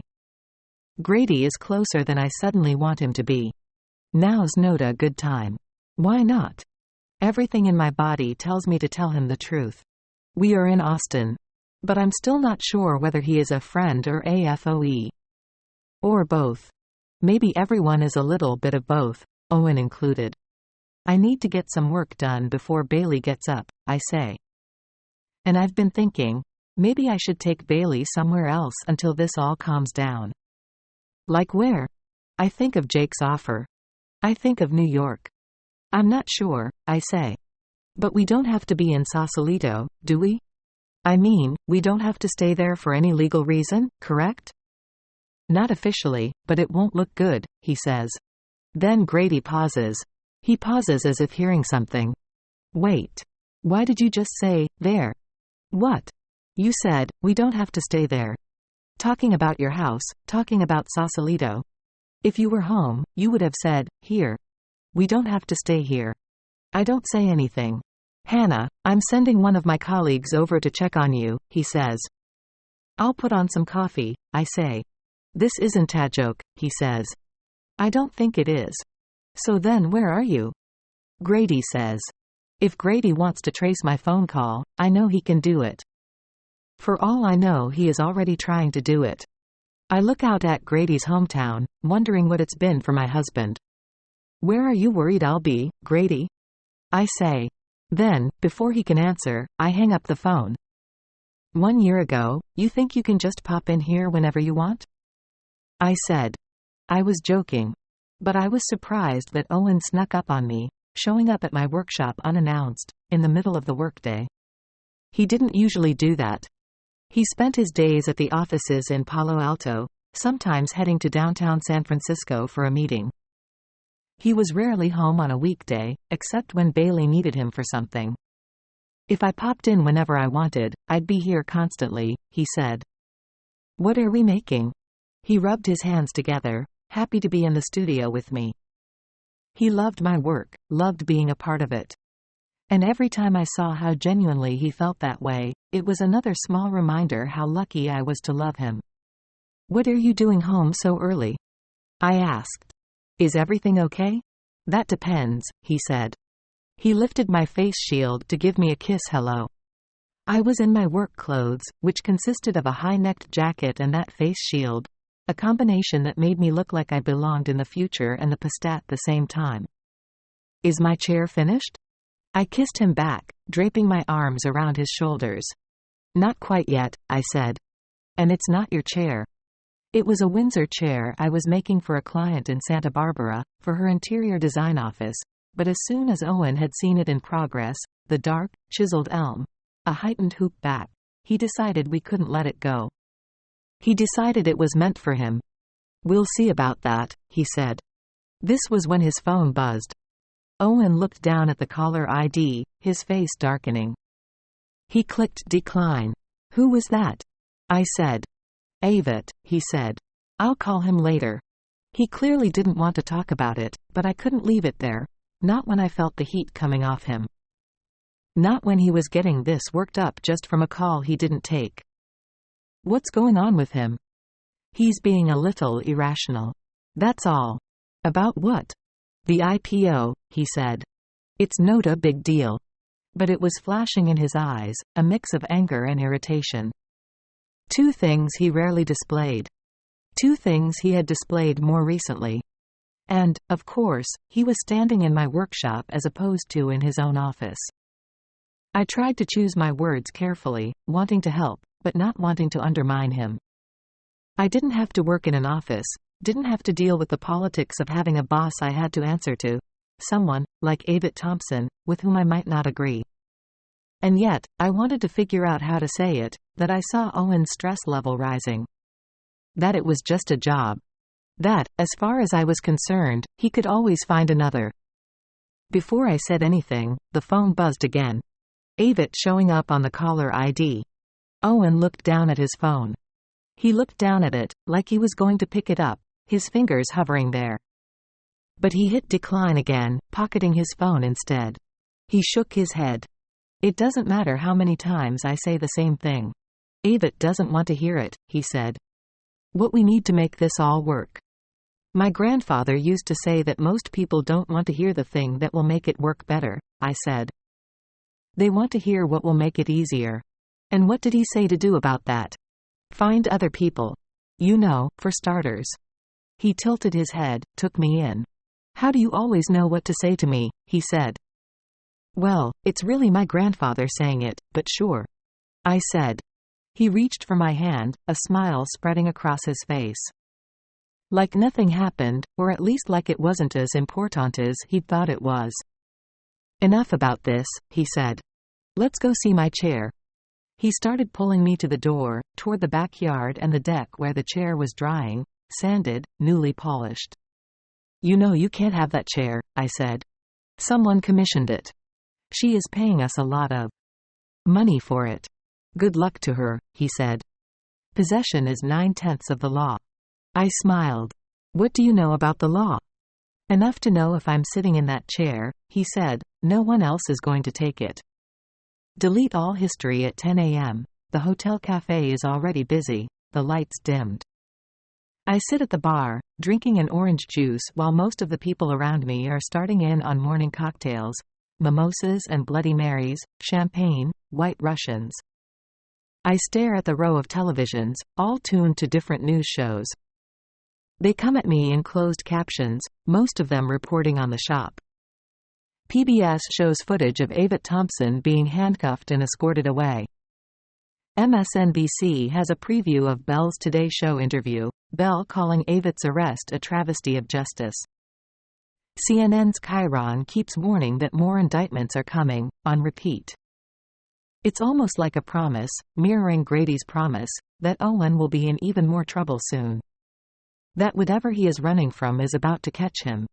This is what gnaws at me, over and over, when I think of my husband, that something is coming for him, for all of us, that he couldn't stop. That he has left me to try and stop it for him. I take out my notepad and go back over what Grady said during our phone call, trying to recall every detail, trying to hone in on what may be important to glean from it. I keep coming back to how he said that Owen might have erased his own online history. And, as wrong as that feels, I try to move myself there, to that assumption, to see what it shows me. Which is when I land on it.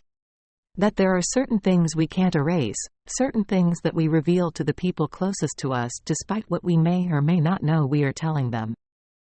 There are things, that without meaning to, Owen has told only me. So I make another list. A list of everything I know about Owen's past. Not the false facts. Newton, Princeton, Seattle. The other facts. The non-facts. Things I learned accidentally during our time together, things that in retrospect seem like strange encounters. Like the guy from Roosevelt High School. I look Roosevelt up, and find 86 of them spread across the United States. None of them are anywhere near Massachusetts. But 8 of them, in places like San Antonio and Dallas, are spread out across Texas. I put a pin in that and keep thinking, landing on the night with Owen at the hotel, the piggy bank on the bar. Which is when I realize something about that piggy bank, something I've been struggling to remember. Am I remembering it correctly now, or am I conjuring up the memory out of something like desperation? I shoot Jules a text to check it out for me and keep thinking. I keep working my way through things only I know, the anecdotes and stories that Owen has told me late at night. Just the two of us. The way you only do with the person you've chosen, the witness to your life. Those stories, the stories he shared when he didn't even realize he was sharing, can't all be false too. I refuse to believe it. I will refuse to believe it until I'm proven wrong. I start rolling through them, Owen's greatest hits. The time he took a boat trip down the eastern seaboard with his father, barely 16 years old. The only time he ever spent several days alone with his father. The time during his senior year of high school that he let his girlfriend's dog out to play and the dog ran away, Owen getting fired from his first job for spending that afternoon searching for the dog instead of returning to work. The time he snuck into the midnight screening of Star Wars with his pals, his parents awake at 2:45 a.m. when he finally walked in.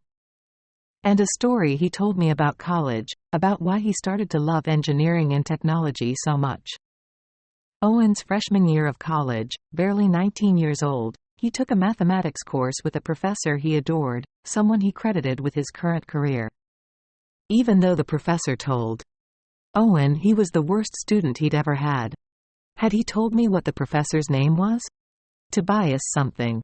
Was it Newton? Or was it Professor Newhouse? And didn't he have a nickname he went by?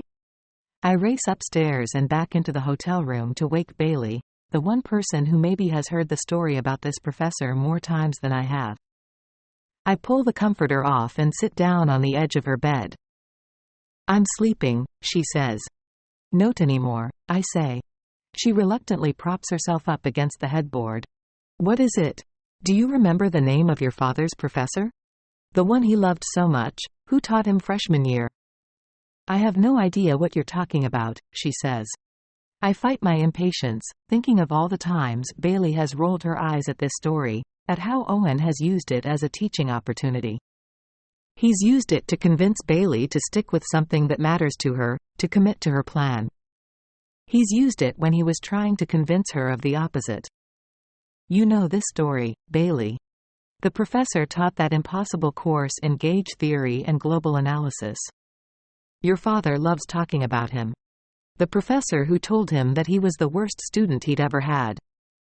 And how that actually made Owen want to do better. How it focused him. Bailey starts nodding, a slow recognition. You mean the guy who put my father's midterm on the bulletin board, right, she says. So he wouldn't forget all the ways he could improve. Exactly, yes. Sometimes your passion takes work and you shouldn't give up on it just because it isn't easy. She takes on Owen's voice, imitating him.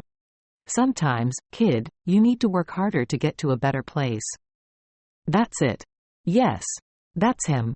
I think his first name was Tobias, but I need to know his full name. Please tell me you remember it. Why? She says. Can you remember it, Bailey? He called him by his last name sometimes. A nickname for his last name. But it started with AJ, didn't it? Maybe. I don't know. No, I don't think that was it. It was Cook. He called him Cook. So maybe it was Cooker, she says. Or was it Cookman? I smile, almost laughing out loud. She's right. I know it as soon as I hear it. It's good to know I wasn't even close. What's so funny? She says. You're freaking me out. Nothing, that's great. That's what I needed to know, I say. Go back to sleep. I don't want to, she says. Tell me what you figured out. I open my phone and I plug his name into the search engine. How many professors with the name Tobias Cookman could there be who teach college-level mathematics? And more specifically gauge theory and global analysis? One that I find, one who is teaching theoretical mathematics. One who has dozens of accolades and awards for his teaching. One who, from the set of photographs that pop up, looks just as surly as Owen has described him. Wrinkled brow, a deep frown. And, for some reason, in many of the photographs he is also perpetually clad in red cowboy boots. Professor Tobias Cookman. He has never worked at Princeton University. But for the last 29 years, he has been on the faculty at the University of Texas at Austin. It's science, isn't it? We take a cab this time.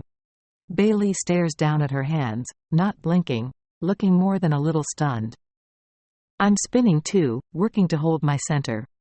It's one thing when a private investigator intuits that your husband's name is different, that the details of his life are different. But if this pans out, if Owen took this class with this Professor Cookman, it's our first piece of proof, real proof, that Owen lied about the story of his life. It's the first proof that my instinct was right, that his story, Owen's real story, somehow may begin and end in Austin. It feels like a victory that we are moving closer to the truth. But when the truth is taking you somewhere you don't want to go, you also aren't sure. You aren't sure you want that win. The cab pulls up to the College of Natural Sciences, a collection of buildings that's bigger and more expansive than my entire liberal arts college, campus and dorms included. I turn and look at Bailey. She is taking in the buildings, the relaxed green running through and around them. Even considering the circumstances, it's hard not to be impressed, especially when we get out of the car and start walking through the green and over the small bridge that leads to the Department of Mathematics. The building that is home to UT's mathematics, physics, and astronomy departments. The Ego Wall proudly showcases that this building graduates hundreds of the most impressive science and math students in America each year. And it's also home to Nobel Prize winners, Wolf Prize winners, Abel Prize winners, Turing Award winners, and Fields Medal winners. Including our Fields Medal winner, Professor Cookman. As we take the escalator up to his office, we see a large poster of Professor Cookman's face. Same frown, same wrinkled brow. The poster reads, Texas Scientists Change the World. And it lists some of Professor Cookman's research, some of his awards. Fields Medal winner. Finalist for the Wolf. We arrive in front of his office and Bailey cues up her phone to a photograph of Owen, the oldest photograph either of us has with us in Texas, in the hope that Professor Cookman is someone who is willing to look at it. The photograph is from a decade ago. Owen is hugging Bailey after her first school play. Bailey is still in costume and Owen has his arms wrapped proudly around her shoulders. Bailey's face is mostly obscured by the mess of flowers he gave her, gerbera daisies and carnations and lilies, a bouquet larger than her whole body. Bailey is peeking out from behind the flowers, a big smile on her face. Owen is looking at the camera, happy, laughing. It's almost too much to look at the photograph, especially when I zoom in on Owen. His eyes bright and lively. Almost like he's here. Almost like he could be here. I try to give Bailey a supportive smile as we walk inside and find a graduate student sitting behind a desk in the outer office. She wears black wire rim glasses and is focused on grading a thick stack of student papers. She doesn't look up, doesn't put her red pen down. But she clears her throat. "Can I help you?" she says, like it's the last thing she wants to do. "We are hoping to speak with Professor Cookman," I say. "That much is obvious," she says. "Why?" "My father's an old student of his," Bailey says. "He's teaching," she says. "Besides, you need an appointment." Of course, but what Bailey here is trying to explain to you is that she too is interested in becoming a student. Etute. Like her father. And Neelan Simonson, over in admissions, suggested that she sit in on Professor Cookman's class today. She looks up. "Who in admissions?" she asks. "Neelan?" I say, trying hard to sell the name I just made up. "He said if Cook can't convince Bailey to come here, no one can. He thought she should sit in on his class today." She raises her eyebrows. My use of his nickname Cook stops her, makes her believe me. "Well, class is half over, but if you want to sit in on the rest of it, I guess I can take you down there." "That would be great," Bailey says. "Thanks." She rolls her eyes, uninterested. "So let's do this," she says. We follow her out of the office and walk down several staircases until we arrive at a large lecture hall. "When you walk in, you'll be at the front of the class," she says. "Don't stop. Don't look at Professor Cookman. Head up the stairs and go directly to the back of the lecture hall." "Got it?" I nod. "Sure. If you disrupt his class in any way, he'll ask you to leave," she says. "Believe me." She opens the door and I start to thank her, but she puts her finger to her mouth, shushing me. What did I just say? Then she is gone, shutting the door behind her, leaving us inside. We stare at the closed door. Then we do what she said. I keep my eyes straight ahead as we walk up the staircase, heading to the back of the lecture hall, passing the 80-something students who fill the seats. I motion to a spot against the back wall and we head there, trying to make ourselves invisible. Only then do we turn and face the room. Professor Cookman stands at the front, behind a small podium. In person, he looks to be about 60 and no taller than 5'5", even in those red cowboy boots, which seem to add an extra few inches.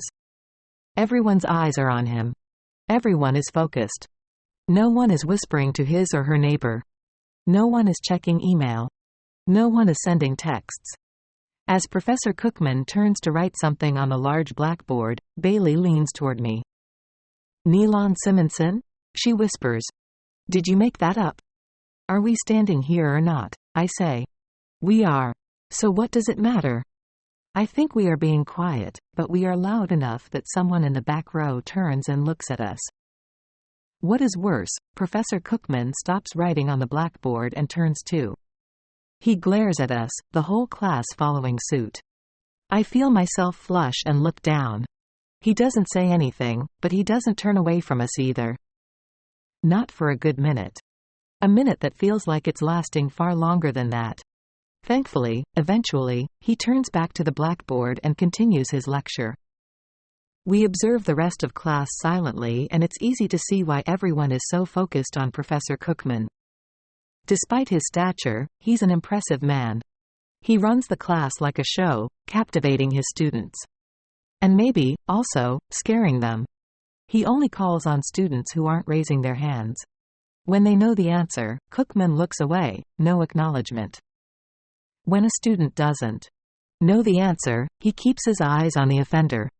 He stares until it is uncomfortable, a little like he looked at us. Only then does he call on someone else. After he writes a final equation on the board, he announces that the class is over and he dismisses everybody for the day. The class streams out and we head down the stairs to where he stands by his desk, packing his messenger bag. It seems like he doesn't see us, continuing to pack up his papers. But then he starts speaking. "Do you make it a habit to interrupt lectures?" he says. "Or should I count myself as special?" "Professor Cookman," I say. I'm sorry about that. We didn't mean for you to hear us. Do you think that makes it better or worse? He says. Who are you exactly? And why are you in my classroom? I'm Hannah Hall. And this is Bailey Michaels, I say. He looks back and forth between us, searching for more. Okay. We're looking for some information about a former student of yours, I say. We're hoping you might be able to help us. And why would I do that? He says. Especially for young women who disrupt my class? You might be the only one who can, I say. He holds my eyes, as if taking me in for the first time. I motion to Bailey, who hands Professor Cookman her phone, the screen open to the photograph of her with her father. He reaches in his shirt pocket and pulls out a pair of glasses, turns his gaze to the phone. The man standing next to you in the photograph, he says. Is he the former student? She nods but stays quiet. He tilts his head, takes in the photo, like he is truly trying to remember. I try to help jog his memory. If we have his correct graduation year, he took your class 26 years ago, I say. We were hoping you might know his name? You know he took my class 26 years ago, he says. And you don't know his name? We know the name he goes by now, but we don't know his real name, I say. It's a long story. I've got time for the short version, he says. He's my father, Bailey says. They're the first words out of Bailey's mouth and they stop him. He looks up, meets Bailey's eyes. How did you tie him back to me? He says. I look to Bailey to see if she wants to answer, but she is quiet again. And she looks tired. Too tired for 16. She looks up at me and motions. She motions for me to jump in. It turns out that my husband made up a lot of details about his life, I say. Except he did tell us a story about you, about the influence you had on him. He remembers you fondly. He looks back down at the photograph, and I think I see a flicker in his eyes when he stares down at Owen. When I look at Bailey, I know she thinks that she's noticed the same thing. But, of course, this is what we want to see. He goes by Owen Michaels now, I say. But he used to go by a different name when he was your student. And why did he change his name? He says. That's what we're trying to figure out, I say. Well, I've taught many students over the years and I can't say I know him, he says. If it helps, we're fairly certain it was your second year of teaching. Maybe memory works differently for you, but in my experience, it gets harder the further away you get. In my recent experience, it's all pretty much the same, I say. He smiles, taking me in. And maybe he sees it, what we are going through, because his tone softens. Sorry, I can't be of more help, he says. Maybe try the registrar's office. They could possibly steer you in the right direction. And what are we going to ask them? Bailey says. She's trying to stay controlled. But I see it. I see her anger brewing. Excuse me, he says. I'm just saying, what are we going to ask them?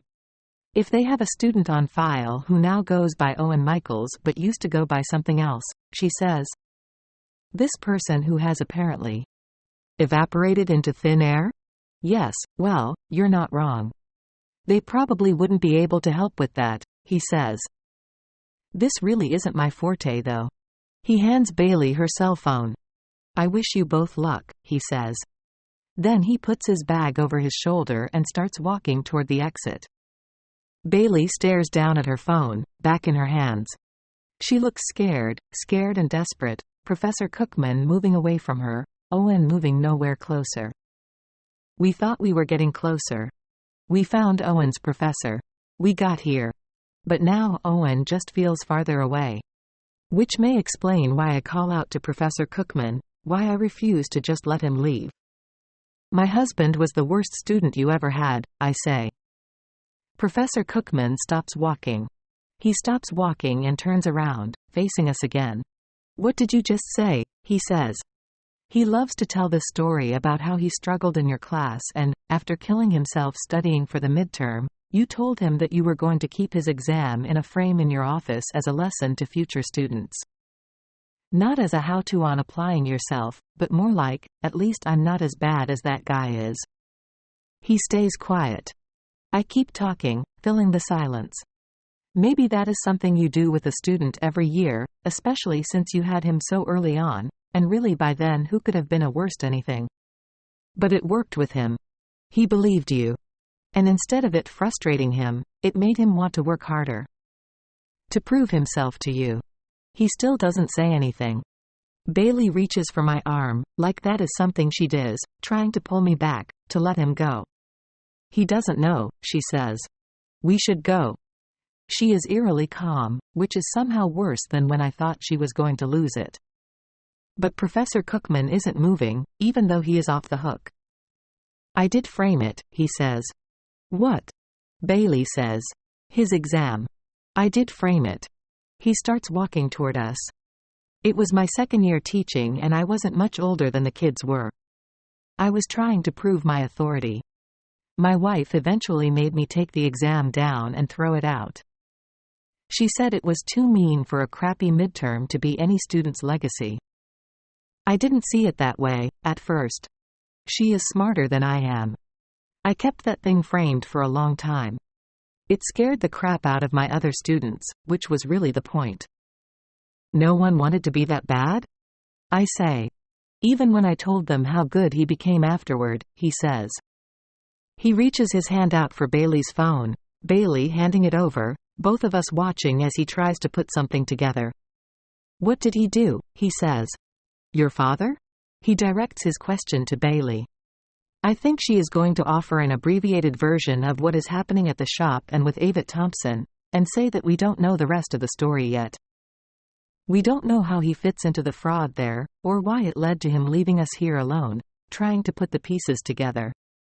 These impossible pieces. But, instead, she shakes her head and tells him the worst part of what Owen has done. He lied to me, she says. He nods, like that is enough for him. Professor Cookman. First name Tobias. Nickname Cook. Award-winning mathematician. Our new friend. Come with me, he says. Some students are better than others. Professor Cookman takes us back to his office, where he puts on a pot of coffee, and Cheryl, the graduate student manning his desk, is much more attentive than earlier. She powers on several computers on Cook's workstation as a second graduate student, Scott, starts going through Cook's filing cabinet, both of them moving as quickly as they can. While Cheryl downloads a copy of Owen's photograph onto the professor's laptop, Scott pulls out an enormous file, slamming the cabinet closed, and then walks back over to the desk. The exams you have in here only go back to 2001. These are from 2001-2002. Then why are you handing them to me? He says. What am I supposed to do with these? Scott looks dumbstruck as Cheryl puts the laptop on Professor Cookman's desk. Go and check the filing cabinets in the archives, he says. Then call the registrar and get me the class list from 1995. Also get 1994 and 1996, just to be thorough. Scott and Cheryl head out of the office, tasked, and Cook turns to his laptop, Owen's photograph covering the screen.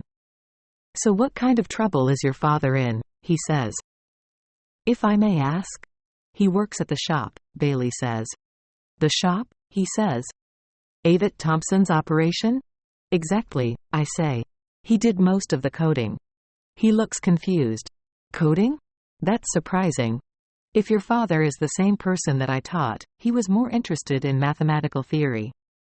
He wanted to work for the university. He wanted to work in academia. Coding's not a natural extension of that, really. That may be why he decided to do it, I almost say. It was a way to hide in a field adjacent to the field he was interested in, but far enough away that no one would look for him there. Is he officially a suspect? Cook asks. No, I say. Not officially. He motions toward Bailey. I imagine you're just interested in finding your father. Either way. She nods. And Cook turns his attention to me. And how does the name change fit in, exactly? That's what we're trying to figure out, I say. He may have been in trouble before the shop. We don't know. We're only just learning about all the inconsistencies between what he's told us and what's true. Yes, I say. Then I turn and look at Bailey, to see how she's processing that.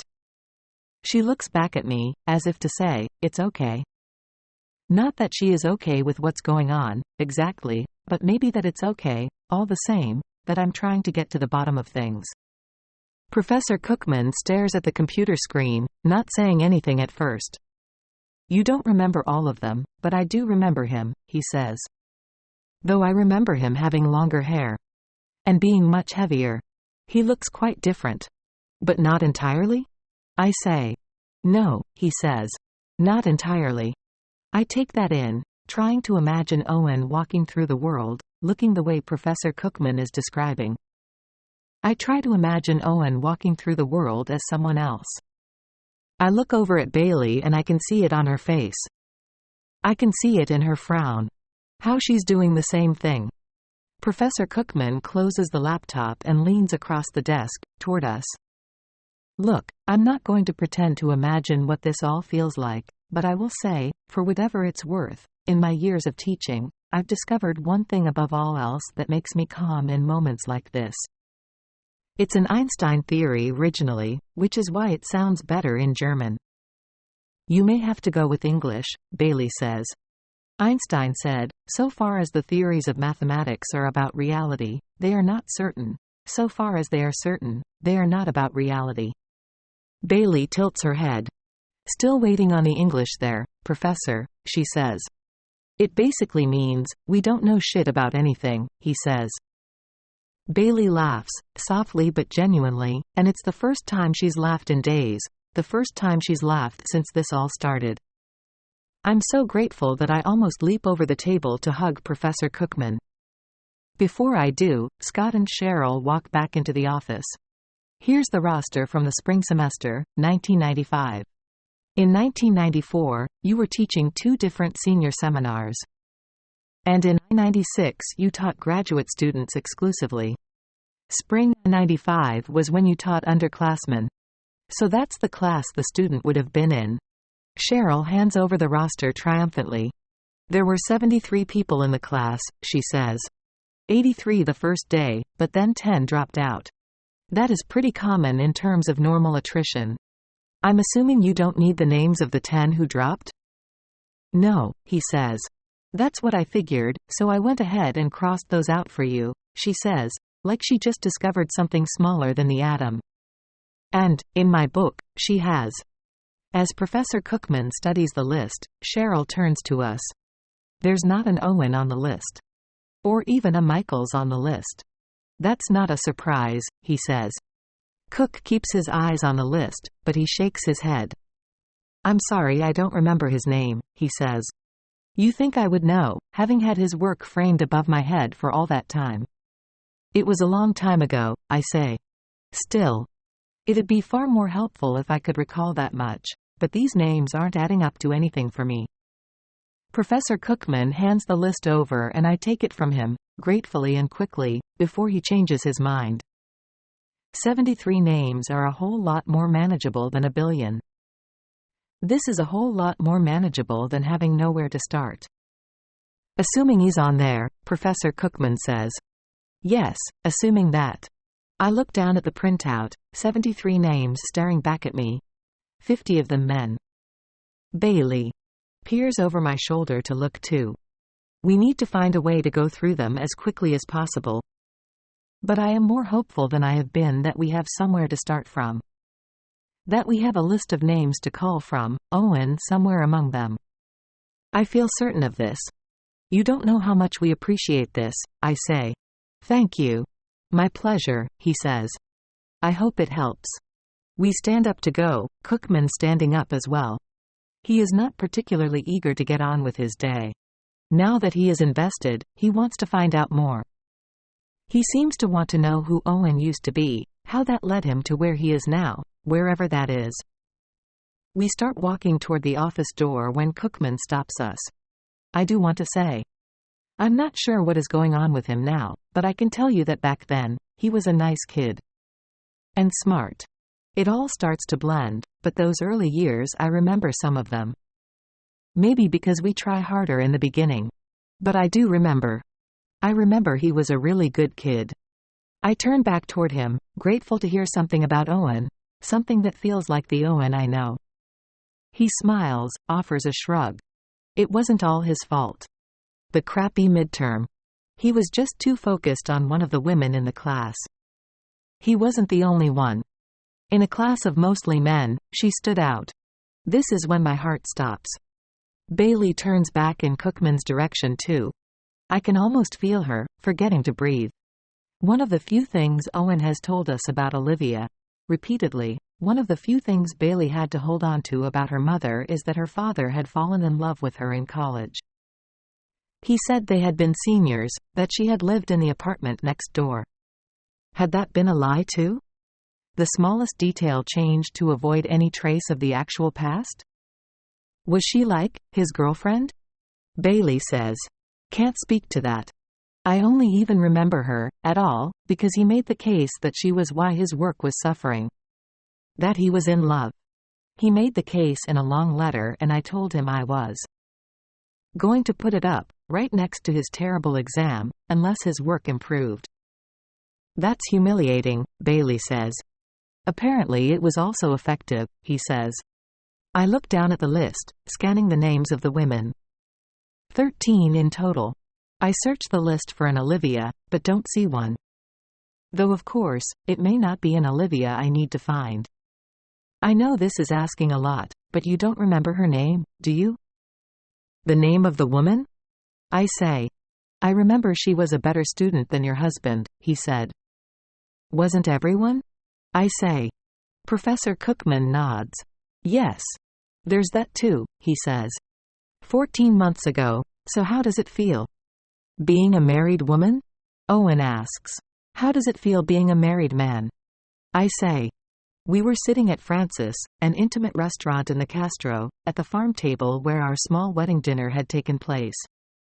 The day had started with the two of us getting married at City Hall. I wore a short white dress, Owen put on a tie and new Converse sneakers. And it was ending with the two of us, time rolling toward midnight, as we finished the champagne, shoes off, now that our handful of guests had left. Jules had been there, and a few friends of Owen's, Carl, Patty, and Bailey. Of course, Bailey. In a rare display of generosity toward me, she arrived at City Hall on time and stayed at the restaurant until after we cut the cake. She even gave me a smile before leaving to spend the night at her friend Rory's. I hoped that meant she was at least a little happy about the day. I knew it probably meant she was a little happy that Owen let her have champagne. Either way, I was taking the win. It feels pretty great being a married man, Owen said. Though I have no idea how we're getting home tonight. I laughed. It's not a bad problem. No, he said. Not as far as problems go. He reached for the champagne bottle, filled his glass, and refilled mine. Then he moved his chair away, sat down on the back of mine. I leaned back against him, breathing in. We've come a long way from our second date when you wouldn't even let me drive you to dinner, he said. I don't know about that, I said. I was pretty crazy about you, even then. You had a funny way of showing it. I wasn't even sure I was going to get to see you again after that night. Well, you did ask an awful lot of questions. I had a lot to learn about you. All in one night? He shrugged. I felt like I needed to learn about the could have been boys, he said. Thought it was my best shot at not becoming one. I reached back and touched his cheek, first with the outside of my palm, then with the inside. You became the opposite, I said. I think that might just be the single best thing anyone has ever said to me, he said. It's true, I said. And it was true. Owen was the opposite. He had felt like the opposite from day one, from that first meeting in my workshop, but it was more than just a feeling now. He had proven himself to be the opposite. It wasn't just that it was easy to be with him, though it was, or that I felt deepened by him in a way I never had in a relationship before. It wasn't even that we understood each other in that elusive way that you either had with someone or you could never quite find. That pervasive shorthand in which a look could tell us what the other person needed. Time to leave the party. Time to reach for me. Time to give me room to breathe. It was a little bit of all of that and something far bigger than all of that. How do you explain it when you find in someone what you've been waiting for your whole life? Do you call it fate? It feels lazy to call it fate. It's more like finding your way home, where home is a place you secretly hoped for, a place you imagined, but where you'd never before been. Home. When you weren't sure you'd ever get to have one. That's what he was to me. That's who he was. Owen pulled my palm to his lips, held me there. So, are you going to answer my question about how it feels? He said. To be a married woman? I shrugged. Not sure yet, I said. Too soon to tell. He laughed. Okay, well, that's all right, he said. I took a sip of my champagne. I took a sip, and laughed too. I couldn't help it. I was happy. I was just happy. Turns out you have a little while to decide, he said. Like the rest of our lives, I said. I hope longer than that, he said. If you marry the prom king. 73 names, 50 of them men. One of them is potentially Owen. We walk quickly across campus toward the main research library, which Cheryl tells us is most likely to house the school yearbooks. If we can get our hands on the yearbooks from the years Owen was at UT, that could be the key to getting through this list as quickly as possible. The yearbooks will offer not just student names, but they'll offer photographs too. They'll potentially have a photograph of a young Owen, if he did anything at school besides fail math. We head inside the Perry Castaneda Library, which is enormous, 6 stories of books and maps and cards and computer labs, and head to the research librarian's desk. She informs us that we will need to put a request in at the archives to get the hard copies of the school yearbooks from that far back, but we can access the archive on a library computer. We go to the second-floor computer lab, which is mostly empty, and sit at 2 computers in the corner. I pull up Owen's freshman and sophomore yearbooks on one computer. And Bailey pulls up his junior and senior years. And, side by side, we begin looking up students from Cookman's Class 1 at a time, hitting the roster alphabetically. Our first candidate, John Abbott from Baltimore, Maryland. I find him in one grainy photograph with the ski club. He doesn't look much like Owen in the photograph, thick glasses, full beard, but it is hard to rule him out completely just based on that one photograph. We find too many potential hits when we Google just his name, but when I cross-reference with skiing, I find that John Abbott, Baltimore native, UT Austin grad, now lives in Aspen with his partner and their 2 kids. We are able to rule out the next few male students on the list much more easily. One is 5 feet tall and has curly red hair. Another is 6'4" and a professional ballet dancer who resides in Paris. One is living in Honolulu, Hawaii, and running for state senate. We are on the S when my phone rings. Home comes up on the caller ID. For a second, I imagine that it's Owen. Owen is back at the house, and calling to tell us that he has worked everything out, and we need to come home immediately. So he can explain the parts that don't make sense. Where he has been, who he was before I knew him. Why he has left these things out. But it isn't Owen on the phone. It's Jules. Jules is responding to the text I'd sent her at the hotel bar, asking her to head to the house, asking her to find the piggy bank. I'm in Bailey's room, she says when I pick up. Was anyone outside? I say. I don't think so. I didn't see anyone strange in the parking lot, and there wasn't anyone on the docks. Would you close the blinds while you're there? Already done, she said. I look over at Bailey, hoping she's too busy with the yearbooks to pay close attention. But I clock her eyeing me, waiting to see what this phone call is about. Maybe hoping, against hope, this is going to be the call that gets her back to her father. And you were right, Jules says. It does say Lady Paul on the side. She doesn't say what it is, of course. She doesn't say it's a piggy bank that she is at our house to retrieve, Bailey's piggy bank. Though it would sound pretty innocuous if she did say that out loud. I hadn't imagined it. The small note on the bottom of the last page of Owen's will, listing the conservator, L. Paul. It was also the name on the side of the blue piggy bank in Bailey's room. Lady Paul, written in black, beneath the bow. The same blue piggy bank Owen had taken when we evacuated, the one I found him with at the hotel bar in the middle of the night.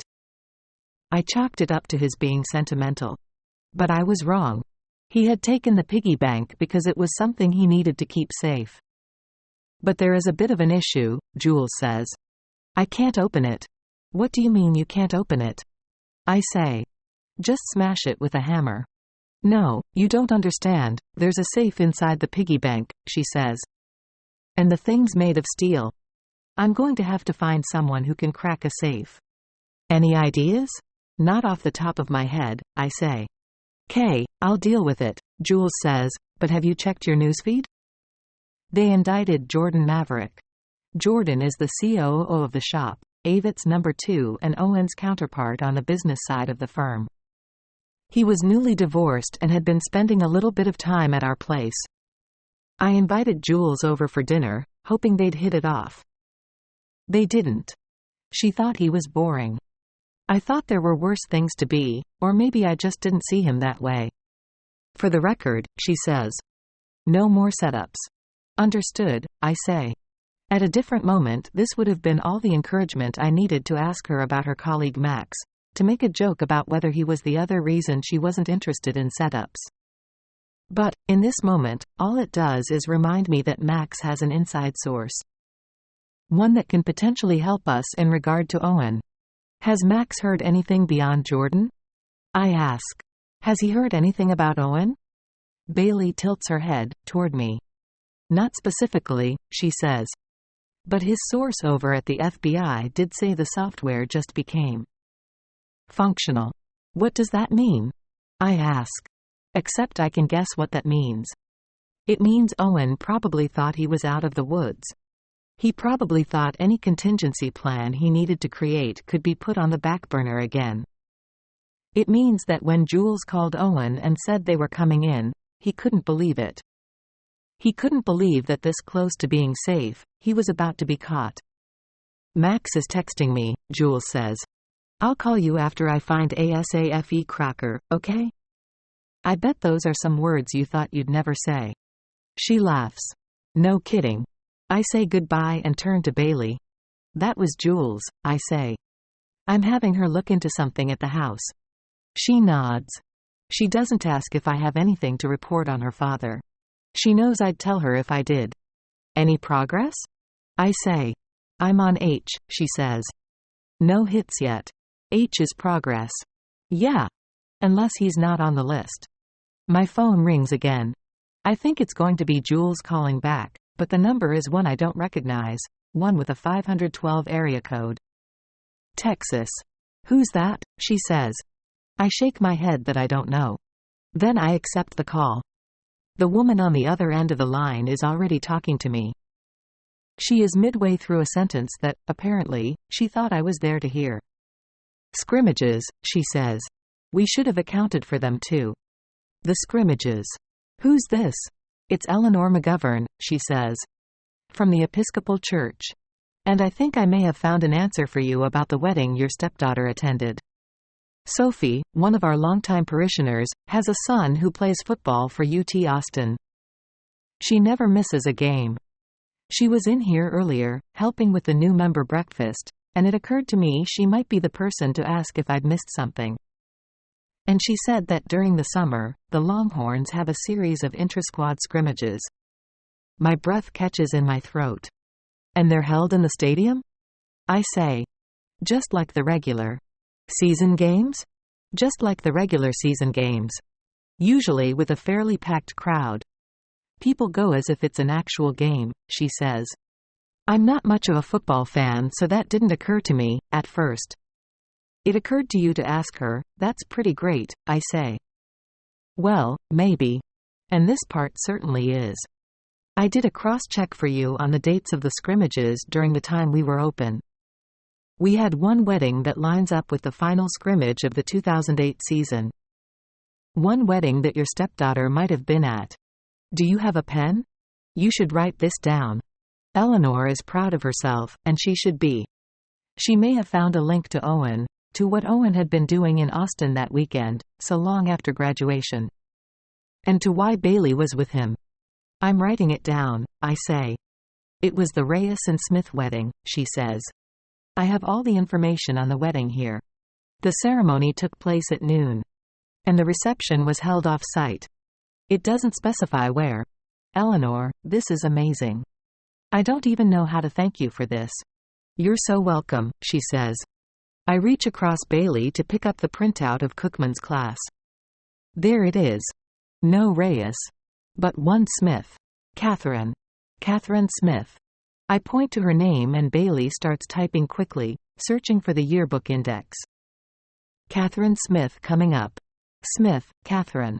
10-page numbers by her name. Maybe they were friends, or she had been Owen's girlfriend, the one that Professor Cookman remembered. And Owen had been in town for Catherine's wedding. He had brought his family back to help his old friend celebrate. Maybe if I could find her, she could shed light on who Owen used to be. Was her first name Catherine, Eleanor? No, not Catherine. Let me see. Bride's first name is Andrea, Eleanor says.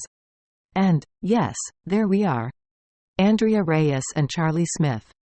I feel deflated that it wasn't Catherine herself, but maybe she is related to Charlie somehow. This could certainly still be the connection. But before I can repeat that to Bailey, she turns to a page featuring the Debate Society and President Catherine, Kate, Smith. And the photograph comes up.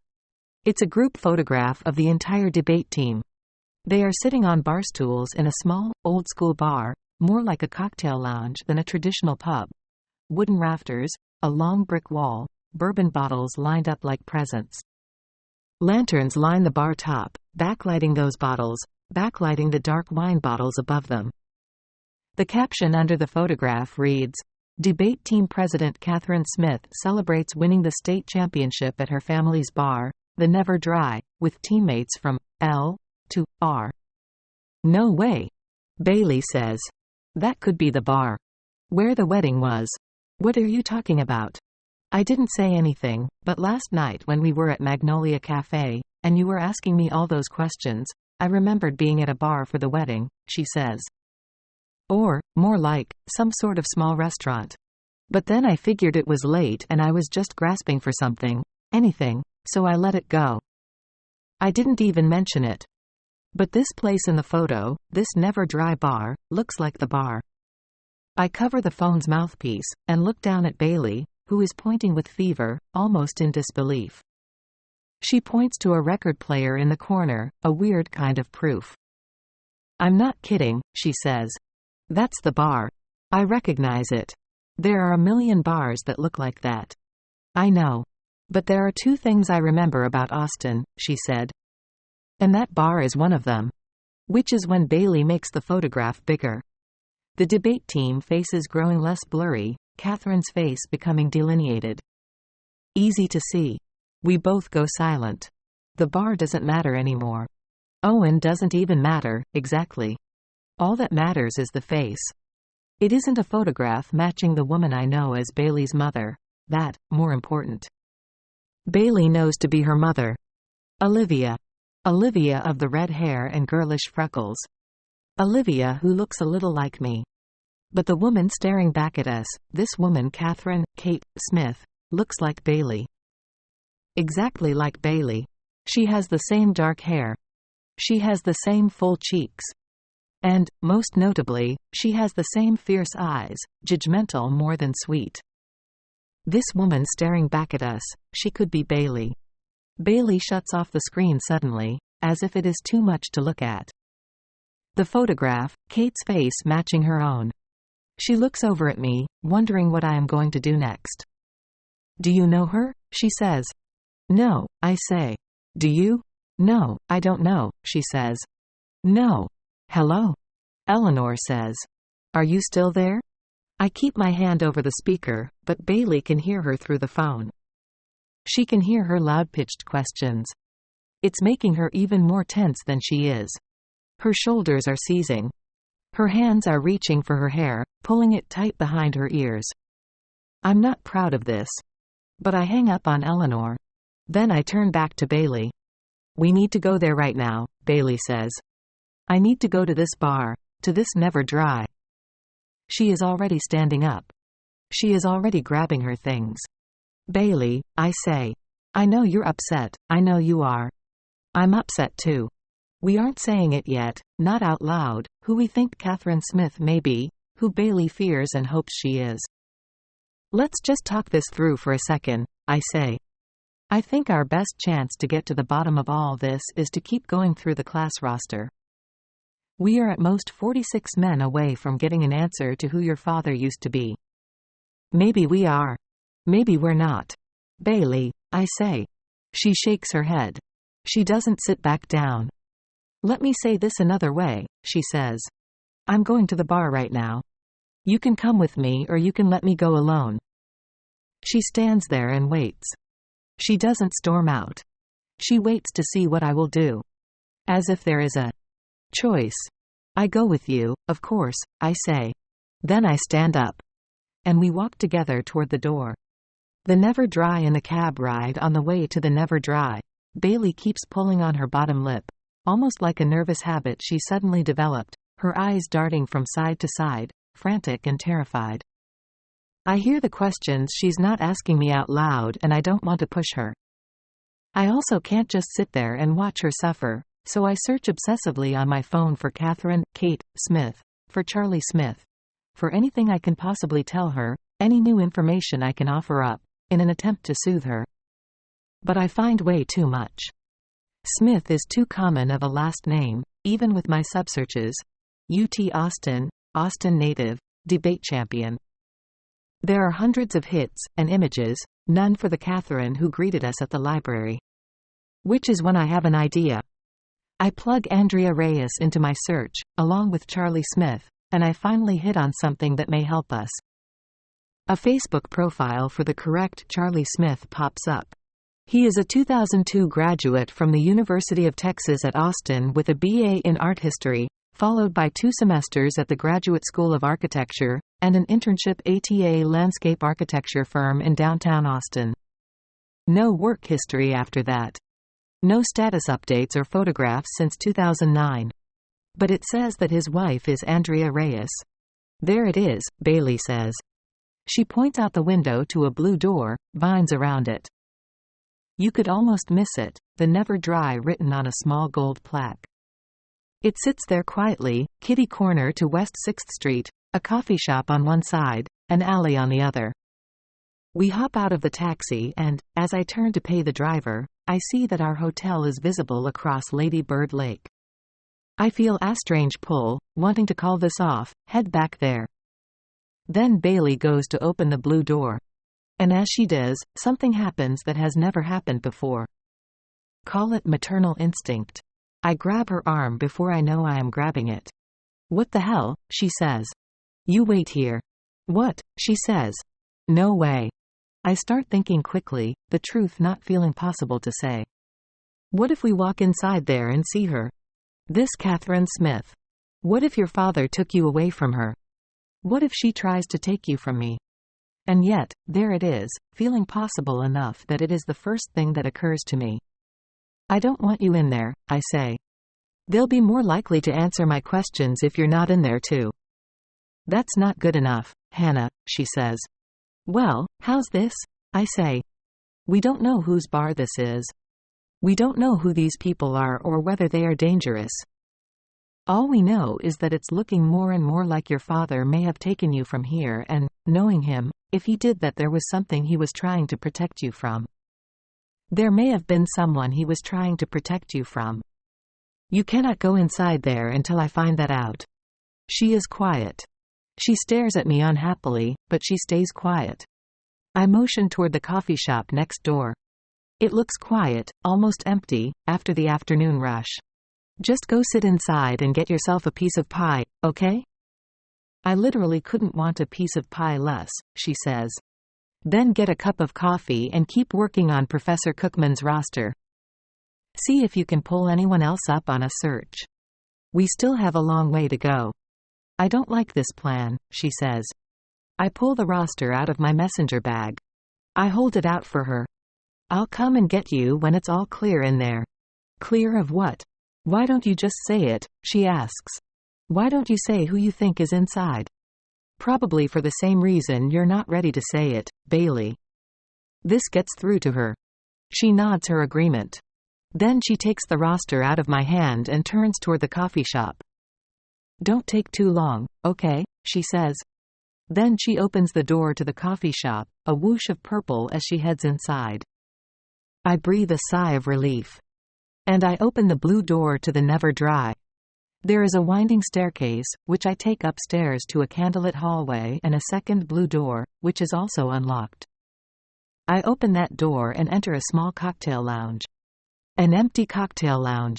There are maple rafters and a dark mahogany bar, velvety love seats surrounding small bar tables.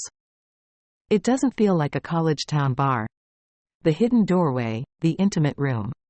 It feels more like a speakeasy, guarded, sexy, private. No one is standing behind the bar. The only indication that anyone is even there is the lit tea candles on the cocktail tables, Billie Holiday playing on an old record player. I walk up to the bar, taking in the shelves behind it.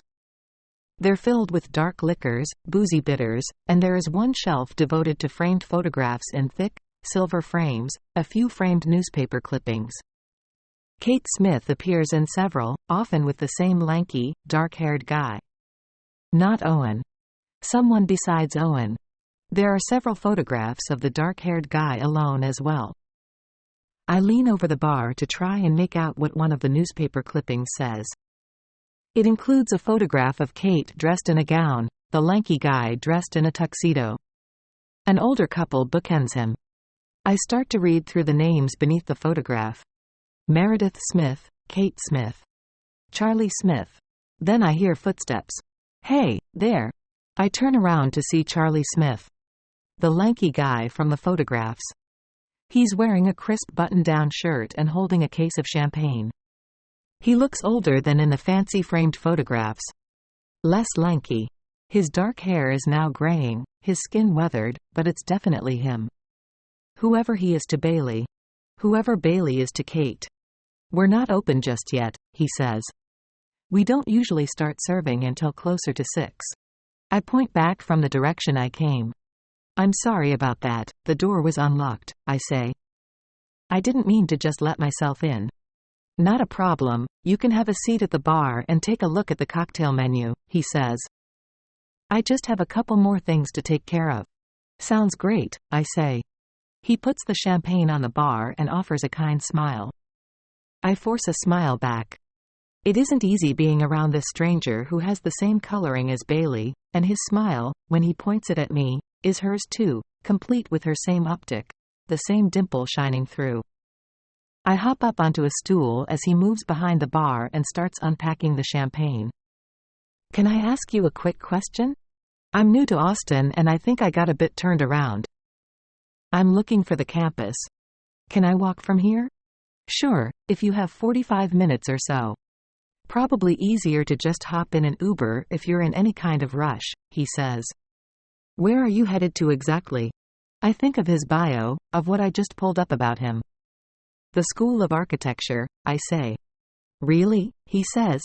I'm not a good actress, so trying to look casual while telling this lie is a stretch. It pays off though. He's interested suddenly, just like I hoped he would be.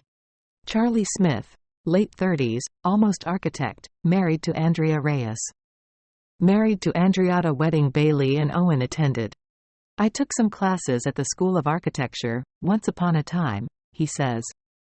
Small world, I say. I look around to stop my heart from racing, to center myself. Did you design this place? It's gorgeous. Can't really take that much credit. I did a bit of a redesign when I took it over. But the bones are the same. He finishes putting the champagne away and leans across the bar. Are you an architect? He asks. Landscape architect. And I'm in the running for a teaching position, I say. Just a temp position while one of the professors is on maternity leave. But they want me to come have dinner with some of the faculty, so I'm hopeful. How about a little liquid courage, he says. What would you like to drink? Dealer's choice, I say. That's dangerous, he says. Especially when I've got a little time. Charlie turns and studies his choices, reaches for a bottle of small batch bourbon. I watch as he preps a martini glass with ice, bitters, sugar. Then he slowly pours the rich bourbon, finishing it with a slice of orange peel. He slides the drink toward me. The house specialty, he says. A bourbon old-fashioned. That looks too pretty to drink, I say. My grandfather used to make the bitters himself. Now I do it, most of the time. I'm falling down on the job a bit, but it makes all the difference. I take a sip of my drink, which is smooth and icy and strong. It runs straight to my head. So, this is your family's bar? Yeah, my grandfather was the original proprietor, he says. He wanted a place to play cards with his buddies. He motions to the one velvet booth in the corner, a reserved sign on it. There are several black and white photographs above it, including a great one of a group of guys, sitting in that booth. He spent 50 years behind the bar before I took it over from him. Wow, I say. That's incredible. What about your father? What about him, he says. And I clock it, how uncomfortable he looks at the mention of his father. I was just wondering why you guys skipped a generation. I say. He wasn't interested? His face relaxes, my question apparently innocuous enough for him. No, not really his thing. This place was my mother's father's, and she was definitely not interested. He shrugs. And I wanted the gig. My wife, or ex-wife now, had just found out she was pregnant with our twins, so my days as a student needed to be over. I force a laugh, trying not to react to the fact that he has kids. Plural. I try to figure out how to press on that, to wrap this conversation around to his wife, to the wedding. To where I need it to go. To Kate. Maybe that's why you look familiar, I say. This is going to sound crazy, but I think we met a long time ago. He tilts his head, smiles. Did we? No, I mean. I think I was here, at the bar, back when I was in college. So, it's the never dry that looks familiar? I guess that's more accurate, yeah. I say. I was in town with a girlfriend for the hot sauce competition. She was photographing it for a local paper. I figure as much truth as I can muster is a good thing. And I'm pretty sure we came in here that weekend. This place doesn't look like a lot of other bars around Austin. It's certainly possible. The festival isn't held too far from here. He turns and pulls a bottle of Shonky Sauce Co. Purple hot sauce off his shelf. This was one of 2019's winners. I use it to make a pretty feisty Bloody Mary. That sounds like a commitment, I say. It's not for the faint of heart, that's for sure, he says. He laughs and I brace myself for what I'm about to do. If I'm remembering this place correctly, the bartender working here that night was a total sweetheart. She gave us all sorts of tips for places to eat. I remember her. Long dark hair. She looked a lot like you, actually. That's some memory you have, he says. I might be getting a little help. I point toward the shelf of silver-framed photographs. I point toward one in which Kate is staring back at me. Maybe it was her, I say. He follows my eyes toward the photograph of Kate and shakes his head. No, not possible, he says.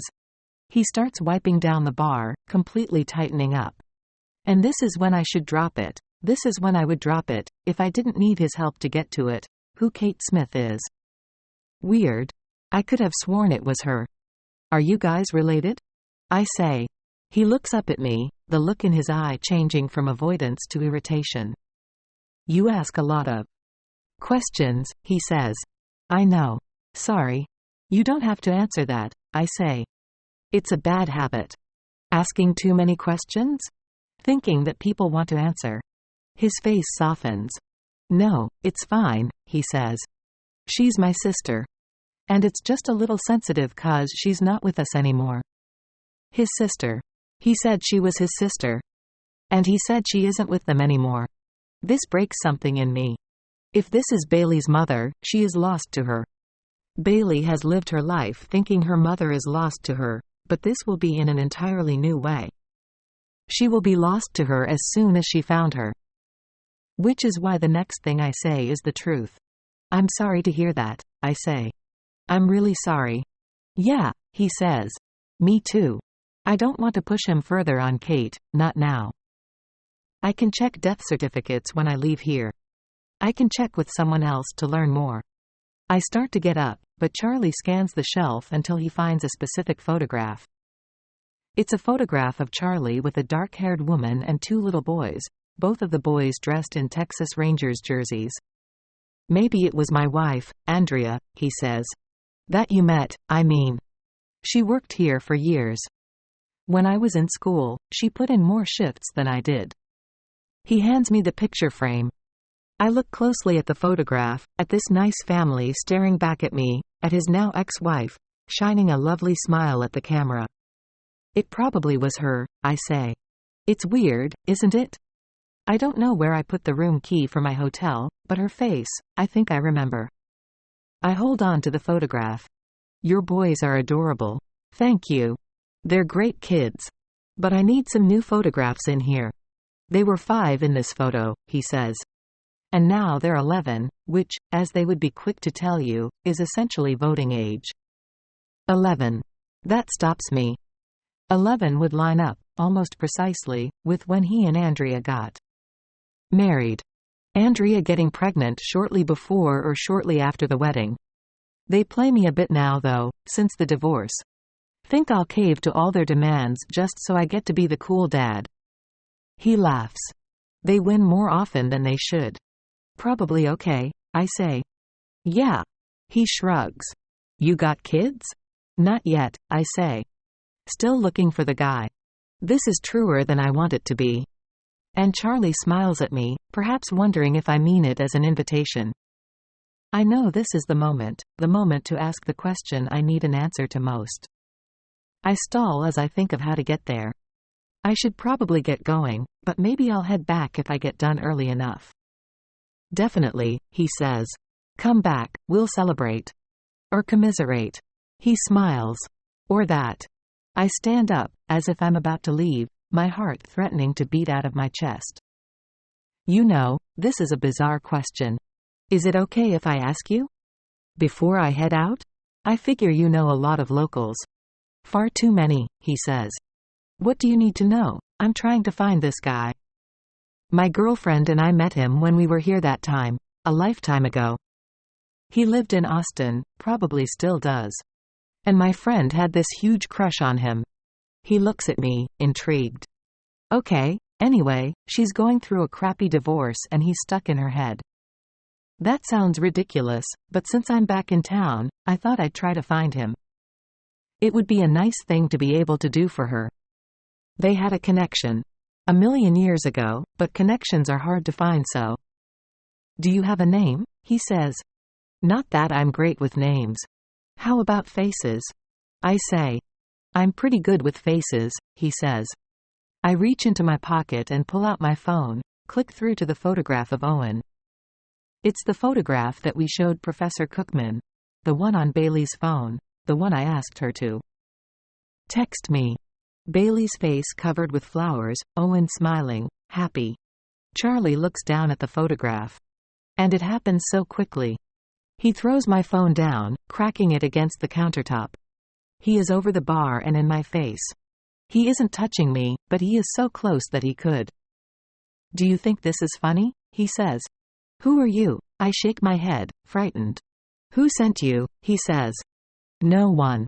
I back up against the wall, and he moves closer to me, his face in my face, his shoulder almost touching my shoulder.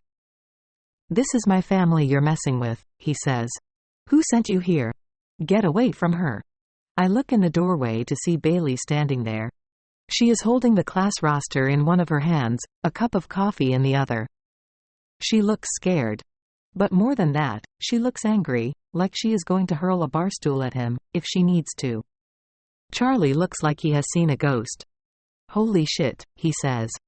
He moves away from me slowly. I take in a deep breath and then another, my heartbeat slowing down.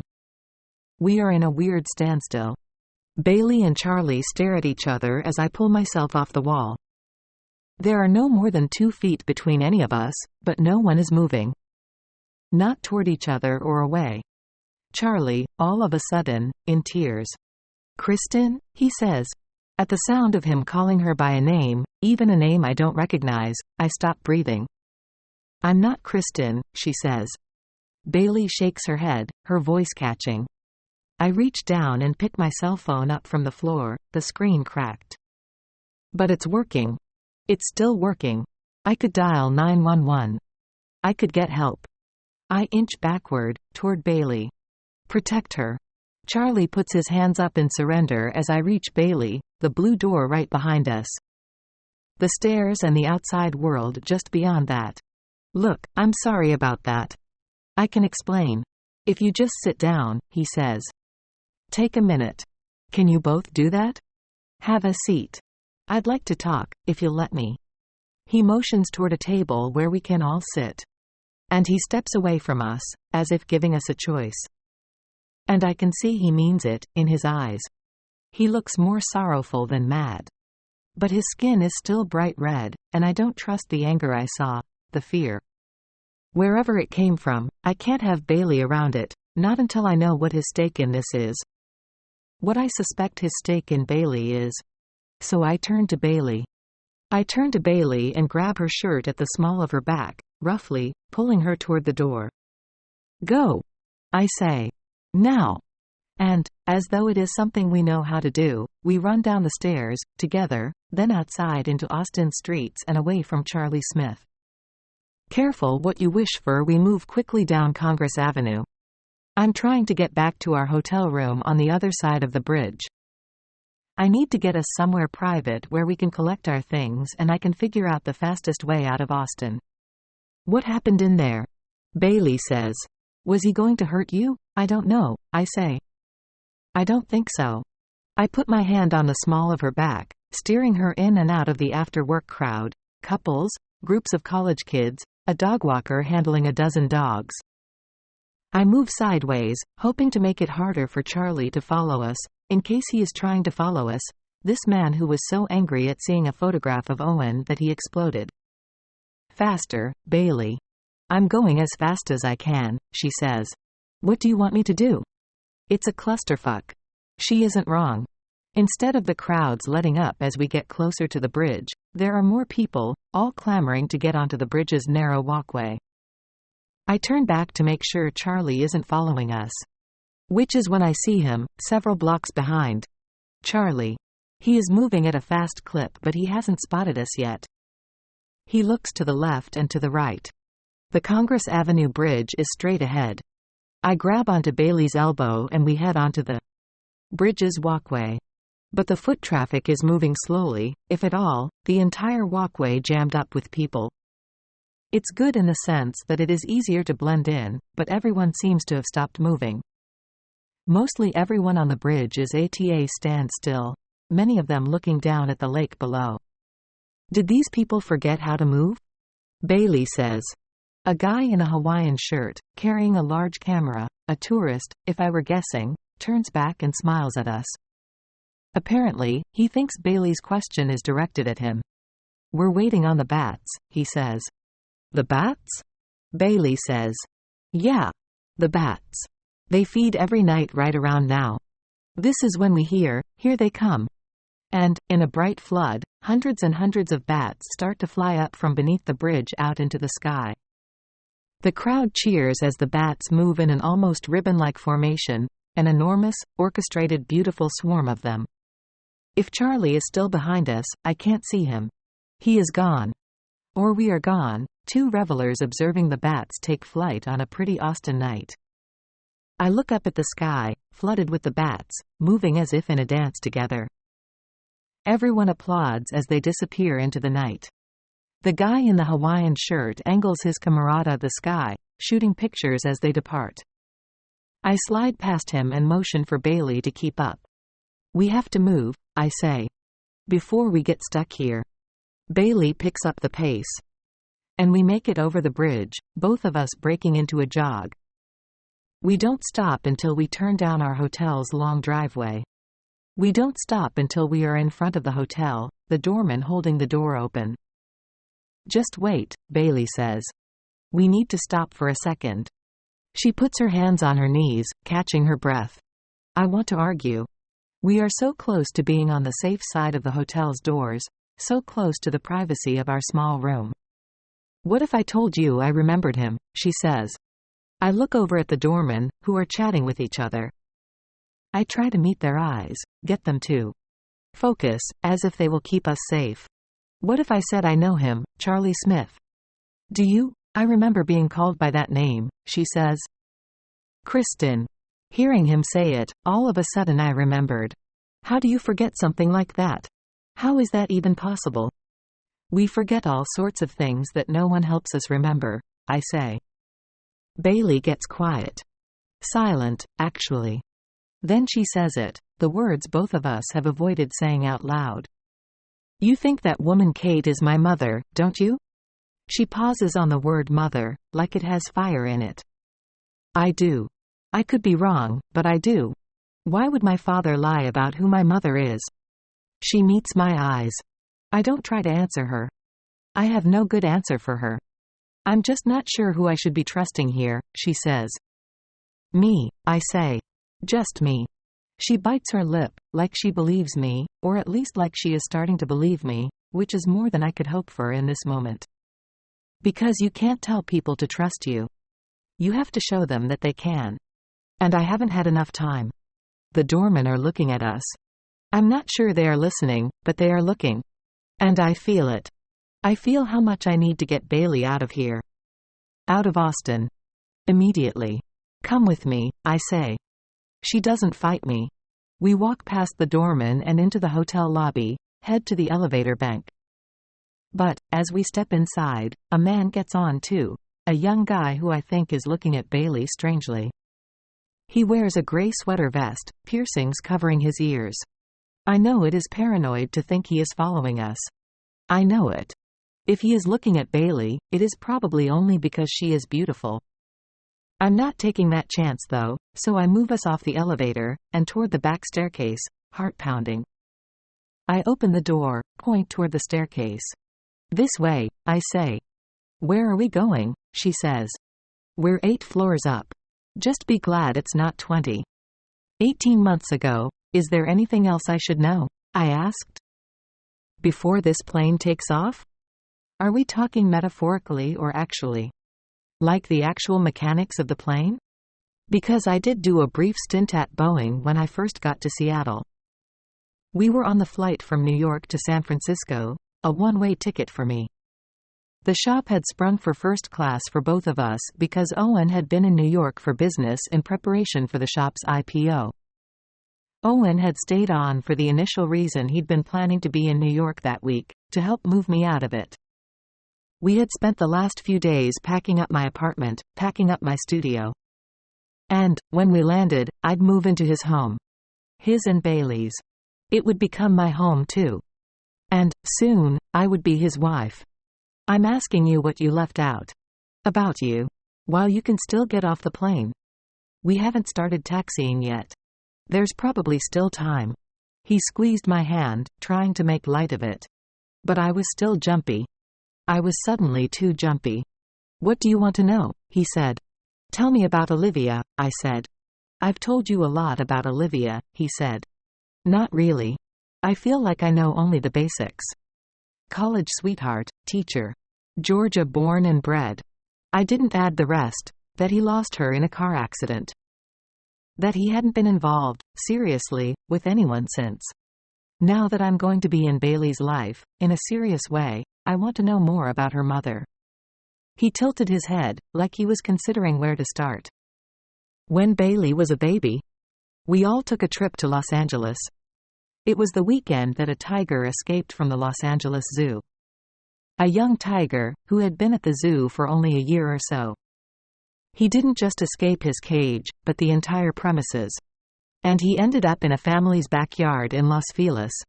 When he got there, he didn't hurt anyone. He curled up under a tree and took a nap. Olivia was consumed with this story, which is probably how she found out the other part. I smiled. What's that? The family whose backyard the tiger had curled up in had gone to the zoo only a few weeks before, and one of their 2 young boys had been obsessed with the tiger.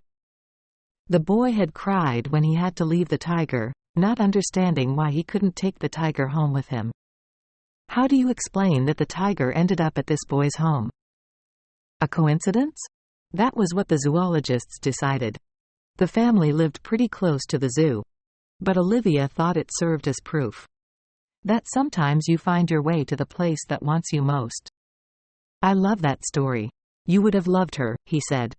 Then he smiled, looked out the airplane window. There was no way not to love her. I squeezed his shoulder. Thank you. He turned back toward me. Do you feel better? Not really, I said. He laughed. What else do you want to know? I tried to think of what I was asking for. It wasn't about Olivia.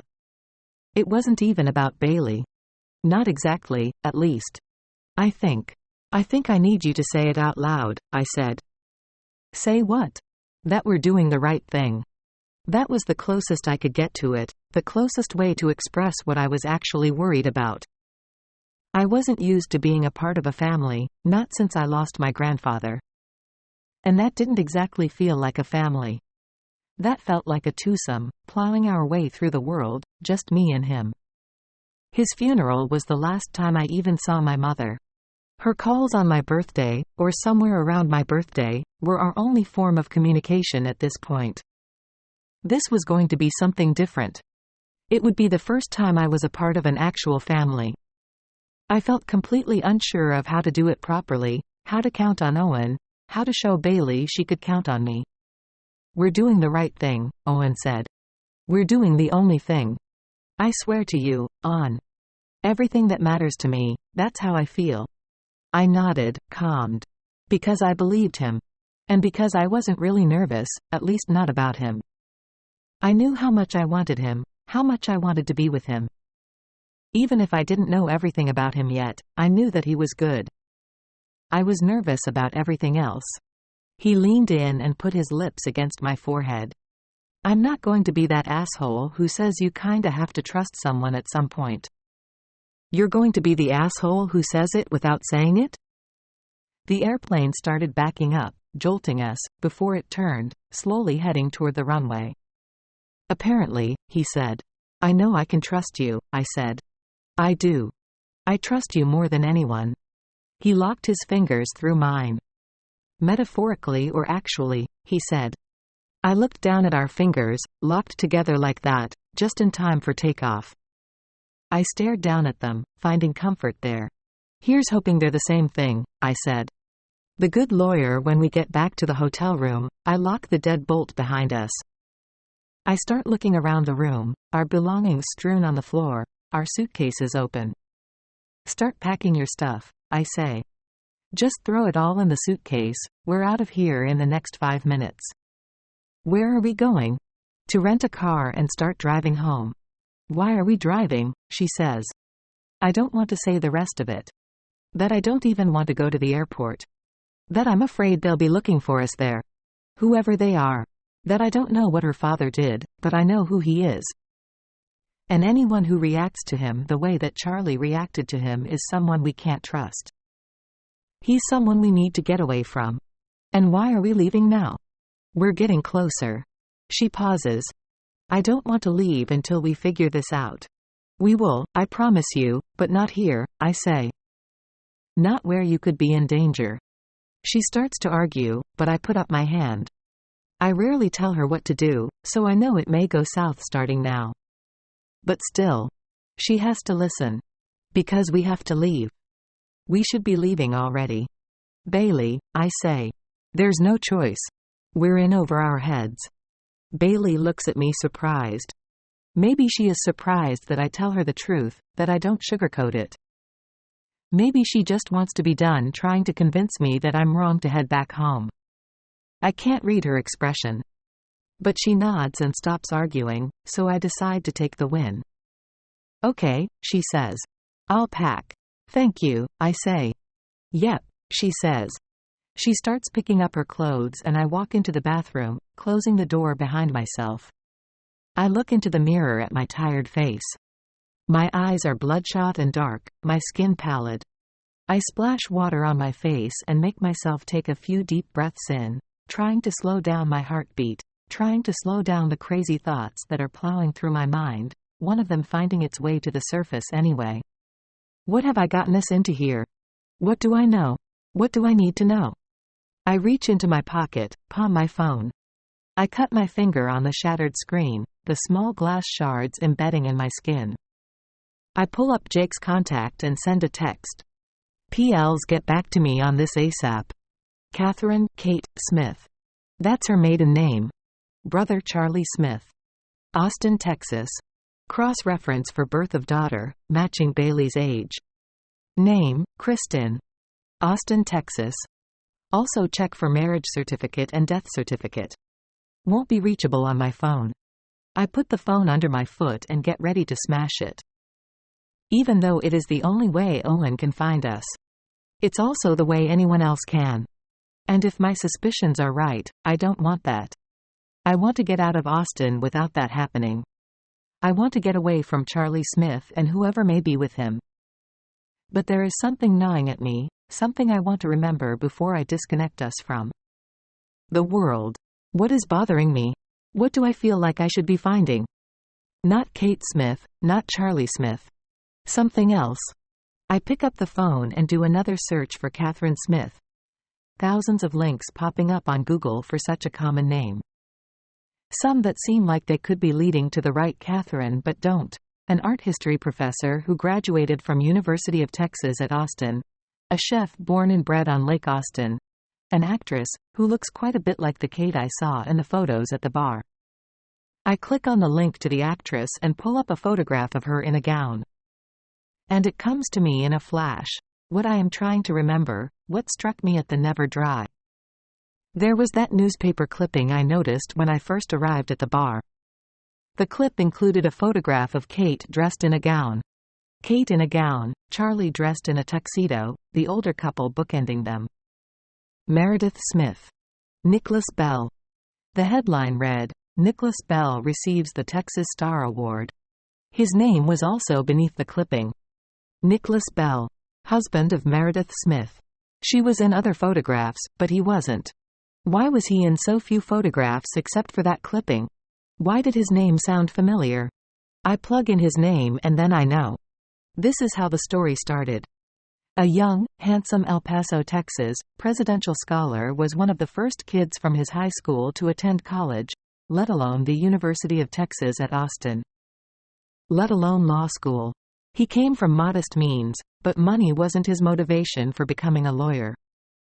Even after a childhood where he didn't often know where his next meal was coming from, he turned down all sorts of job offers from firms in New York and San Francisco to become a public defender for the city of Austin.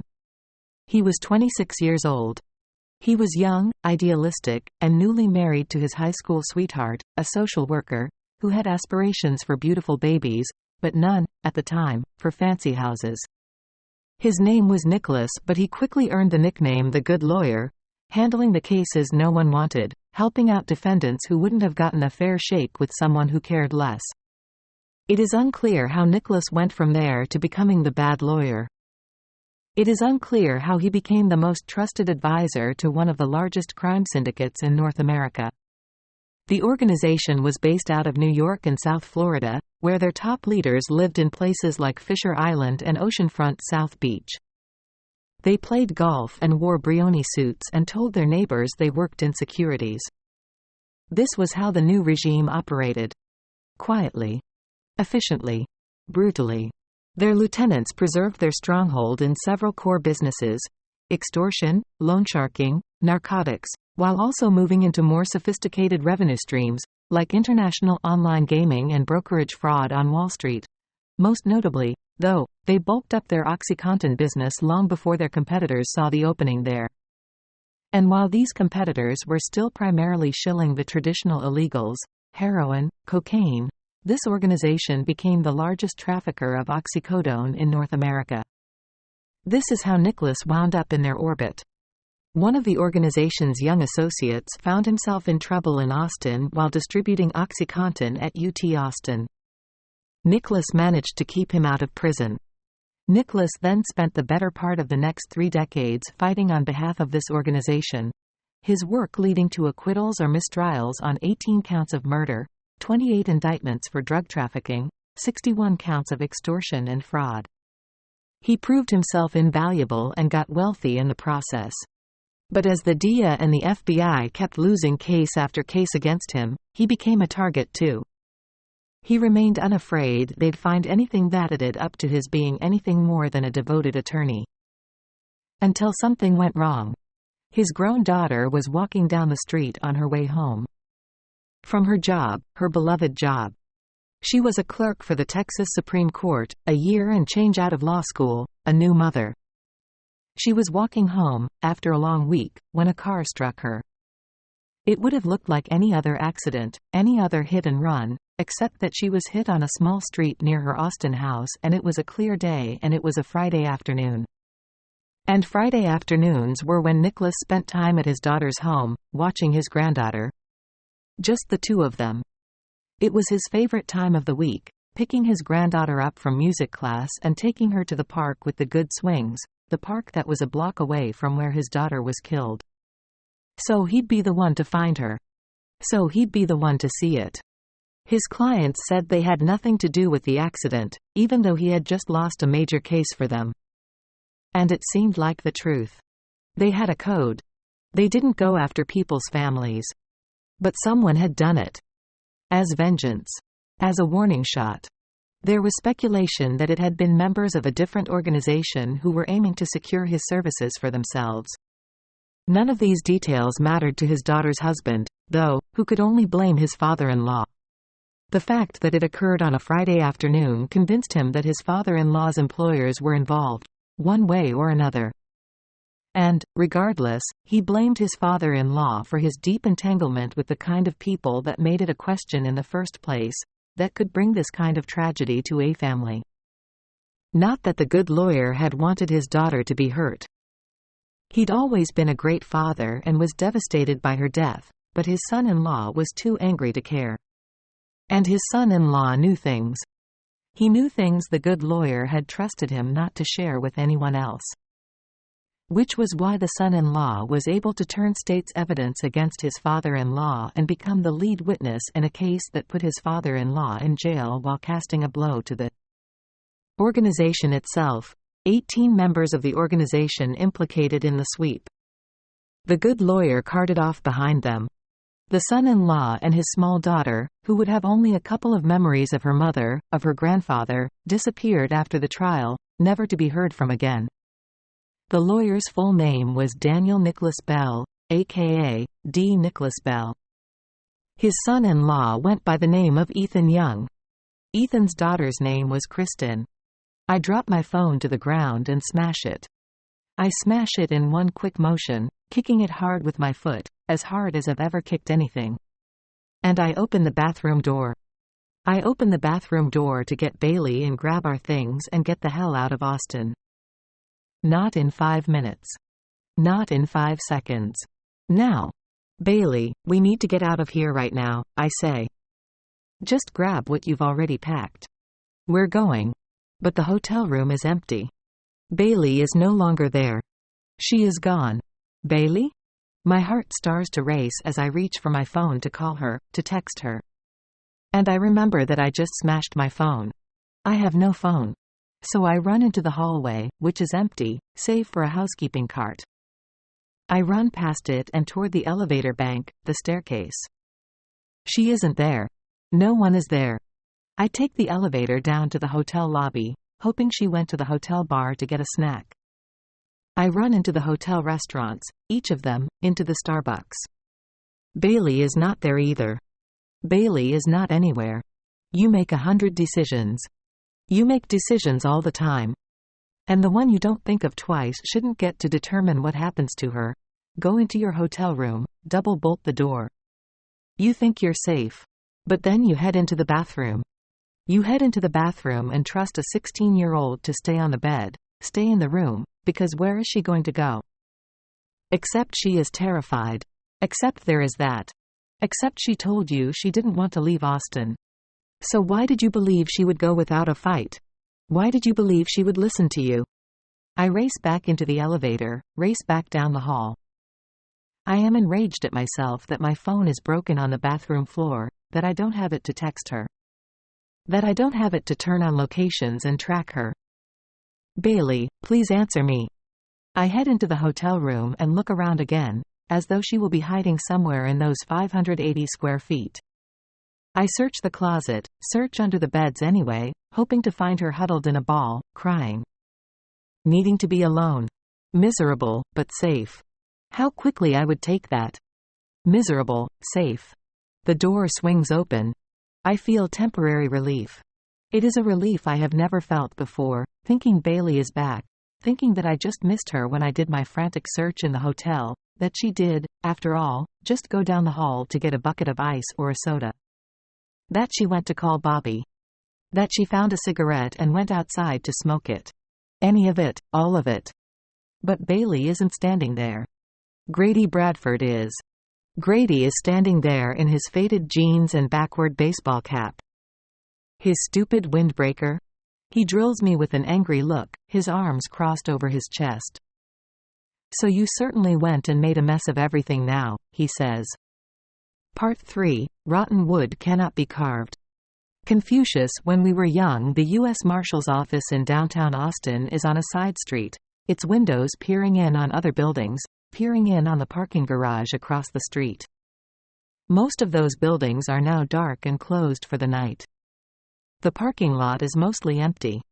But Grady's office, and his colleagues' offices, are lit up and bustling. Let's walk through this again, Grady says. He sits on the edge of his desk as I pace back and forth. I can feel his judgment, but it's unnecessary. No one is judging me more than I'm judging myself. Bailey is missing. She's missing. She is out there, alone. How's this helping to find Bailey? I say. Unless you arrest me, I'm going out there to look for her. I start to walk out of the office, but Grady hops down from his desk and blocks my exit. We have 8 deputies looking for her, he says. What you need to do right now is go through it all again. If you want to help us find her, that's the only thing to do. I hold his gaze but relent, knowing he's right. I walk back over to the windows and look outside, as though there is something I can do, as though I'll spot Bailey somewhere on the street below. I don't know who I'm looking at, the myriad of people walking through nighttime Austin. The sliver of moon, the only light, makes it feel even more terrifying that Bailey is roaming among them. What if he took her? I say. Nicholas? He says. I nod, my head starting to spin. I go obsessively over everything I know about him now, how dangerous he is, the heights Owen went to get away from him. To keep his daughter away from Nicholas's world. How I've brought her back. Protect her. That's unlikely, Grady says. But not impossible? I guess nothing is impossible, now that you brought her to Austin. I try to comfort myself, something Grady apparently has no desire to do. He couldn't have found us so quickly. I say. No, probably not. How did you even find us? I ask. Well, your call this morning didn't help. And then I heard from your lawyer, Jake Anderson, Indiana, New York City. He told me you were in Austin and he couldn't reach you. That you went dark and he was worried. So I put a trace on you. Clearly not soon enough. I turn and look at him. Why on earth would you come to Austin? He says. You showed up at my house, for starters, I say. I found that suspicious. Owen never told me you were a detective. Owen never told me about any of this. Period. It seems unwise to harp on the fact that I wouldn't have come here if Grady had told me what was going on, if anyone had told me the truth about Owen and his past. Grady is too angry to care. Still, I can't stop myself. If we are pointing fingers, they shouldn't be pointed at me. In the last 72 hours, I've learned that my husband isn't the person I thought he was. What was I supposed to do? What I told you to do, he says. Lay low, get yourself a lawyer. Let me do my job. And what is that exactly? Owen made a decision over a decade ago to get his daughter out of a life he couldn't protect her from otherwise. To give her a clean start. I helped him do that. But Jake told me. I thought Owen wasn't in the protection program. Jake would have been correct that Owen wasn't in witness protection. Not exactly. I look at him, confused. What the hell does that mean? Owen was set to join WITSEC after he agreed to testify, but he never felt safe. Thought there were too many holes, too many people he'd have to trust. And, during the trial, there was a small leak. What do you mean a small leak? Someone in the New York office compromised the identities we had secured for Owen and Bailey, he says. Owen didn't want any part of government involvement after that. Shocking, I say. It wasn't typical, but I did understand why he wanted to go another route. Why he disappeared with Bailey. No one knew where they were going. No one else in the Marshal Service knew. We made sure there wasn't a line that would lead to him. Grady flew halfway across the country to check on Owen, to check on his family, to help Owen out of this mess. Except you mean, I say. He trusted me, he says. Maybe because I was new here then. Maybe I earned it. You'll have to ask him why. Can't really ask him much of anything at the moment, I say. Grady walks over to the windows, leans against them. Maybe it's because I'm looking for it, but I see something in his eyes, something like sympathy. Owen and I don't talk a whole lot, he says. For the most part, he's just been living his life. I think the last time he reached out was when he told me he was marrying you. What did he say? He told me that you were a game changer, he says. He said he'd never been in love like that before. I close my eyes against it, how deeply I feel that, and how deeply I feel the same. Truth is, I tried to talk him out of pursuing anything with you, Grady says. I told him his feelings would pass. Well, thank you for that. He wouldn't listen to me about walking away, he says. But he did take my advice, apparently, when I told him he couldn't tell you about his past. That it was too dangerous for you. That if he really wanted to be with you, he needed to leave his past out of it. I think of the two of us in bed, Owen struggling with whether to tell me, Owen wanting to tell me the entire truth of his past. Maybe Grady's warning stopped him. Maybe Grady's warning stopped Owen and me from being in a position to handle this together. Is this your way of telling me I should blame you instead of him? I say. Because I'm happy to do that. This is my way of telling you we all have secrets we don't share, he says. Kind of like your lawyer friend Jake? He told me that you guys were engaged once upon a time. That's not a secret, I say. Owen knew all about Jake. And how do you think he'd feel about you involving him in this, he says. I was running out of choices, I want to say. But I know it's a fool's errand to argue with him. Grady is intent on putting me on the defensive, as if that will make it easier for him to pry something out of me, not exactly a secret, more like my will. My will to do anything but listen to what he thinks we should do now. Why did Owen run, Grady? I ask. He had to, he says. What does that mean? How many photographs have you seen of Avett in the news this week? The media would be all over Owen too. His picture would be everywhere and they'd find him again. Nicholas's employers. Even though he looks different than he did, he doesn't look that different. He couldn't risk that kind of exposure. He had to get out of there before that happened, he says. Before he blew up Bailey's life. I take that in. It makes me understand in a different way why there was no time to tell me anything, why there was no time to do anything but go. He knew he would have been brought in, he says.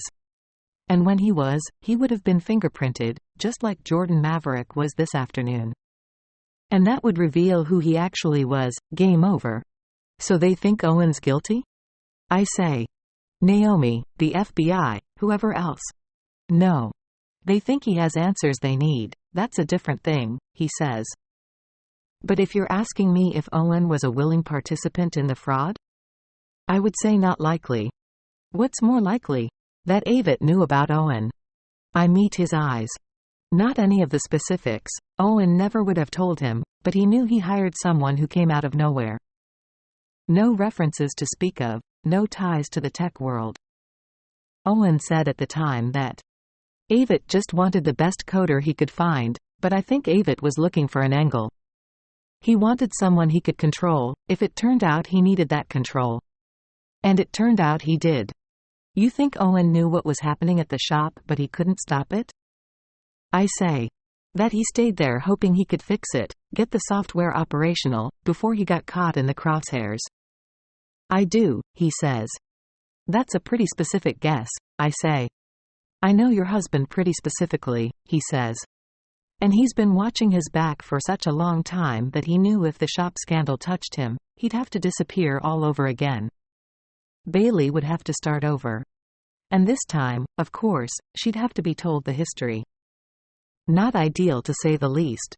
He pauses. Let alone what you would have had to give up, assuming you chose to go with them. Assuming I chose to go? Well, you couldn't really hide out as a woodturner. Even a furniture designer. Whatever you call yourself. You would have to give up everything. Your job, your livelihood. I'm sure he didn't want that for you. I flashed to it, one of my early dates with Owen. He asked me what I would do if I hadn't become a woodturner. And I told him that it was probably because of my grandfather. Maybe it was because I associated woodturning with the only stability I'd ever had, but it was all I'd ever wanted to do. I had never really imagined doing anything else. He didn't think I'd choose to go with them, did he? I say, more to myself than to him. That doesn't matter now. I've managed to tamp it down, to keep your friends at the FBI at bay, he says. But I won't be able to pull rank much longer unless you guys are officially being protected. Meaning WITSEC? Yes, meaning WITSEC. I don't say anything, trying to take in the weight of that. I can't begin to fathom being a protected person. What will that look like?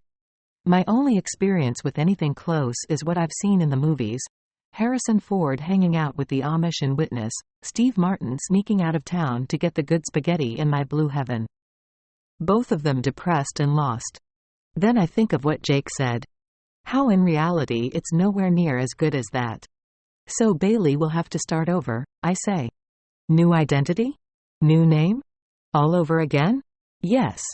And I'd take starting over for her, he says. I'll take it for her father too, as opposed to what's happening now. I try to process that.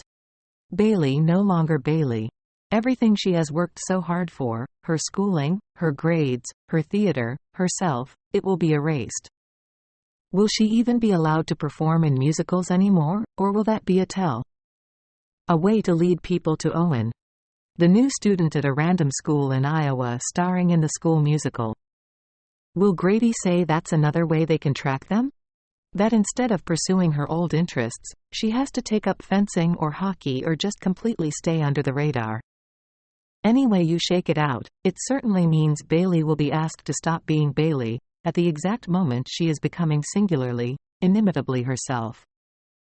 It feels like a staggering proposition, to give up your life when you're a 16-year-old. It's a different position than when you were just a toddler. It's a different proposition when you're 40. But still. I know she would pay that price to be with her father. We would both gladly pay that price, again and again, if it meant we could all be together. I try to find comfort in that. Except there is something else gnawing at me, something Grady is skirting around that isn't sitting right, something that I can't hold in my hands just yet. Here's what you've got to understand, he says. Nicholas Bell is a bad man. Even Owen didn't want to accept how bad of a man he was, not for a long time, probably because Kate was loyal to her father. And Owen was loyal to Kate, and to Charlie, who Owen was quite close to, as well. They believed their father was a good man with some questionable clients. And they convinced Owen of that.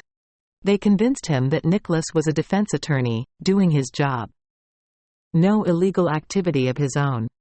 They convinced him because they loved their father. They thought he was a good father, a good husband. He was a good father, a good husband. They weren't wrong. He is just other things too. Like what? Like complicit in murder. And extortion. And drug trafficking, he says. Like completely and totally unrepentant for how many lives he helped ruin. Like how many people whose entire fucking world he helped destroy. I try not to show it on my face, how that gets to me. These men that Nicholas worked for are ruthless, he says. And unforgiving. There's no telling what kind of leverage they would use to get Owen to turn himself in. They could go after Bailey? I say. That's what you're saying? That they'd go after Bailey to get to Owen? I'm saying, unless we move her quickly, it's a possibility. That stops me, even in the heat of this. What Grady's insinuating. Bailey being in danger. Bailey, who is wandering the streets of Austin alone, potentially already in danger. The point is, Nicholas won't stop them, he says. He couldn't stop them even if he wanted to. That's why Owen had to get Bailey out.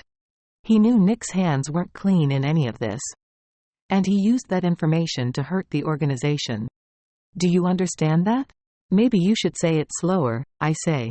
Nicholas wasn't always dirty, but at some point he started passing messages for leadership, from lieutenants in prison to leadership outside of prison. Messages that couldn't be sent another way except through a lawyer. And these weren't innocent messages. These were messages like who needs to be punished, like who needs to be killed. Can you imagine knowingly passing along a message that would result in a man and his wife being killed and their 2 kids being left without parents? And where does Owen come in? Owen helped Nicholas set up an encryption system that Nicholas ultimately used to send these messages, to record these messages when they needed to be recorded, he says. After Kate was killed, Owen hacked into the system and turned everything over to us. All the emails, all the correspondence. Nicholas served more than 6 years in prison for conspiracy to commit, which we were able to prove directly from those files. You don't betray Nicholas Bell like that and come back from it. This is when it hits me, the piece that has been gnawing at me, the piece that Grady hasn't been addressing. So why didn't he come to you then? I say. Excuse me? Why didn't Owen come straight to you? I say. If the only way this ends well, if the only way to truly keep Bailey safe now is for her to be in witness protection, for Owen to be in witness protection, then when everything in the shop blew up, why didn't Owen reach out to you? Why didn't he show up at your door and ask you to move us? You'll have to ask Owen that. I'm asking you, I say. What happened with the leak last time, Grady? Did you guys nip it in the bud or was Bailey's life compromised? What does that have to do with what's happening now? Everything. If what happened made my husband think you can't keep Bailey safe now, it has everything to do with what's happening now, I say. The bottom line is that WITSEC is the best option that Owen and Bailey have for staying safe, he says. Period. He says this without apology, but I can see that my question got to him. Because he can't deny it. If Owen were really certain that Grady could keep Bailey safe, that he could keep all of us safe, he would be here with us now. As opposed to wherever he is. Look, let's not get sidetracked here, he says. What you need to do now is help me figure out why Bailey left the hotel room. I don't know why, I say. Wager a guess, he says. I think she didn't want to leave Austin, I say. I don't add the details. She probably didn't want to go yet, not when she was so close to finding answers of her own, answers to questions about her past, answers Owen left me ill-equipped to even begin to deal with. It calms me somewhat to believe this is the reason, to believe she is alone somewhere but safe, searching for answers she doesn't trust anyone else to find for her. I should recognize that trait in someone. I have it myself. Why do you think she wants to stay in Austin? He says. At the moment I tell him the only piece of truth I know. Sometimes you can sense it, I say. Sense what? He says. When it's all up to you.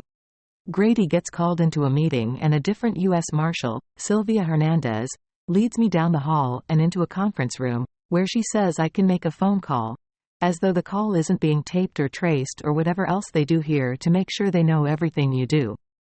Before you even do it.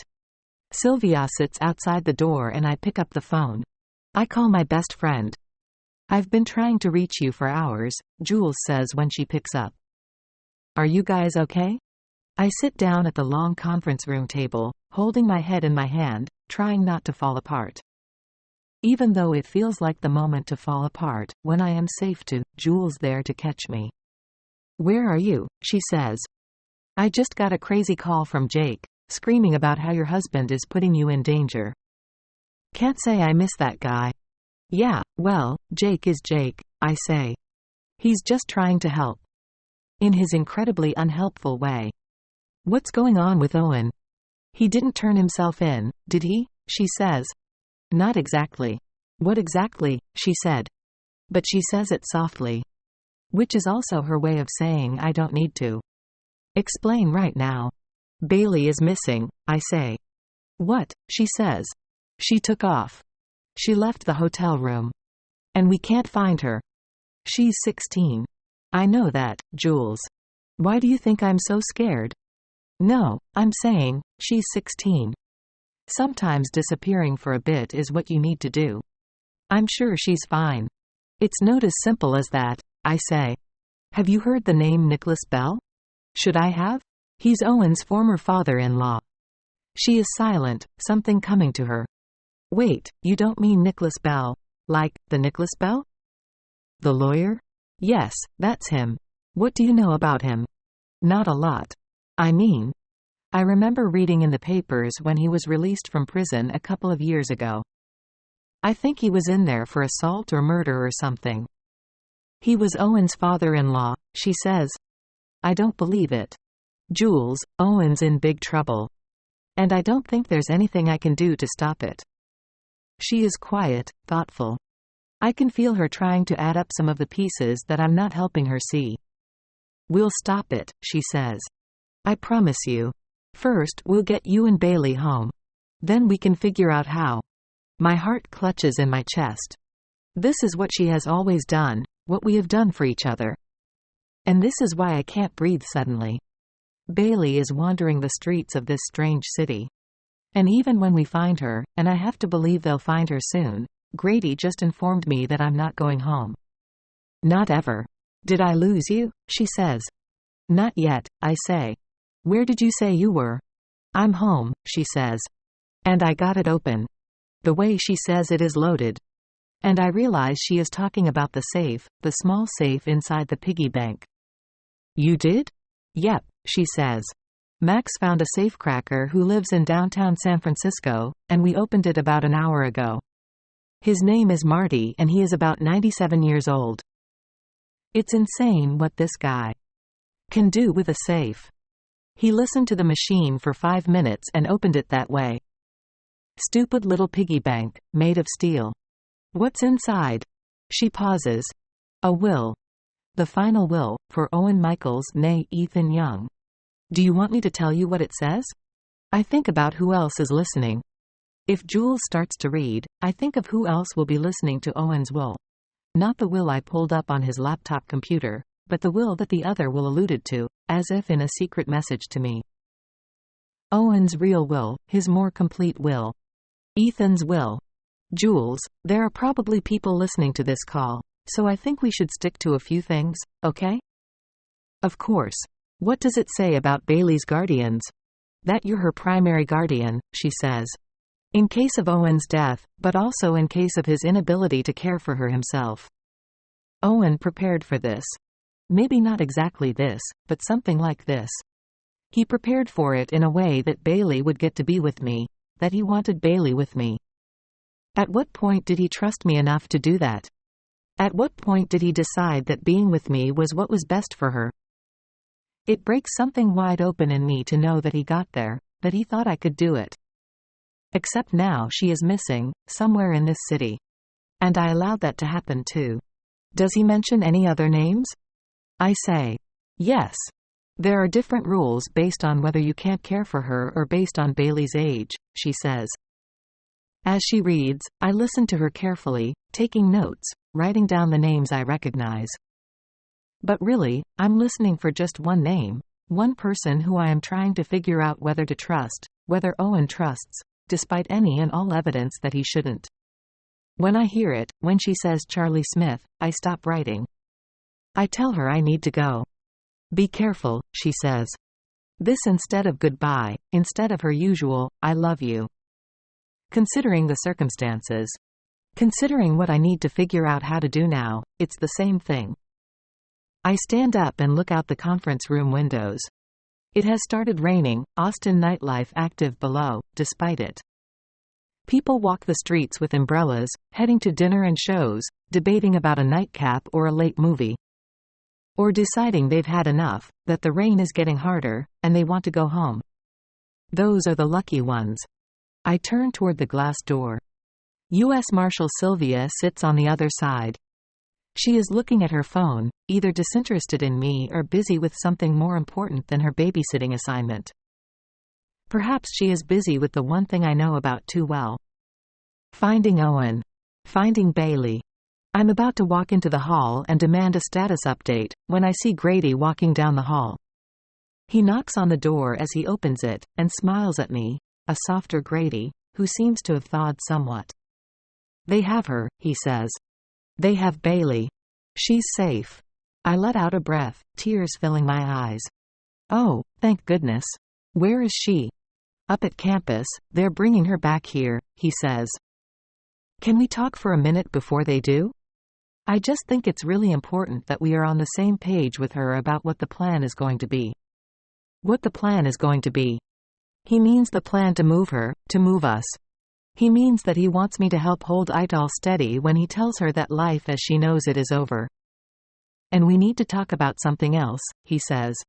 I didn't want to get into it before, but I haven't been completely transparent with you. I wouldn't have guessed. We received a package yesterday with a zip drive of Owen's work emails. I had to verify they were real, and they are.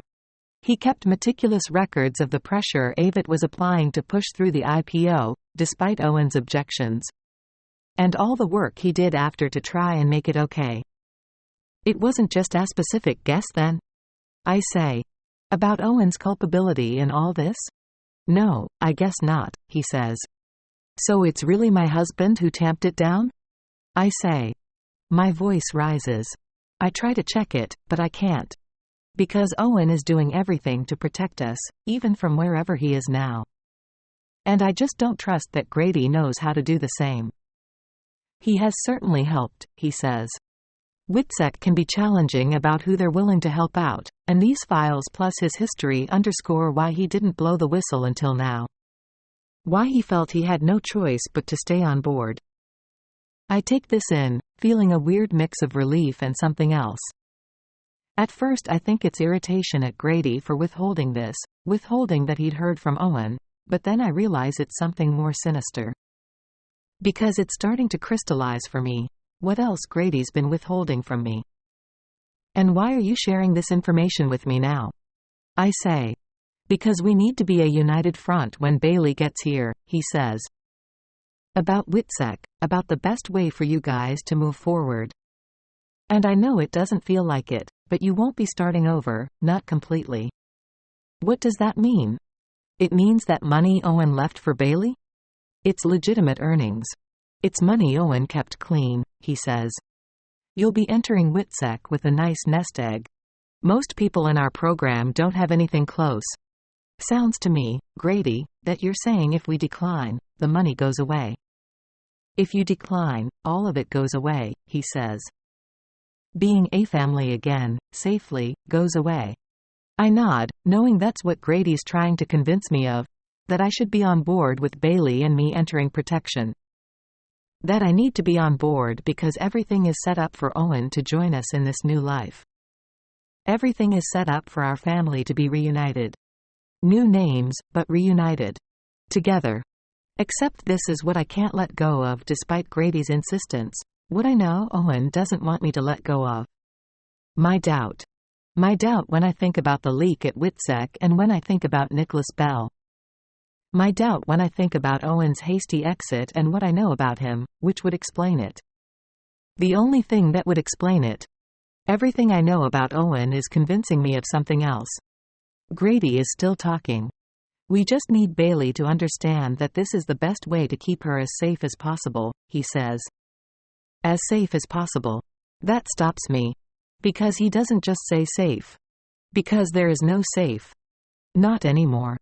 Bailey isn't wandering the streets, but she is on her way to this office and to a world in which to be as safe as possible. Grady is going to tell her she is going to have to become someone else.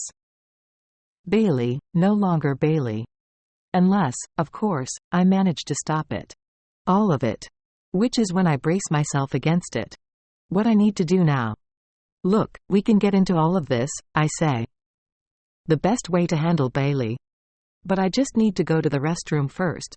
Splash some water on my face. I haven't slept in 24 hours. He nods. No problem. He holds the door open and I start to head out of the conference room, pausing in the doorway, pausing when I'm right next to him. I know this is the most important part, making him believe me. I'm so relieved she's safe, I say. Me too, he says. And look, this isn't easy, I get that. But this is the best thing to do, and you'll see, Bailey will get comfortable with it sooner than you think, and it won't all seem so scary. You'll get to be together and we'll get to bring Owen to you as soon as he reemerges. I'm sure that's what Owen's waiting for now, to make sure you're safe. First, make sure you're all set up. Then he smiles. And I do the one thing I can. I smile back. I smile like I trust him that he knows. Why Owen is still gone, like I trust a relocation will be the answer he and his daughter need to be together. To be safe. Like I trust that anyone is capable of keeping Bailey safe, except for me. Grady's phone rings. Give me a minute, he says. I point toward the restroom. Can I? Sure thing. Go ahead, he says. He is already walking toward the windows.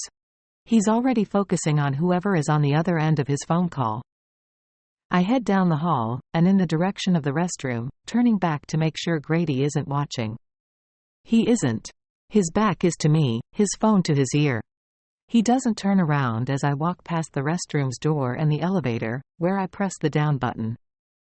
He keeps staring out the conference room windows, staring at the rain while he talks. The elevator arrives blessedly fast and I jump in, alone, pushing the close button. I'm in the lobby before Grady gets off his phone call. I'm outside, in the rain, before Sylvia Hernandez is sent into the ladies' room to check on me.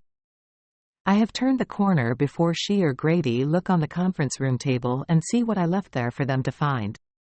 I left the note on the table, beneath the phone. The note that Owen left me. I left it for Grady. Protect her. And I walk at a quick clip down the unfamiliar Austin streets to be there for Bailey now. To be there for her and Owen the best way I know how. Even though it's taking me back to the last place I am supposed to go. Everyone should take inventory. Here's what I know. At night, before he went to sleep, Owen did two things. He turned on his left side and then he leaned into me, wrapping his arm around my chest. He would fall asleep that way, with his face against my back, his hand on my heart. He was peaceful. He went for a run every morning to the foot of the Golden Gate Bridge and back home. He would live on pad thai, given the choice. He never took off his wedding ring even to shower. He kept the windows open in the car. 90 degrees or 9 degrees. He talked about going ice fishing on Lake Washington every winter. He never went. He couldn't turn off a movie, no matter how awful, until he'd made it to the credits. He thought champagne was overrated. He thought thunderstorms were underrated. He was secretly afraid of heights. He only drove a stick shift. He extolled the virtues of only driving a stick shift. He was ignored. He loved taking his daughter to the ballet in San Francisco. He loved taking his daughter on hikes in Sonoma County. He loved taking his daughter for breakfast. He never ate breakfast. He could make Otten layer chocolate cake from scratch. He could make some mean coconut curry. He had Otten-year-old La Marzocco espresso machine that was still sitting in its box. And he was married once before. He was married to a woman whose father defended bad men, even if he thought it was a little simplistic to call them bad men, even if he thought it was incomplete. He accepted his father-in-law's work because he was married to this man's daughter and that's who Owen was. Owen accepted his father-in-law out of need, out of love, and maybe out of fear. Though he wouldn't have named Edith's fear. He would have named it, incorrectly, as loyalty. Here's what else I know. When Owen lost his wife, it all changed. Every single thing changed. Something broke open in him. And he became angry. He became angry with his wife's family, with her father, with himself. He was angry about what he'd allowed himself to turn a blind eye to, in the name of love, in the name of loyalty. Which is part of the reason why he left. The other reason is that he needed to get Bailey away from that life. It was primal and it was urgent. Keeping Bailey anywhere near his wife's family felt like the greatest risk of all. Knowing all that, here's what I may never know. If you'll forgive me for what I feel like I have to risk now. The Never Dry, Part 2. The Never Dry is open now.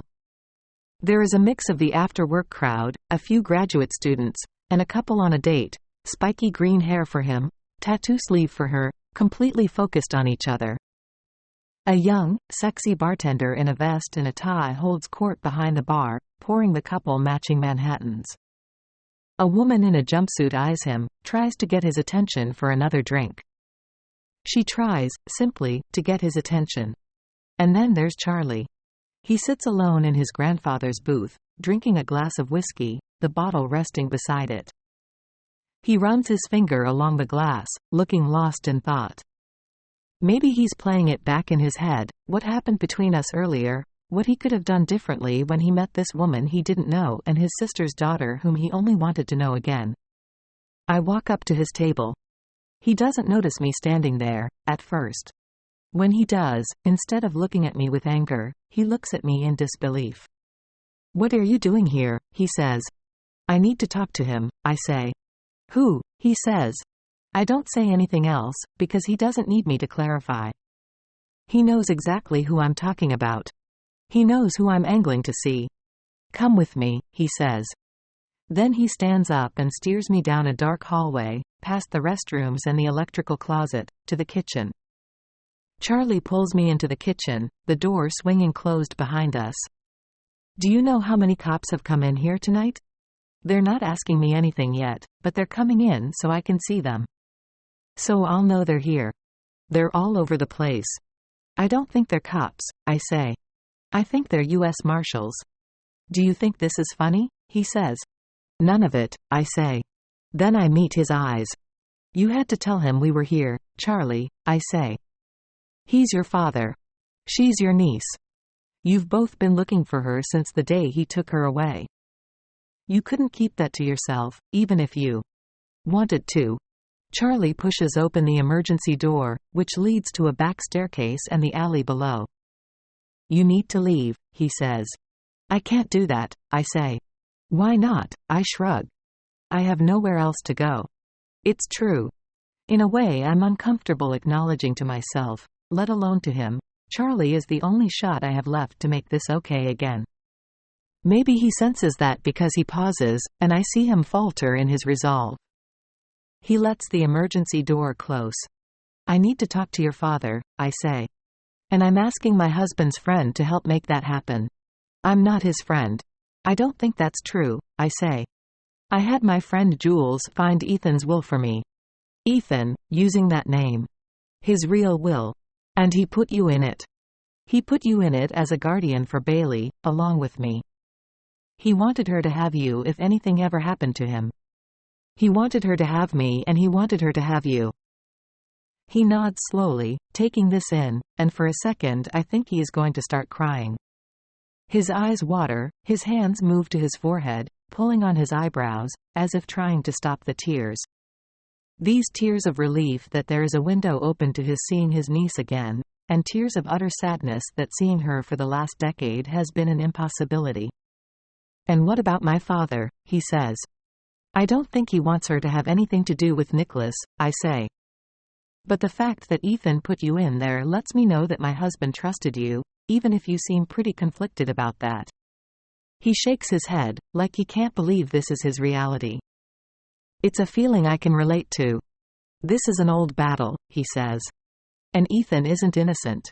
You think he is. But you don't know the whole story." "I know I don't. So what do you think? That you're going to talk to my father and broker some peace between him and Ethan?"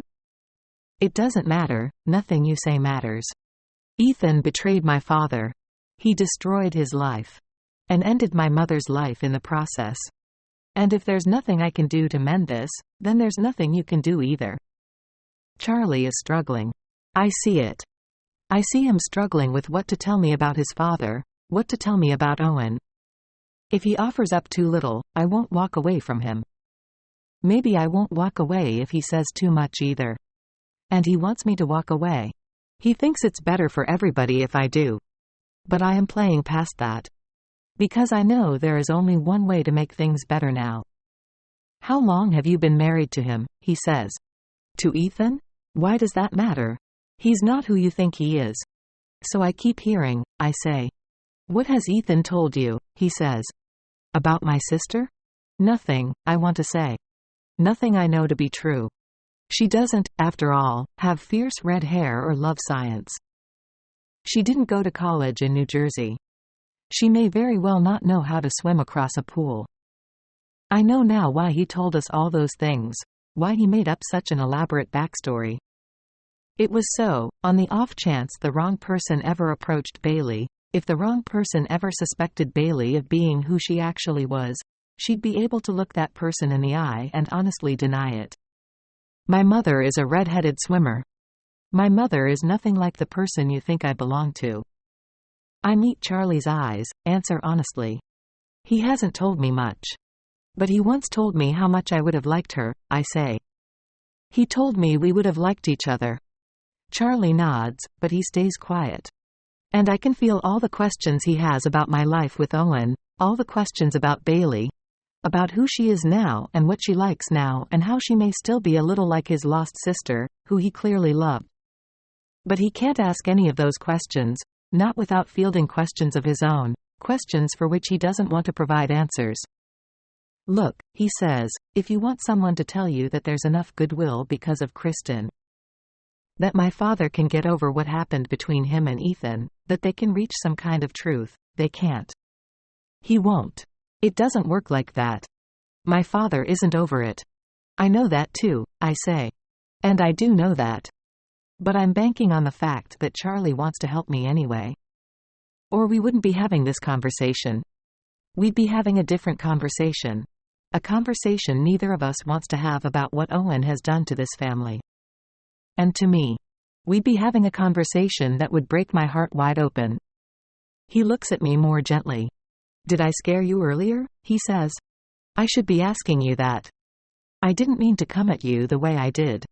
It was just that you surprised the hell out of me, he says. You wouldn't believe how many people come here, stirring up trouble for my father. All these crime junkies who saw the trial coverage on court TV, who think they know my father, who want autographs. Even all these years later. I think we're on some criminal enterprise tour of Austin. Us and the Newton gang. That sounds awful, I say. It is, he says. It's all awful. Charlie looks at me, taking me in. I don't think you know what you're doing. I think you're still hoping for a happy ending. But this story doesn't end well, he says. It can't. I know it can't. I'm just hoping for something else. What's that? I pause. That it doesn't end here. On the lake Charlie drives. We head northwest of the city past Mount Bonnell and into Texas Hill Country. Suddenly I'm surrounded by rolling hills, trees and foliage everywhere, the lake muted outside the car windows, tepid. Unmoving. The rain abates as we turn down Ranch Road. Charlie doesn't say much, but he tells me that his parents bought their Mediterranean estate nestled on the shores of the lake a couple of years ago, the year Nicholas got out of prison, the year before his mother died. This was his mother's dream house, he says, this private retreat, but Nicholas has stayed there since her death, on his own. I learn later that it cost them a cool $10 million, this estate which, as I see on a plaque at the foot of the driveway, Charlie's mother, Meredith, named the sanctuary. It is easy to see why she has chosen this name. The estate is enormous, wildly beautiful, and private. Entirely private. Charlie enters a code and the metal gates open to reveal a cobblestone driveway, at least a quarter of a mile long, that slowly winds its way to a small guardhouse. The guardhouse is covered in vines, making it inconspicuous. The main house is less inconspicuous. It looks like it belongs on the French Riviera, complete with cascading balconies, an antique tile roof, a stone facade. Most notable are the gorgeous bay windows running at least 8 feet tall, welcoming you, inviting you in. We pull up to the guardhouse and a bodyguard emerges. He is pro linebacker huge, dressed in a tight suit. Charlie unrolls the window as the bodyguard bends down, leans against the driver's side window. Hiya, Charlie, he says. Ned. How you doing tonight? Ned's eyes move in my direction and he gives me a small nod. Then he turns back to Charlie. "He's expecting you," he says. He taps on the car's hood and then goes back into the guardhouse to open a second gate. We pull through it, drive onto the circular driveway, and stop by the front door. Charlie puts the car in park and shuts off the ignition. But he doesn't move to get out of the car. It seems he wants to say something. He must change his mind though, or think better of it, because, without a word, he opens the driver's side door and gets out. I follow his lead and step out of the car into the cool night, the ground slick from the rain. I start walking toward the front door, but Charlie points to a side gate. "This way," he says. He holds the gate open for me and I walk through it. I wait as he locks the gate behind himself and we start heading down a pathway that runs along the side of the house, succulents and plants lining the path's edges. We walk side by side, Charlie on the path's outer edge. I look into the house, look through those long, French windows, to see room after room, every one of them lit up. I wonder if it's all lit up for my benefit, so I can see how impressive the design is, how every detail has been considered. The long, winding hallway is lined with expensive art, with black and white photographs. The grand room has cathedral ceilings and deep wooden couches. And the farmhouse kitchen, which wraps around the back of the house, is accented with a terracotta floor and an enormous stone fireplace. I keep thinking how Nicholas lives here alone. What is it like to live in a house like this alone? The pathway winds around to a checkered veranda, which displays antique pillars and a breathtaking view of the lake. Small boats twinkling in the distance, a canopy of oak trees, the cooling calm of the water itself. And a moat. This house, Nicholas Bell's house, has its own moat. It's a stark reminder that there is no getting in or out of here without explicit permission. Charlie points at a row of chaise lounges, sitting down in one himself, the lake glistening in the distance. I avoid meeting his eyes, staring out at the small boats instead. I know why I needed to come here. But now that I'm actually here, it feels like an error. Like I should have heeded Charlie's warning, like, "Nothing good is waiting inside." "Take a seat anywhere," Charlie says. "I'm fine," I say. "He could be a little while," Charlie says. I lean against one of the pillars. "I'm okay standing," I say. "Maybe it's not you that you should be worrying about." I turn at the sound of a male's voice, startled to find Nicholas standing in the back doorway. He has 2 dogs by his side, 2 large chocolate Labradors. Their eyes hold tightly on Nicholas. "Those pillars aren't as strong as they look," he says. I step away from the pillar. "Sorry about that," I say. No. I just kid with you," he says. He waves his hand as he walks toward me, his fingers slightly crooked. This thin man with a struggling goatee, frail looking with those arthritic fingers, his loose-fitting jeans, his cardigan sweater. I bite on my lip, trying to hold my surprise in check. This isn't the way I expected Nicholas to look. Soft, gentle. He looks like someone's loving grandfather. The way he talks so softly, with the slow cadence, the dry humor, he reminds me of my own loving grandfather. My wife bought those pillars from a monastery in France and had them shipped here in 2 pieces. A local artisan put them back together, returning them to their original presentation. They're plenty sturdy. They're also beautiful, I say. "They are beautiful, aren't they?" he says. My wife had aerial flair for design. She picked everything that went into this house. Every last thing. He looks pained, even speaking of his wife. I don't make it a habit of talking about the workmanship of my home, but I thought you'd appreciate a little history, he says. This stops me.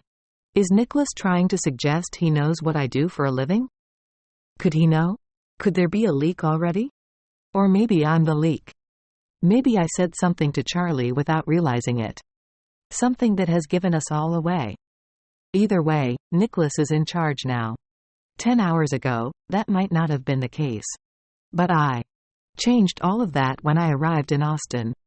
And now it's Nicholas's world.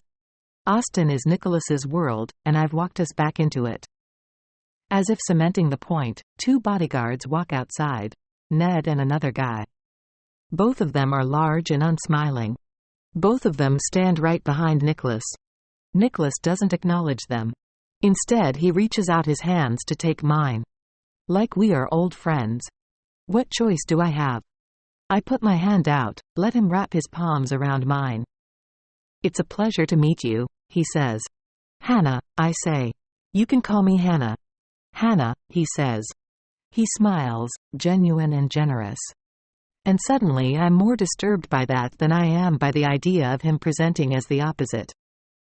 At what point was Owen standing in front of him thinking, Nicholas has to be good? How could he have a smile like that if he wasn't? How could he have raised the woman who Owen loved? It's hard to look at him, so I look down, toward the ground, toward the dogs. Nicholas follows my eyes. Then he bends down, pets his dogs on the back of their heads. This is Casper and this is Leon, he says. They're gorgeous dogs. They certainly are. Thank you. I brought them here from Germany. We are in the middle of their Schutzhund training.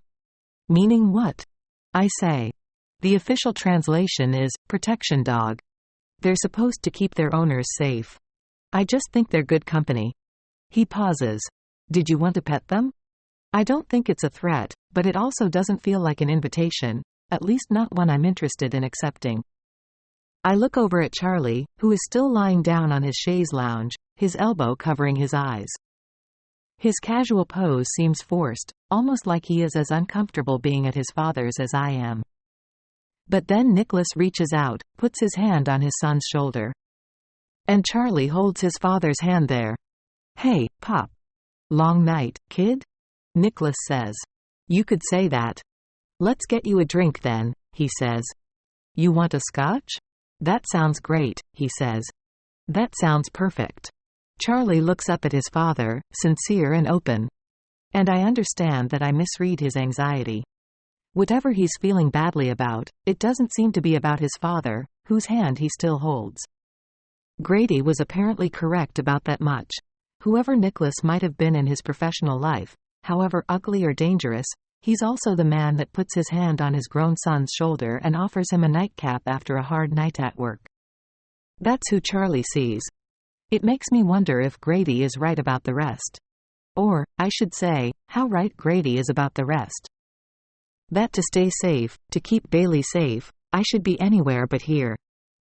Nicholas nods toward Ned, who walks over to me. I flinch and move backward, putting my hands up. What are you doing? I say. He's just going to make sure you're not wearing a wire, Nicholas says. You can take my word for it, I say. What would I have to gain by wearing a wire? Nicholas smiles. Those are the type of questions I don't get involved in anymore, he says. But if you wouldn't mind. Raise your arms, please, Ned says. I look toward Charlie to back me up, to say this is unnecessary. He doesn't. I do what Ned asks, telling myself that this is like a pat down at the airport, someone checking me out for the TSA. Nothing to think about. But his hands feel cold, and the entire time he moves them down my sides, I can see his gun on his hip. Ready to be used. And I can see Nicholas watching. The protection dogs by his side, apparently ready to be used too. I feel my breath catch in my throat, trying not to show it. If one of these men were to see my husband, they would hurt him. They would hurt him so badly that nothing I do now would matter. Grady's voice runs through my head. Nicholas is a bad man. These men are ruthless. Ned steps away from me and motions to Nicholas, which I assume means I'm all clear. I meet Nicholas's eyes, still feeling the bodyguard's hands on my body. Is this how you welcome all your guests? I say. I don't tend to have many guests these days, he says. I nod, straightening out my sweater, wrapping my arms around myself. Then Nicholas turns to Charlie. You know what, Charlie? I'd like some time alone with Hannah. Why don't you enjoy a drink by the pool? And head home. I'm Hannah's ride, he says. Marcus will take her where she needs to go. We'll talk tomorrow. Yeah, Nicholas gives his son a final pat. Then before Charlie can say anything, as if there is anything to say, Nicholas opens the doors to his house and walks inside. He pauses in the doorway though. He pauses in the doorway, leaving me with a choice to make. I can leave now and go home with Charlie, or I can stay here alone with him. These are my choices: stay with Nicholas and help my family, or leave my family and help myself. It feels like a weird test, as if I need to be tested, as if I haven't already gotten to the place where helping my family and helping myself have become the same thing. Shall we? Nicholas says. I can still leave here. I can still leave him. Owen's face is in my mind. He wouldn't want me here. Grady's face. Go. Go. Go. My heart races in my chest so loudly that I'm sure Nicholas can hear it. Even if he can't, I'm sure he can feel it, the tension coming off me. There is a moment when you realize you are out of your depth. This is mine. The dogs stare up at Nicholas. Everyone stares at Nicholas, including me. Until I move in the only direction I can. Toward him. After you, I say. 2 years ago, Bailey, I love your dress, I said. We were in Los Angeles, having dinner at Felix, in Venice. I was working with a client on her house in the Venice canals, and Owen thought it would be a perfect opportunity for Bailey and me to spend some time together. This was probably the 8th time we'd met, but usually she tried to get out of doing more than just having a meal together. Usually, it wasn't the 3 of us for a whole weekend. We took her to see Didamo at the Hollywood Bowl, which she loved. And now we were having dinner at the best Italian restaurant in Los Angeles, which she also loved. The only thing she didn't love? Doing Ital with me there. That shade of blue looks so pretty on you, I said. She didn't answer, didn't even offer a rote head shrug. She ignored me, downing some of her Italian soda. I have to go to the bathroom, she said. And she was up, and gone, before Owen could answer. Owen watched her go. When she disappeared around the corner, he turned toward me. I was going to surprise you, he said. But maybe this is a good time to tell you that I'm taking you to Big Sur next weekend. I was staying in Los Angeles for the week to finish work on my project in the canals, and then I was planning on flying up to Sausalito on Friday. We had talked about taking a ride down the coast to visit cousins of Owen's. The cousins, he said, lived in Carmel by the sea, a small, touristy town on the end of the peninsula. There aren't actually cousins in Carmel by the sea? I said. Someone's cousins, probably, he said. I laughed. That's a benefit of me, he said. I don't really have any cousins anywhere. I don't come with family at all, except Bailey. And she's a boon, I said. He smiled at me. You really feel that way, don't you? Of course. I paused. Not that the feeling is mutual. It will be. He took a sip of his drink and moved it across the table toward me. Have you ever tried a bourbon good luck charm? He said. I only drink it on special occasions. It's a mix of bourbon and lemon and spearmint. And it works. It brings luck. What do you need luck for? I'm going to ask you something that you're going to say is too soon to ask you, he said. Is that okay? Is that the question? I said.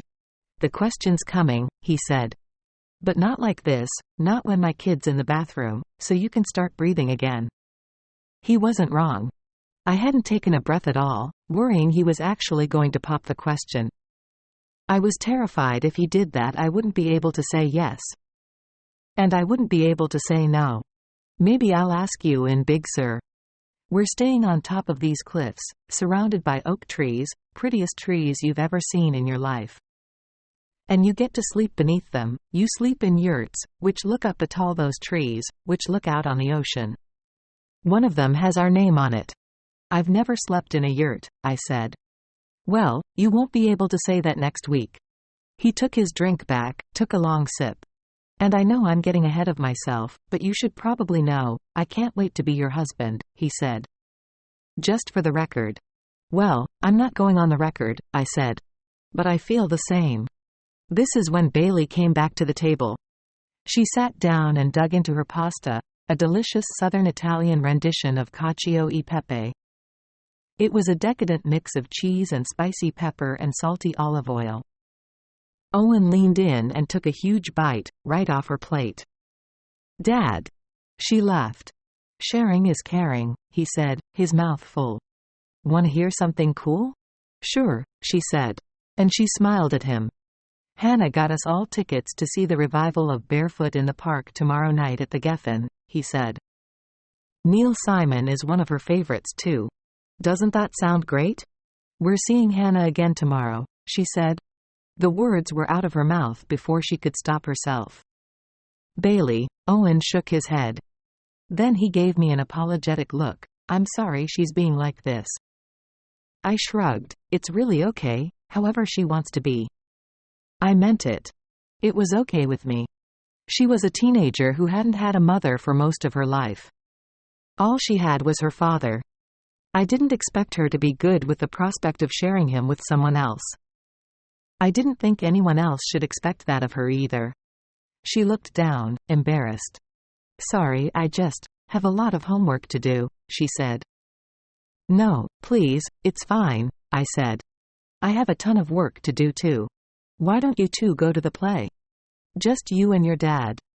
And maybe we'll meet up back at the hotel, if you end up getting your work done?" She looked at me, waiting for the catch. There was none. I wanted her to understand that. Regardless of what I was going to do right in terms of her, and what I was going to do wrong, and based on how things were starting, I knew I was going to do a lot that she considered wrong. There was never going to be a catch. That was a promise I could make her. As far as I was concerned, she didn't have to be nice. She didn't have to pretend. She only had to be herself. "Honestly, Bailey. No pressure either way," I said.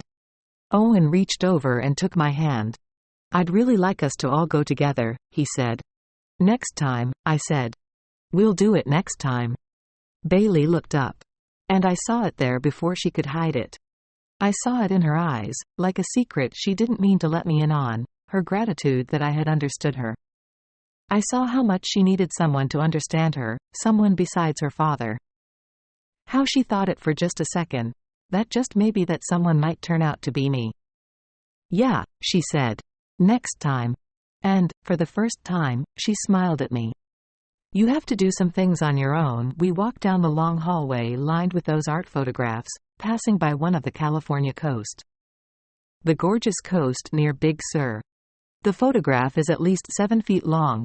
A bird's-eye view of that almost impossible stretch of road carved into the divide of steep mountain, rock, and ocean. I'm so focused on it, taking some comfort in the familiar landscape, that I almost miss it when we pass the dining room. I almost miss the dining room table inside. My dining room table, the one that was featured in Architectural Digest. The table that helped launch my career. It's my most reproduced piece. A big box store even started replicating the table after the AD feature came out. It stops me. Nicholas said his wife carefully picked every piece of furniture in this house. What if she came across the feature in Architectural Digest? What if that was what led her to the table? It was possible. The feature was still on their website. Enough clicks in recent years could have led her to her lost granddaughter, if she had been searching closely enough, if she had only known what to be searching for. Enough moves, after all, led me here, to this house I don't want to be in, a piece of my past finding me here, as if I need another reminder that everything that matters in my life is at the mercy of what happens now. Nicholas pulls open a thick, oak door and holds it for me. I avoid looking back at Ned, who is a couple of feet behind us. I avoid looking at the drooling dogs, who stroll by his side. I follow Nicholas into his home office and take it in, the dark leather chairs and reading lamps, the mahogany bookshelves. Encyclopedias and classic books line the shelves. Nicholas Bell's diplomas and accolades hang on the walls. Summa cum laude. Phi Beta Kappa.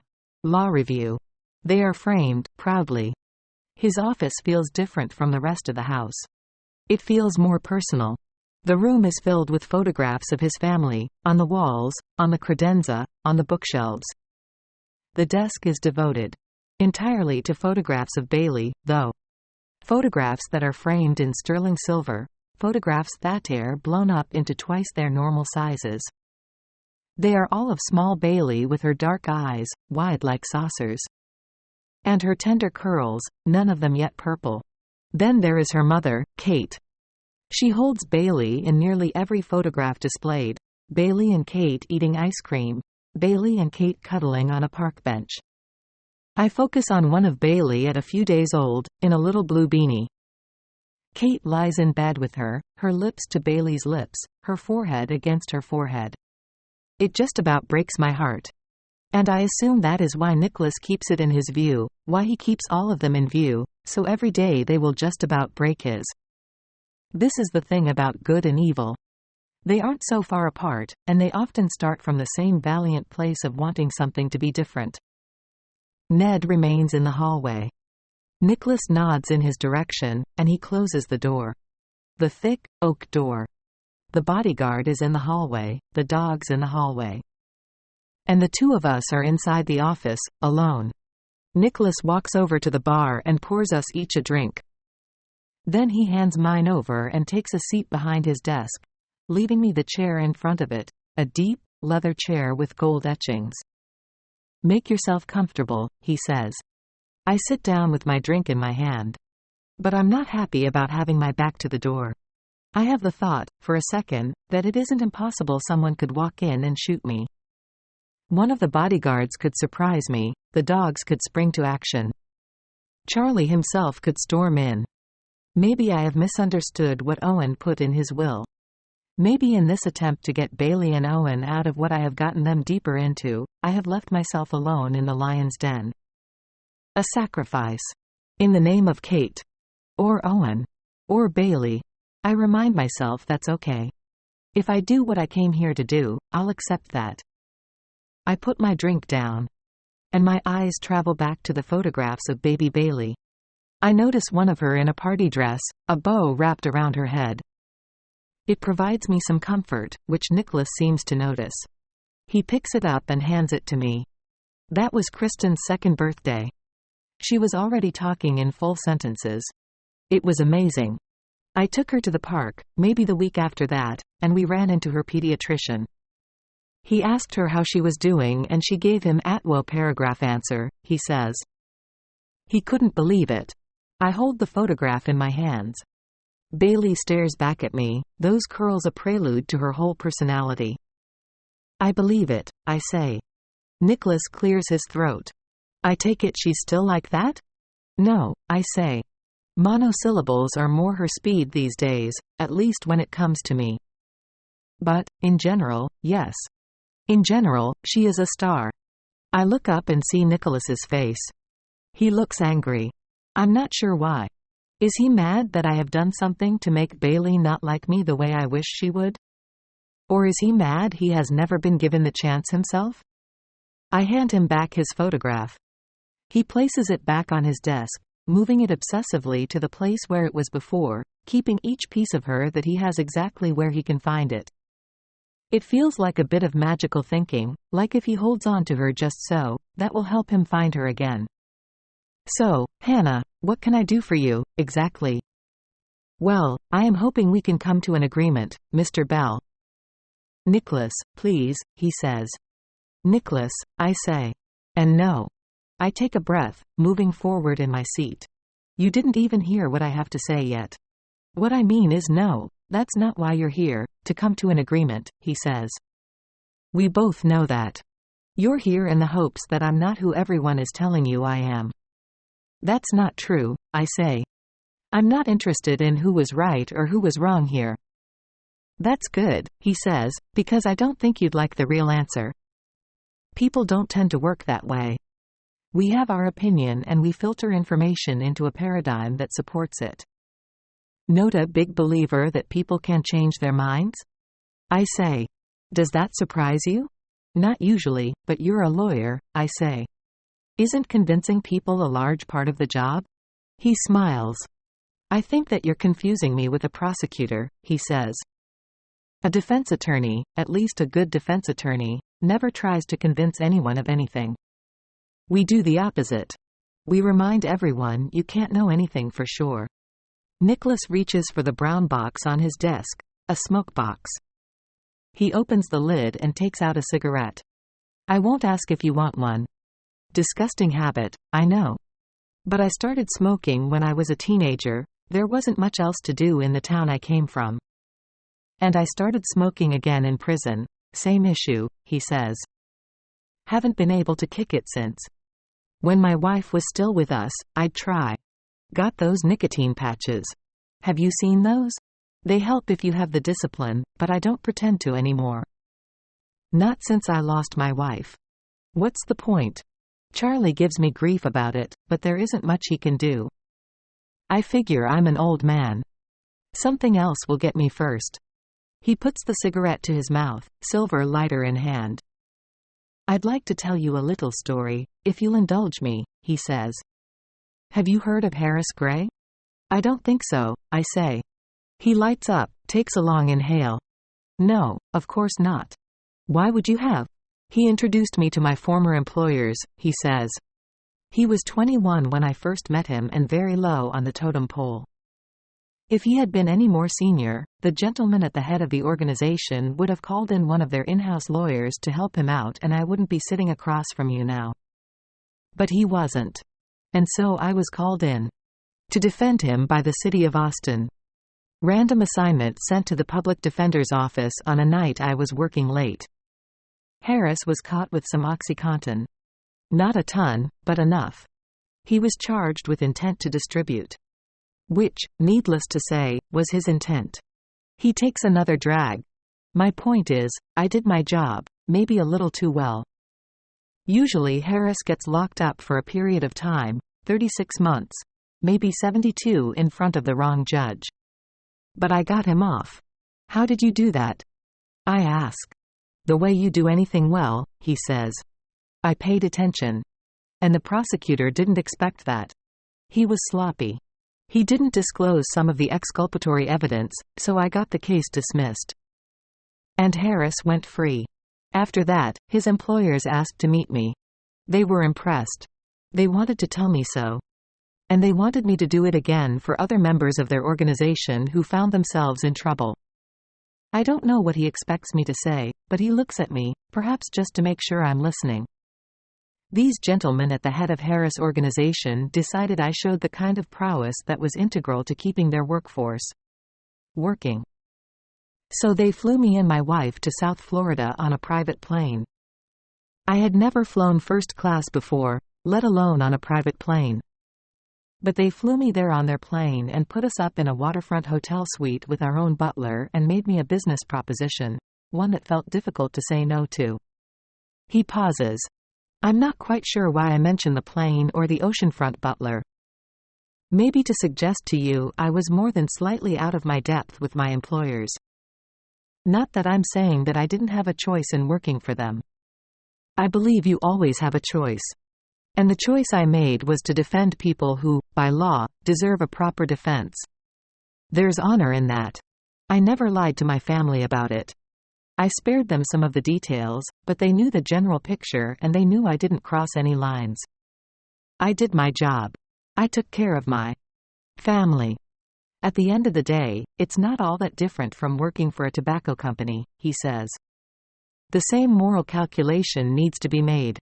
Except I wouldn't work for a tobacco company either, I say. Well, we don't all have the luxury of your strict moral code, he says. There's an edge to how he says this. I'm taking a chance, arguing with him, except it occurs to me that this may be precisely why he is walking me through his history, the version of it he wants me to see. To test me. To test whether I'm going to do exactly that. Argue, engage. This has to be why he presented his story this way. This is the first test. He wants to see whether I'll blindly let him spin in order to ingratiate myself to him or whether I'll be human. It's not that my moral code is so strict, but it seems to me that your employers are causing all sorts of harm and you knew that, I say. And you still chose to help them.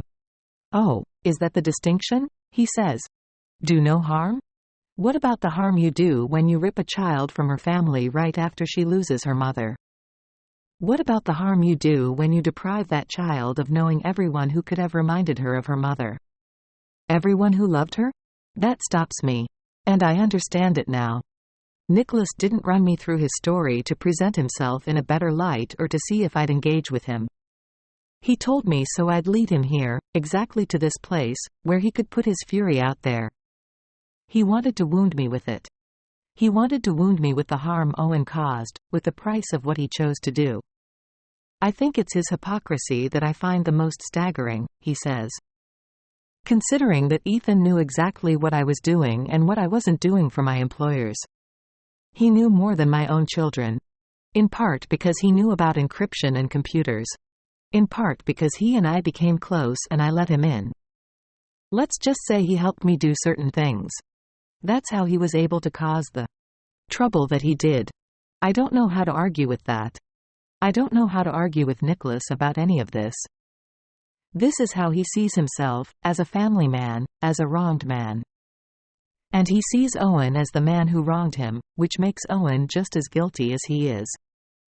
I can't argue with something so intrinsic to his understanding of himself. So I decide not to. I decide to go another way. I don't think you're wrong about that, I say. No, he says. The one thing I know about my husband is that he would do anything for his family. And that's who you were to him, so I imagine he was quite involved with whatever you asked him to be involved with.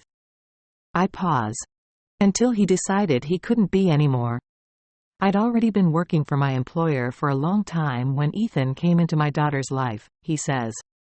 For other clients too, mind you.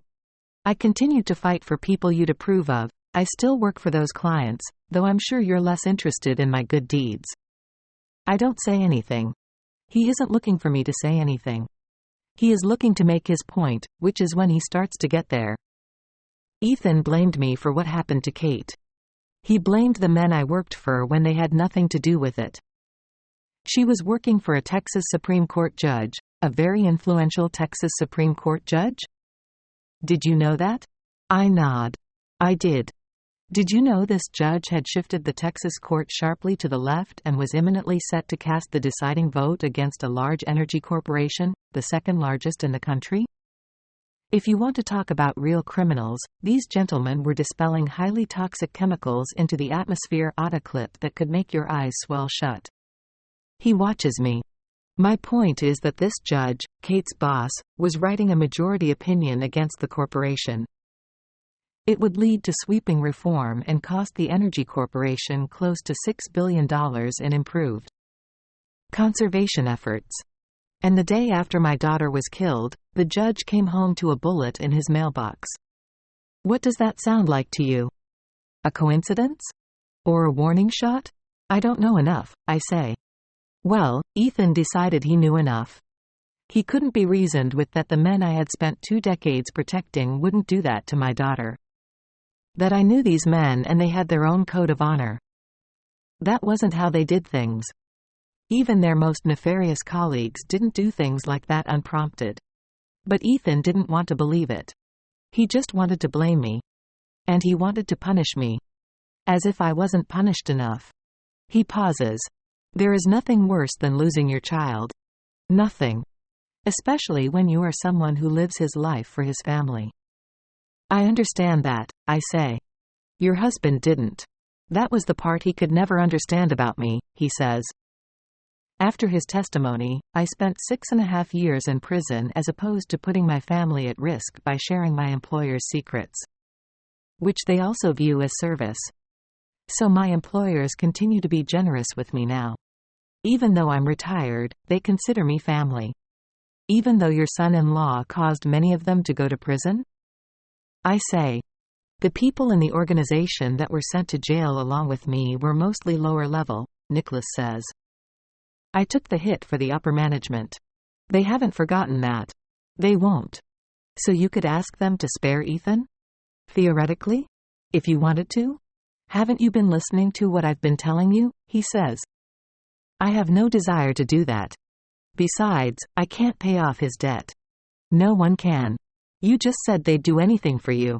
Maybe that's what you wanted to hear, he says. What I said was they are generous with me about certain things. Not everything. Even families don't let everything go. No, I say. I guess they don't. This is when I realize something else that is going on. I figure it out in what Nicholas isn't owning, not yet, at least. You never liked Ethan, did you? I say. Excuse me, he says.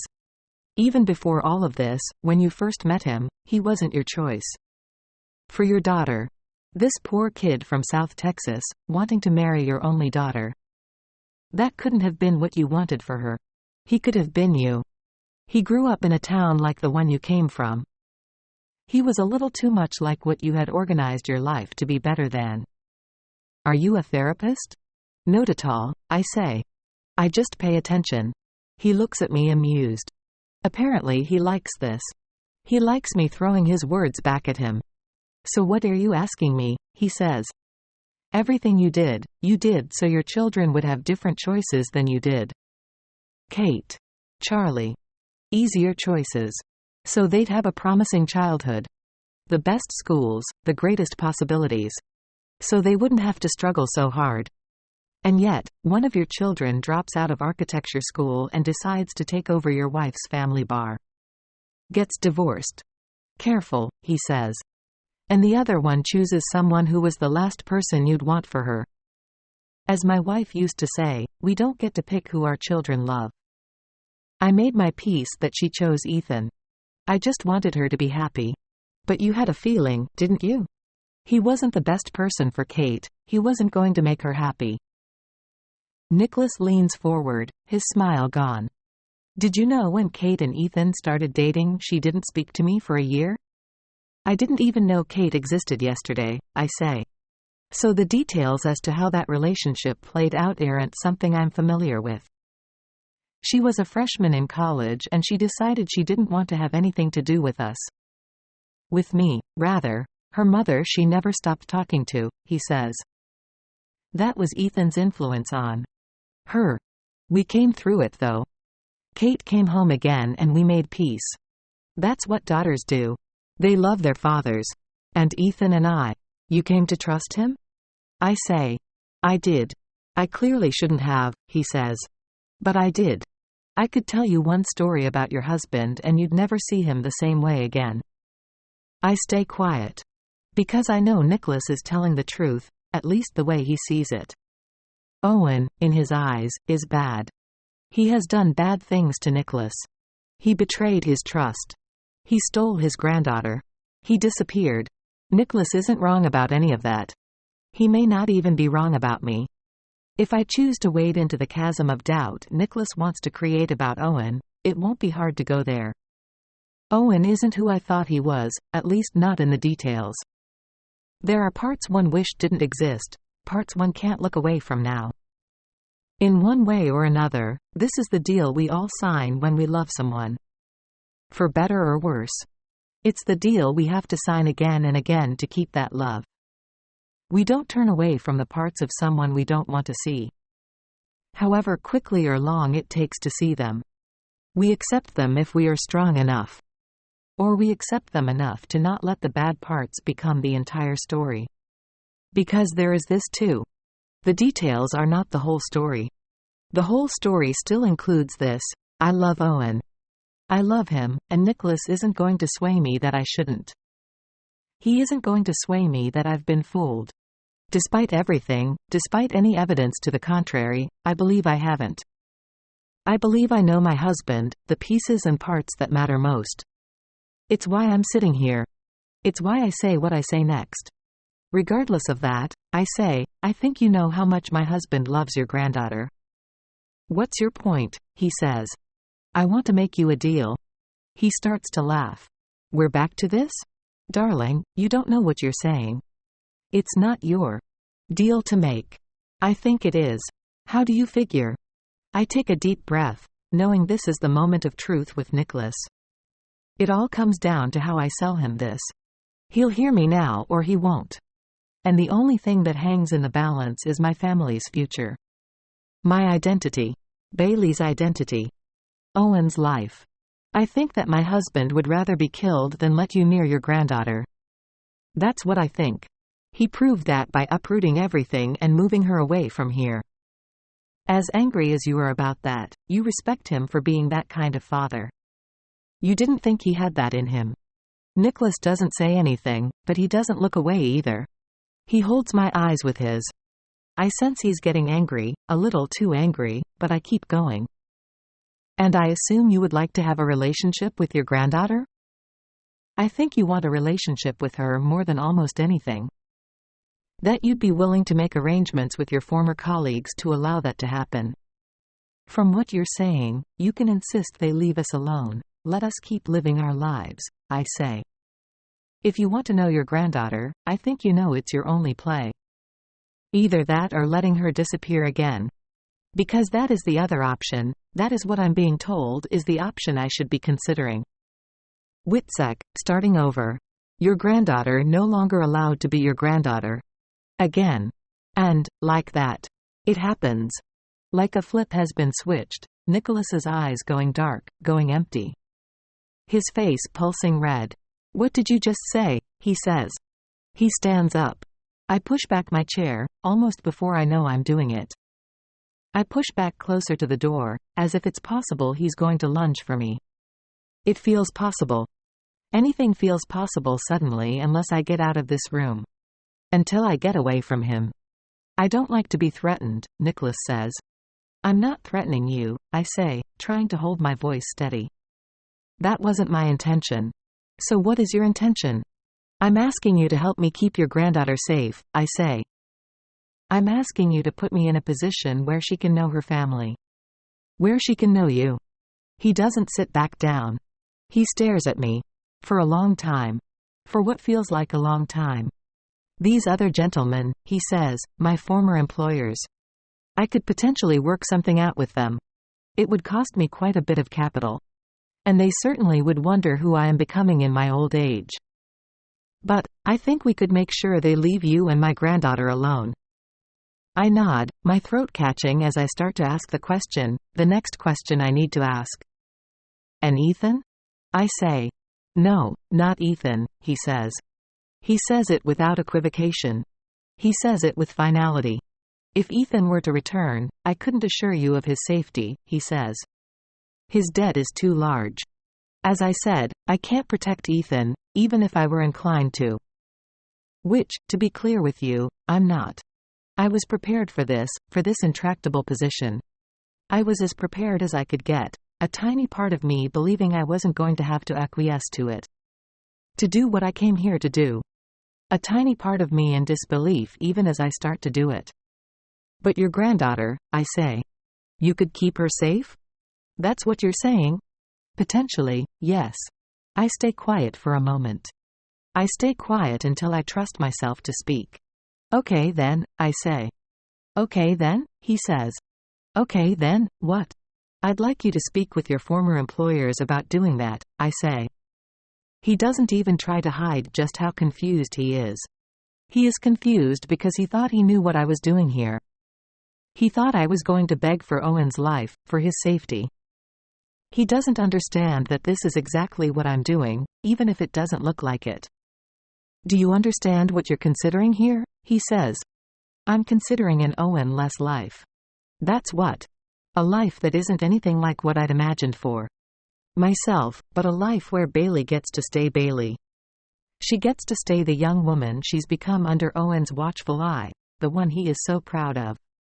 She'll continue to live her life, heading to college in 2 years, heading to whatever life she wants, not as someone else, not as someone she has to pretend to be, Buddha's herself. Bailey and I will go on, but without Owen, without Ethan. Owen, Ethan. The two of them start melding themselves together in my mind. The husband I thought I knew, the husband I didn't. The husband I don't get to have. This is what I'm considering. This is the deal I'm willing to make if Nicholas is. Which is when I tell him why. It's what Ethan wants, I say. To live his life without her, he says. I don't believe that. I shrug. It doesn't make it any less true, I say.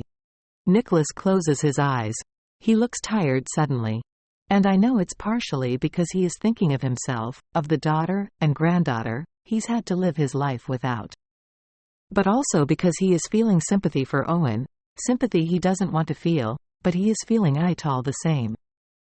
And there it is, what Nicholas least expects to show me. His humanity.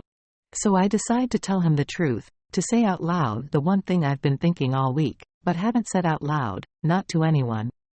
I never really had a mother, I say. She left when I was little, not much older than when you last saw your granddaughter. And she hasn't been involved in my life in any meaningful way. An occasional card or a phone call. And why are you telling me this? He says. For my compassion? No, I'm not doing it for that, I say. I had my grandfather, who was completely amazing, inspiring, and loving. I had more than most people. So why? I'm hoping it helps you understand that even in the face of what else I may lose here, my priority is your granddaughter. Doing what's right for her, whatever the cost, is worth it, I say. You know that better than I do. What makes you say that? He says. You were there first. He doesn't say anything. He doesn't have to. Because he understands what I'm telling him. My mother never tried to fight for her family. She never tried to fight for me. That defines her. Apparently, I'm willing to give up everything to do the opposite for Bailey. One way or another, that will define me. And if Nicholas agrees to what I'm asking him, it will define him too. We will have that in common. We'll have Bailey in common. We'll be the two people doing whatever is needed for her. Nicholas crosses his arms over his chest, almost like in a hug, almost as if bracing himself against what he doesn't know if he should do. If a part of you thinks that it will change one day, he says. That one day this will go away and Ethan can come back to you, slip back into your lives and they'll let it slide. It won't. That's untenable. These men, they don't forget. That can never happen. I summon up the strength to say what I honestly believe. I don't. Nicholas is watching me, taking me in. And I think I have him. Or, at least, we are moving closer toward each other. For better or worse. But there is a knock on the door. And Charlie walks in. Charlie, who apparently stayed, despite Nicholas's instructions. Nicholas doesn't look happy with him for that. But he's about to get less happy. Grady Bradford is at the front gate, he says. And there are a dozen other U.S. Marshals standing behind him. It took him long enough, Nicholas says. What do you want me to do? Charlie says. Let him in, he says. Then Nicholas turns and meets my eyes, the moment between us apparently over. If Ethan comes home, they'll know, he says. They'll always be watching for him. I understand that. They may find him even if he doesn't come home, he says. Well, I say. They haven't found him yet. He tilts his head, takes me in. I think you're wrong, he says. I think it's the last thing Ethan would want, to spend his life away from his daughter. I don't think it's the last. No. What is? He says. Something happening to Bailey, I want to say. Something happening because of Owen, because of his ties to all of this, that ends with Bailey getting hurt. That ends with her getting killed. Something else, I say. Protect her. Charlie touches my shoulder. Your ride is here, he said. You need to go. I get up to leave. Nicholas had seemed to hear me but then doesn't seem to want to hear anything at all. And it's over. There is nothing else to do. So I follow Charlie. I walk toward the door. Then Nicholas calls out after us. Kristen, he says. Do you think she'll be open to meeting me? I turn around and meet his eyes. I think so, I say. Yes. What will that look like? She's going to be the one to decide how much and how often she sees you. But I will make sure that the well isn't poisoned. I'll make sure she understands that a lot of what happened here has nothing to do with how you feel about her. And that she should know you. And she'll listen to you? A week before the answer would have been no. Earlier today, wasn't it no too? She walked out of the hotel room, knowing I wanted her to stay put. And yet, I need him to believe the answer is yes. I need him to believe it and I need to believe it too, in order to pull this off. I know everything comes down to this. I nod. She will. Nicholas pauses for a moment. Go home, he says. You'll be safe. Both of you. You have my word. I take a deep breath in. I start to cry, right in front of him, covering my eyes quickly. Thank you, I say. He walks up to me, hands me a tissue. Don't thank me, he says. I'm not doing it for you. I believe him. I take his tissue anyway. Then I get out of there as quickly as I can. The devil is in the details. Grady says one thing in the car that will stay with me forever. He says one thing to me on the way back to the U.S. Marshal's office where Bailey is waiting. The sun comes up over Lady Bird Lake as we drive, Austin stirring in the early morning.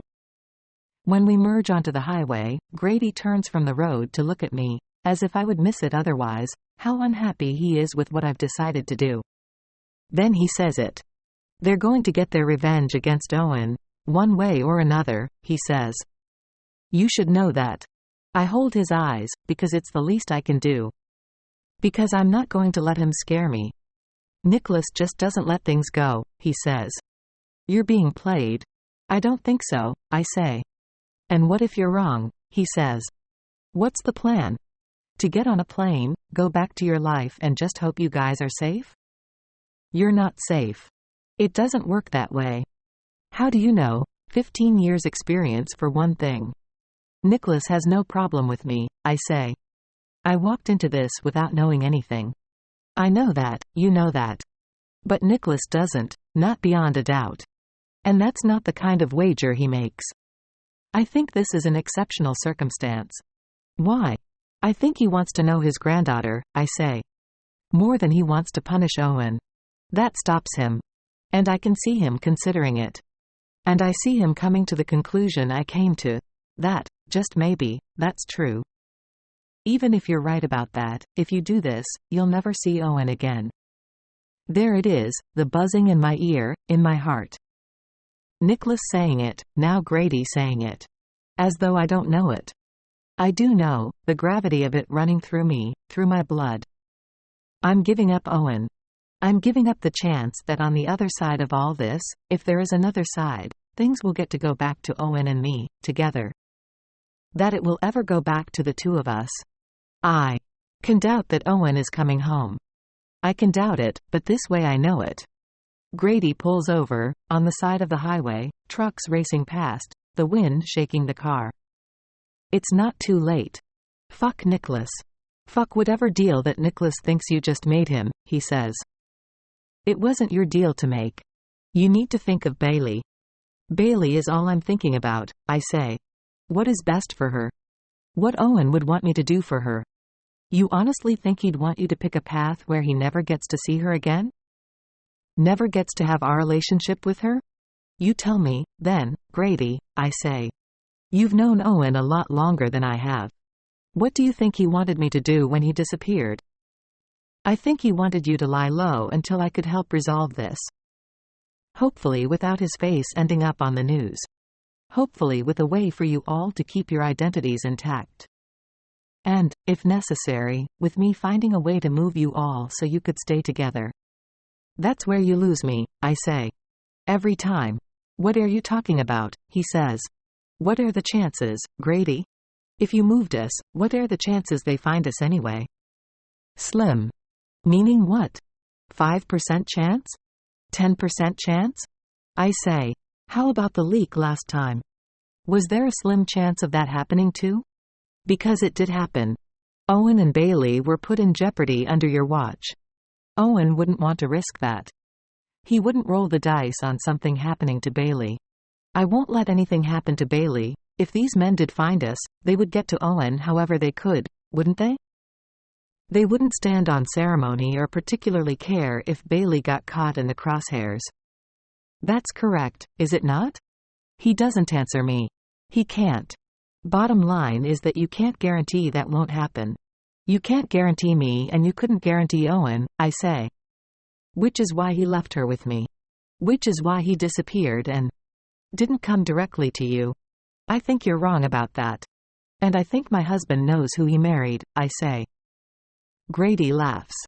I would think if this taught you anything, it's that no one knows who they marry, he says. I disagree, I say. If Owen wanted me to sit still and let you run this, he would have said so. So how do you explain the email correspondence he sent me? The detailed files he kept? They're going to help ensure that Avett is punished for his crimes. The FBI is already into a plea deal that is going to put Avett away for the next 20 years, he says. How do you explain your husband doing that? How do you explain away his setting everything up so he could enter witness protection? I think he did that for another reason. What's that? He says. His legacy? No, I say. Bailey's. He smirks, and I can hear all the things he wants to tell me but feels like he can't tell me. I can hear all the things he knows about Owen, the same things Nicholas knows, but with a different sheen on them. Maybe he thinks telling me something closer to the truth will move me closer to his side. I've already picked a side though. Bailey's. And mine. I'm going to say this as simply as I can, he says. Nicholas is a bad fucking man.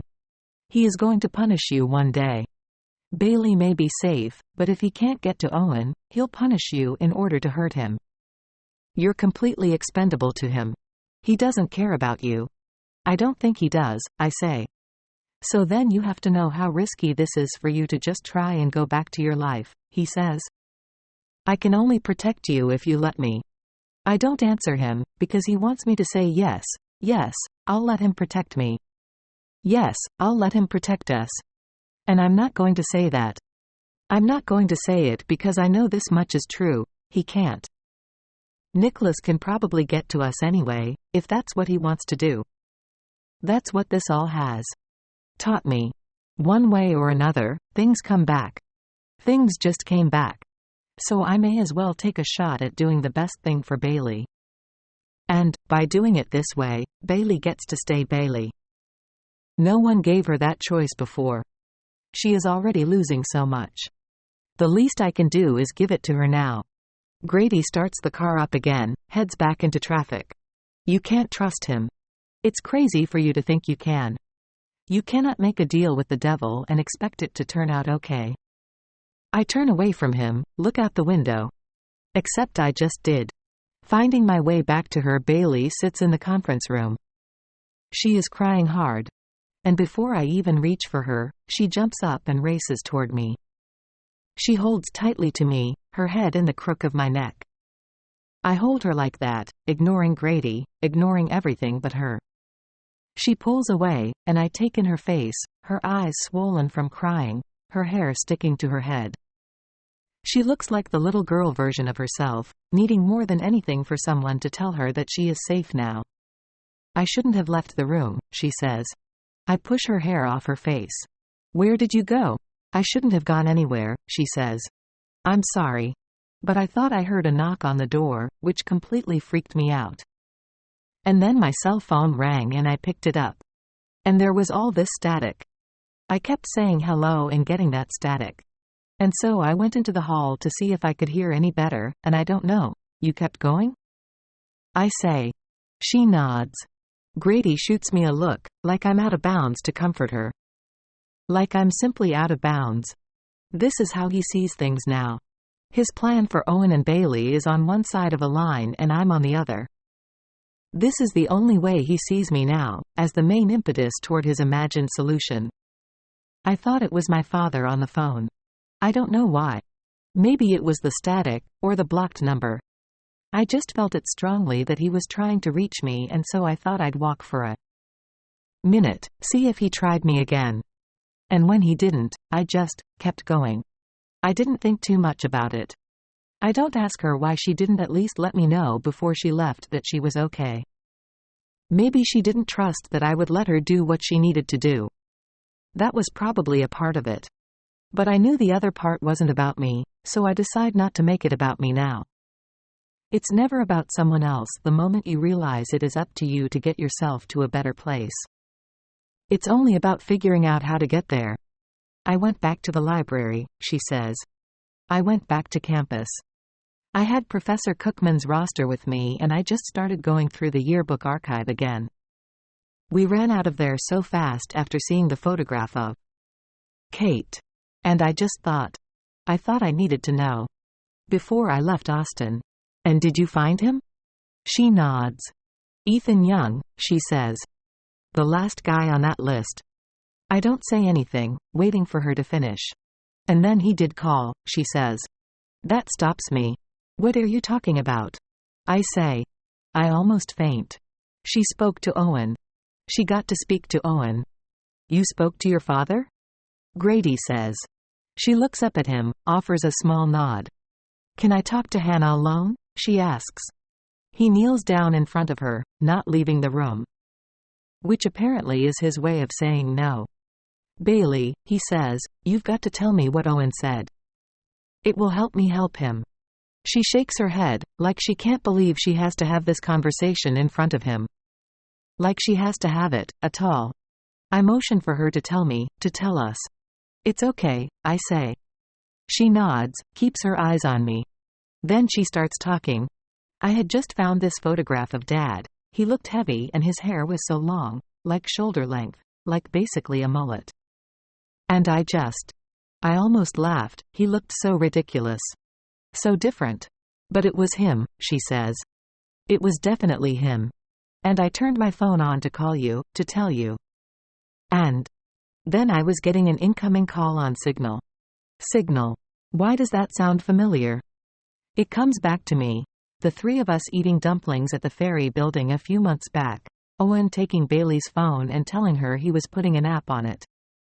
An encryption app called Signal. He told her nothing on the internet ever goes away.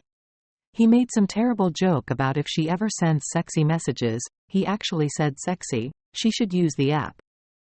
And she pretended to throw up her dumplings. And then Owen got serious. He said if there were a phone call or a text she wanted to disappear, this was the app she should use. He said it twice so she took it in. I'll keep it on there forever, if you never use the word sexy around me again, she said. Deal, he said. Now, Bailey is talking fast. When I said hello, he was already talking. He didn't say where he was calling from. He didn't ask if I was okay. He said he had 22 seconds. I remember that. 22.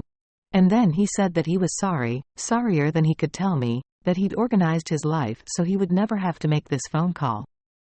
I eye her as she fights back tears again. She doesn't look at Grady. She only looks at me. What did he say? I ask gently. I see it weigh on her. I see it weigh deeper than anything should weigh on such young shoulders. He said it's going to be a long time before he can call again. He said. She shakes her head. What, Bailey? I say. He said, he can't really come home. I watch her face as she tries to process that, this terrible, impossible thing. The terrible, impossible thing he never wanted to say to her. The terrible, impossible thing I've been suspecting myself. The terrible, impossible thing I've known. He is gone. He isn't coming back. Does he mean, ever? She asks. Before I even answer her, Bailey moans, quick and guttural, her voice catching against that knowledge. Against what she knows too. I put my hand on her hand, her wrist, and hold her tight. I really don't think that. Grady jumps in. I just, really don't think you know that's what he meant. I drill him with a look. And as upsetting as the phone call was, he says, what we need to be talking about right now is next steps. She keeps her eyes on me. Next steps, she says. What does that mean? I hold her gaze so it's just the two of us. I move in close so she'll believe me when I tell her she is the one who gets to decide. Grady means where the two of us go now, I say. Whether we go home. Or whether we help you create a new home, Grady says. Like I was talking to you about. I can find you and Hannah a good place to stay where you'll get to start over fresh. And your father will join you when he thinks it's safe to come back. Maybe he thinks that can't happen tomorrow, maybe that's what he was trying to say in the phone call, but, why not? She interrupts him. Excuse me? She meets his eyes. Why not tomorrow, she says. Forget tomorrow. Why not today? If my father truly knows you're the best option, then why isn't he here with us now? Why is he still running? Before he can stop himself, Grady lets out a small laugh, an angry laugh, as though I coached Bailey to ask that question. As though it isn't the only question someone who knows and loves Owen would be asking. Owen avoided being fingerprinted. He avoided having his face plastered all over the news. He did what he needed to do to avoid outside forces blowing up Bailey's life. Her true identity. So where is he? There's nothing else to play out. There's no other move to make. If you were going to be coming back, if he thought it was safe to start over together, he'd be here now. He'd be here beside us. Bailey, I don't think I'm going to give you an answer right now that will satisfy you, he says. What I can do is tell you that you should let me help you anyway. That's the best way to keep you safe. That's the only way to keep you safe. You and Hannah. She looks down at her hand, my hand on top of it. So, that is what he meant then. My father, she says. He's not coming back? She is asking me. She is asking me to confirm what she already knows. I don't hesitate. No, I don't think he can, I say. I see it in her eyes, her sadness moving into anger. It will move back again and from there into grief. A fierce, lonely, necessary circle as she starts to grapple with this. How do you begin to grapple with this? You just do. You surrender. You surrender to how you feel. To the unfairness. But not to despair. I won't let her despair, if it's the only thing I manage to do. Bailey, Grady shakes his head. We just don't know that's true. I know your father, she snaps her head up. What did you say? I said, I know your father. No. I know my father, she says. Her skin is reddening, her eyes fierce and firm. And I see it, her decision forming, her need cementing, into something no one can take from her. Grady keeps talking but she is done trying to hear him. She is looking at me when she says the thing I thought she would say, the thing I thought she would come to all along. The reason I went to Nicholas, the reason I did what I did. She says it to me alone. She has given up on the rest of it. With time, I'm going to have to build that back. I'm going to have to do whatever I can to help her build that back. I just want to go home, she says. I look at Grady, as if to say, you heard her. Then I wait for the thing he has no choice but to do. To let us go. 2 years and 4 months ago. Show me how to do it, he said. We turned on the lights in my workshop. We had just left the theater, after our non-date, and Owen asked if he could come back to the workshop with me. No funny business, he said. He just wanted to learn how to use a lathe. He just wanted to learn how I do what I do. He looked around and rubbed his hands together. So, where do we start? He said. Gotta pick a piece of wood, I said. It all starts with picking a good piece of wood. If that's no good, you have nowhere good to go. How do you woodturners pick? He said. We woodturners go about it in different ways, I said. My grandfather worked with maple primarily. He loved the coloring, loved how the grains would turn themselves out. But I use a variety of woods. Oak, pine, maple. What's your favorite kind of wood to work with? He asked. I don't play favorites, I said. Oh, good to know. I shook my head, biting back a smile. If you're going to make fun of me, I said. He put his hands up in surrender. I'm not making fun of you, he said. I'm fascinated.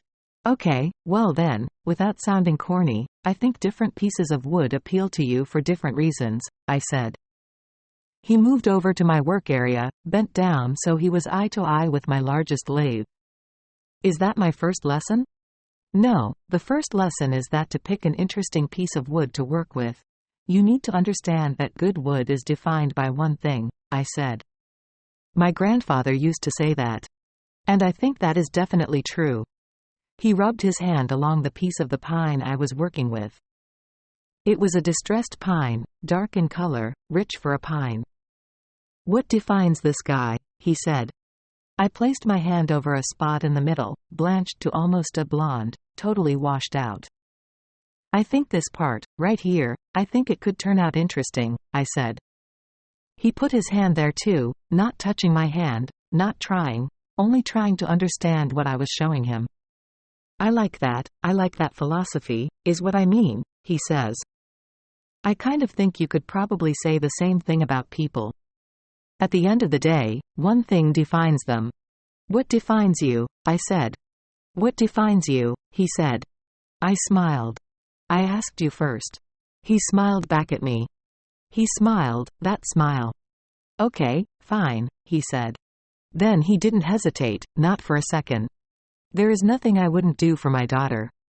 Sometimes you can go home again. We sit on the tarmac, waiting for the plane to take off. Bailey stares out the window. She looks exhausted, her eyes dark and puffy, her skin splotchy red. She looks exhausted and she looks scared. I haven't told her everything yet. But she understands enough. She understands enough that I'm not surprised she is scared. I'd be surprised if she weren't. They'll come visit, I say. Nicholas and Charlie. They can bring your cousins if you want.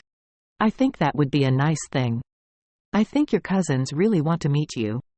They won't stay with us or anything, she says. No.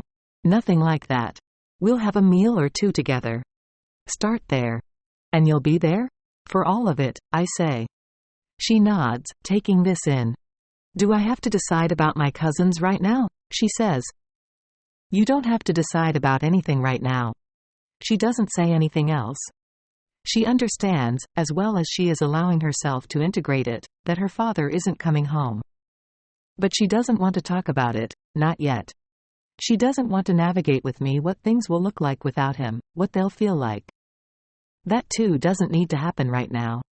I take a deep breath in and try not to think about all the things that do have to happen, if not right now, then soon. The steps we'll have to take, one after another, to move through our lives now. Jules and Max will pick us up at the airport, our refrigerator stocked with food for today, dinner waiting on the table. But those things will have to keep happening, day in and day out, until they start to feel normal again. And there are things I can't avoid happening, like the fallout coming several weeks from now, or several months from now, when Bailey is on her way to something like recovery, and I'll have my first still moment to think about myself. To think about what I've lost, what I'll never have back. To think only of myself. And of Owen. Of what I've lost, what I'm still losing, without him. When the world gets quiet again, it will take everything I am not to allow the grief of his loss to level me. The strangest thing will stop it from leveling me. I'll have an answer to the question that I'm only now starting to consider. If I had known, would I be here? If Owen told me, out of the gate, that he had this past, if he had warned me about what I would be walking into, would I have chosen him anyway? Would I have chosen to end up where I am now? It will remind me briefly of that moment of grace my grandfather provided shortly after my mother's departure, when I realized I belonged exactly where I was. And I'll feel the answer move through me, like a blinding heat. Yes. Without hesitation. Even if Owen had told me, even if I had known every last bit. Yes, I would choose this. It will keep me going. What is taking so long? Bailey says. Why aren't we taking off yet? I don't know. I think the flight attendant said something about a backup on the runway, I say. She nods and wraps her arms around herself, cold and unhappy, her t-shirt unable to compete against the frosty airplane air. Her arms covered with goosebumps. Again. Except this time I'm prepared. 2 years ago, 2 days ago, I wasn't. But now, apparently, is a different story. I reach into my bag and pull out Bailey's favorite wool hoodie. I slipped the hoodie into my carry-on bag to have it ready for this moment. I know, for the first time, how to give her what she needs. It isn't everything, of course. It isn't even close. But she takes her sweater, putting it on, warming her elbows with her palms. Thanks, she says. Sure, I say. The plane jerks forward a few feet, and then back. Then, slowly, it starts easing down the runway. There we go, Bailey says. Finally. She sits back in her seat, relieved to be on the way. She closes her eyes and puts her elbow on our shared armrest. Her elbow is there, the plane is picking up speed. I put my elbow there too, and I feel her do it. I feel us both do it. We move a little closer to each other as opposed to doing the opposite. It feels like what it is. A start. 5 years later. Or 8. Or 10. I'm at the Pacific Design Center in Los Angeles, participating in a first look exhibition, with 21 other artisans and producers. I'm debuting a new collection of white oak pieces, mostly furniture, a few bowls and larger pieces, in the showroom they've provided. These exhibitions are great for exposure to potential clients, but they are also like a reunion of sorts, and, like most reunions, somewhat of a grind. Several architects and colleagues stop by to say hello, catch up. I have done my best with the small talk, but I'm starting to feel tired. And, as the clock winds toward 6 p.m., I feel myself looking past people as opposed to at them. Bailey is supposed to meet me for dinner, so I'm mostly on the lookout for her, excited to have the excuse to shut it all down for the day. She's bringing a guy she recently started dating, a hedge funder named Shep. 2 points against him, but she swears I'll like him. He's not like that, she says. I'm not sure if she is referring to him working in finance or having the name Shep. Either way, he seems like a reaction to her last boyfriend, who had a less irritating name, John, and was unemployed. So it is, dating in your 20s, and I'm grateful that these are the things she's thinking about. She lives in Los Angeles now. I live here too, not too far from the ocean, and not too far from her. I sold the floating house as soon as Bailey graduated high school. I don't harbor any illusions that this means I've avoided them keeping tabs on us. The shadowy figures waiting to pounce should Owen ever return. I'm sure they are still watching on the off chance he risks it and comes back to see us. I operate as if they are always watching, whether or not he does. Sometimes I think I see them, in an airport lounge or outside a restaurant, but of course I don't know who they are. I profile anyone who looks at me a second too long. It stops me from letting too many people get close to me, which isn't a bad thing. I have who I need. -1.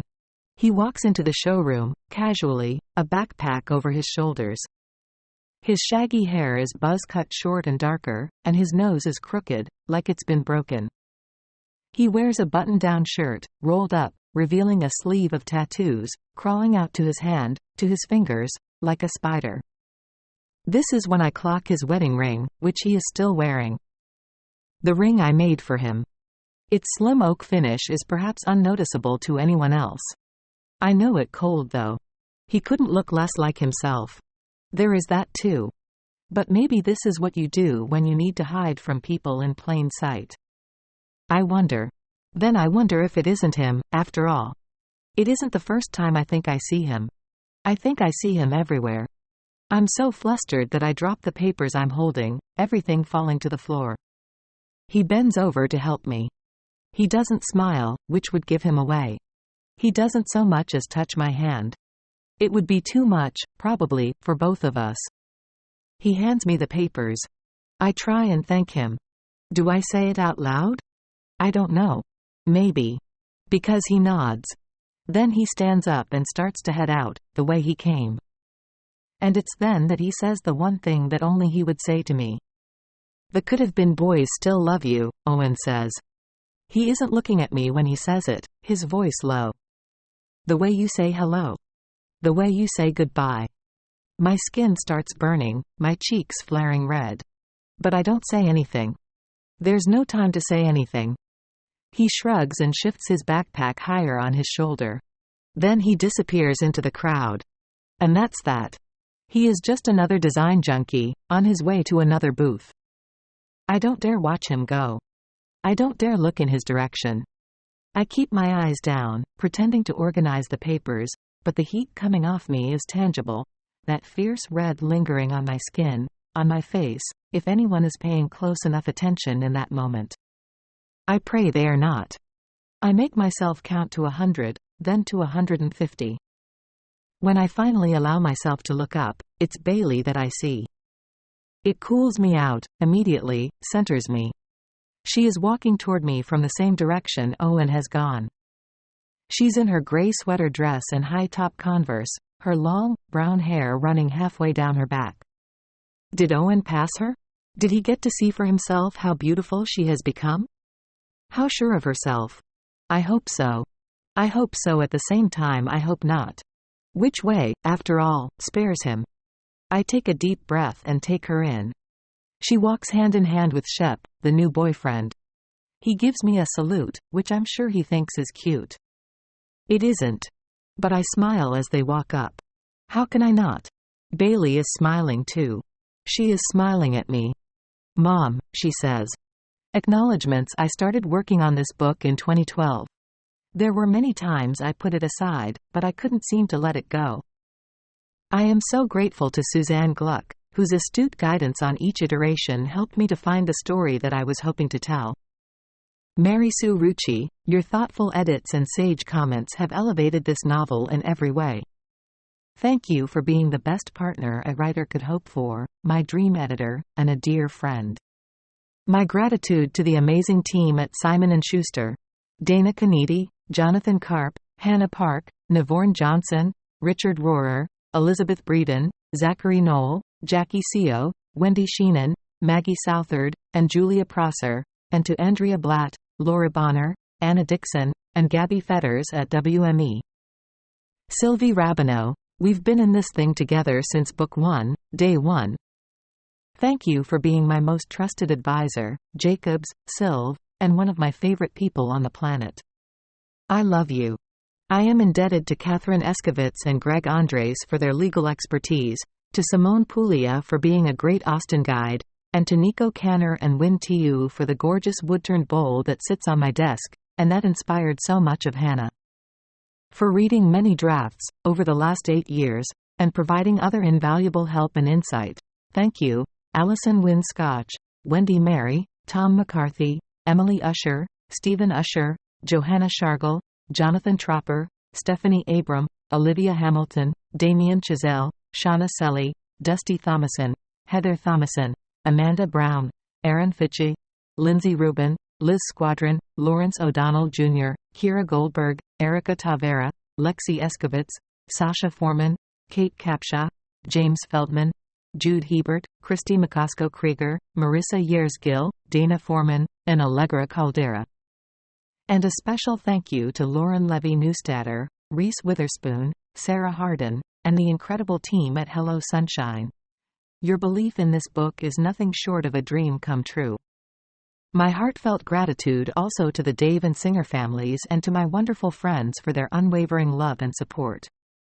And to the readers, book groups, booksellers, and book lovers whose company I am so grateful to keep. Finally, my guys. Josh, I'm not quite sure what to thank you for first. It probably should be something about how this novel wouldn't exist without you and your faith in me. It wouldn't, or how I can't quite believe I get to have a partner who, after 13 years, I'm still so crazy about. But is it okay if I start with the coffee? I so love the coffee. And I love you beyond all measure. Jacob, my inimitable, big-hearted, wise, hilarious little man. I was reborn when you entered this world. And now I walk through it grateful and humbled by everything you teach me. What can I say, kid, that I don't tell you every day? The great blessing of my life is being your mama. About the author Laura Dave is the national and international best-selling author of several critically acclaimed novels, including 800 Grapes and The First Husband. Her work has been published in 18 countries, and 5 of her novels, including The Last Thing He Told Me, have been optioned for film and television. She resides in Santa Monica, California.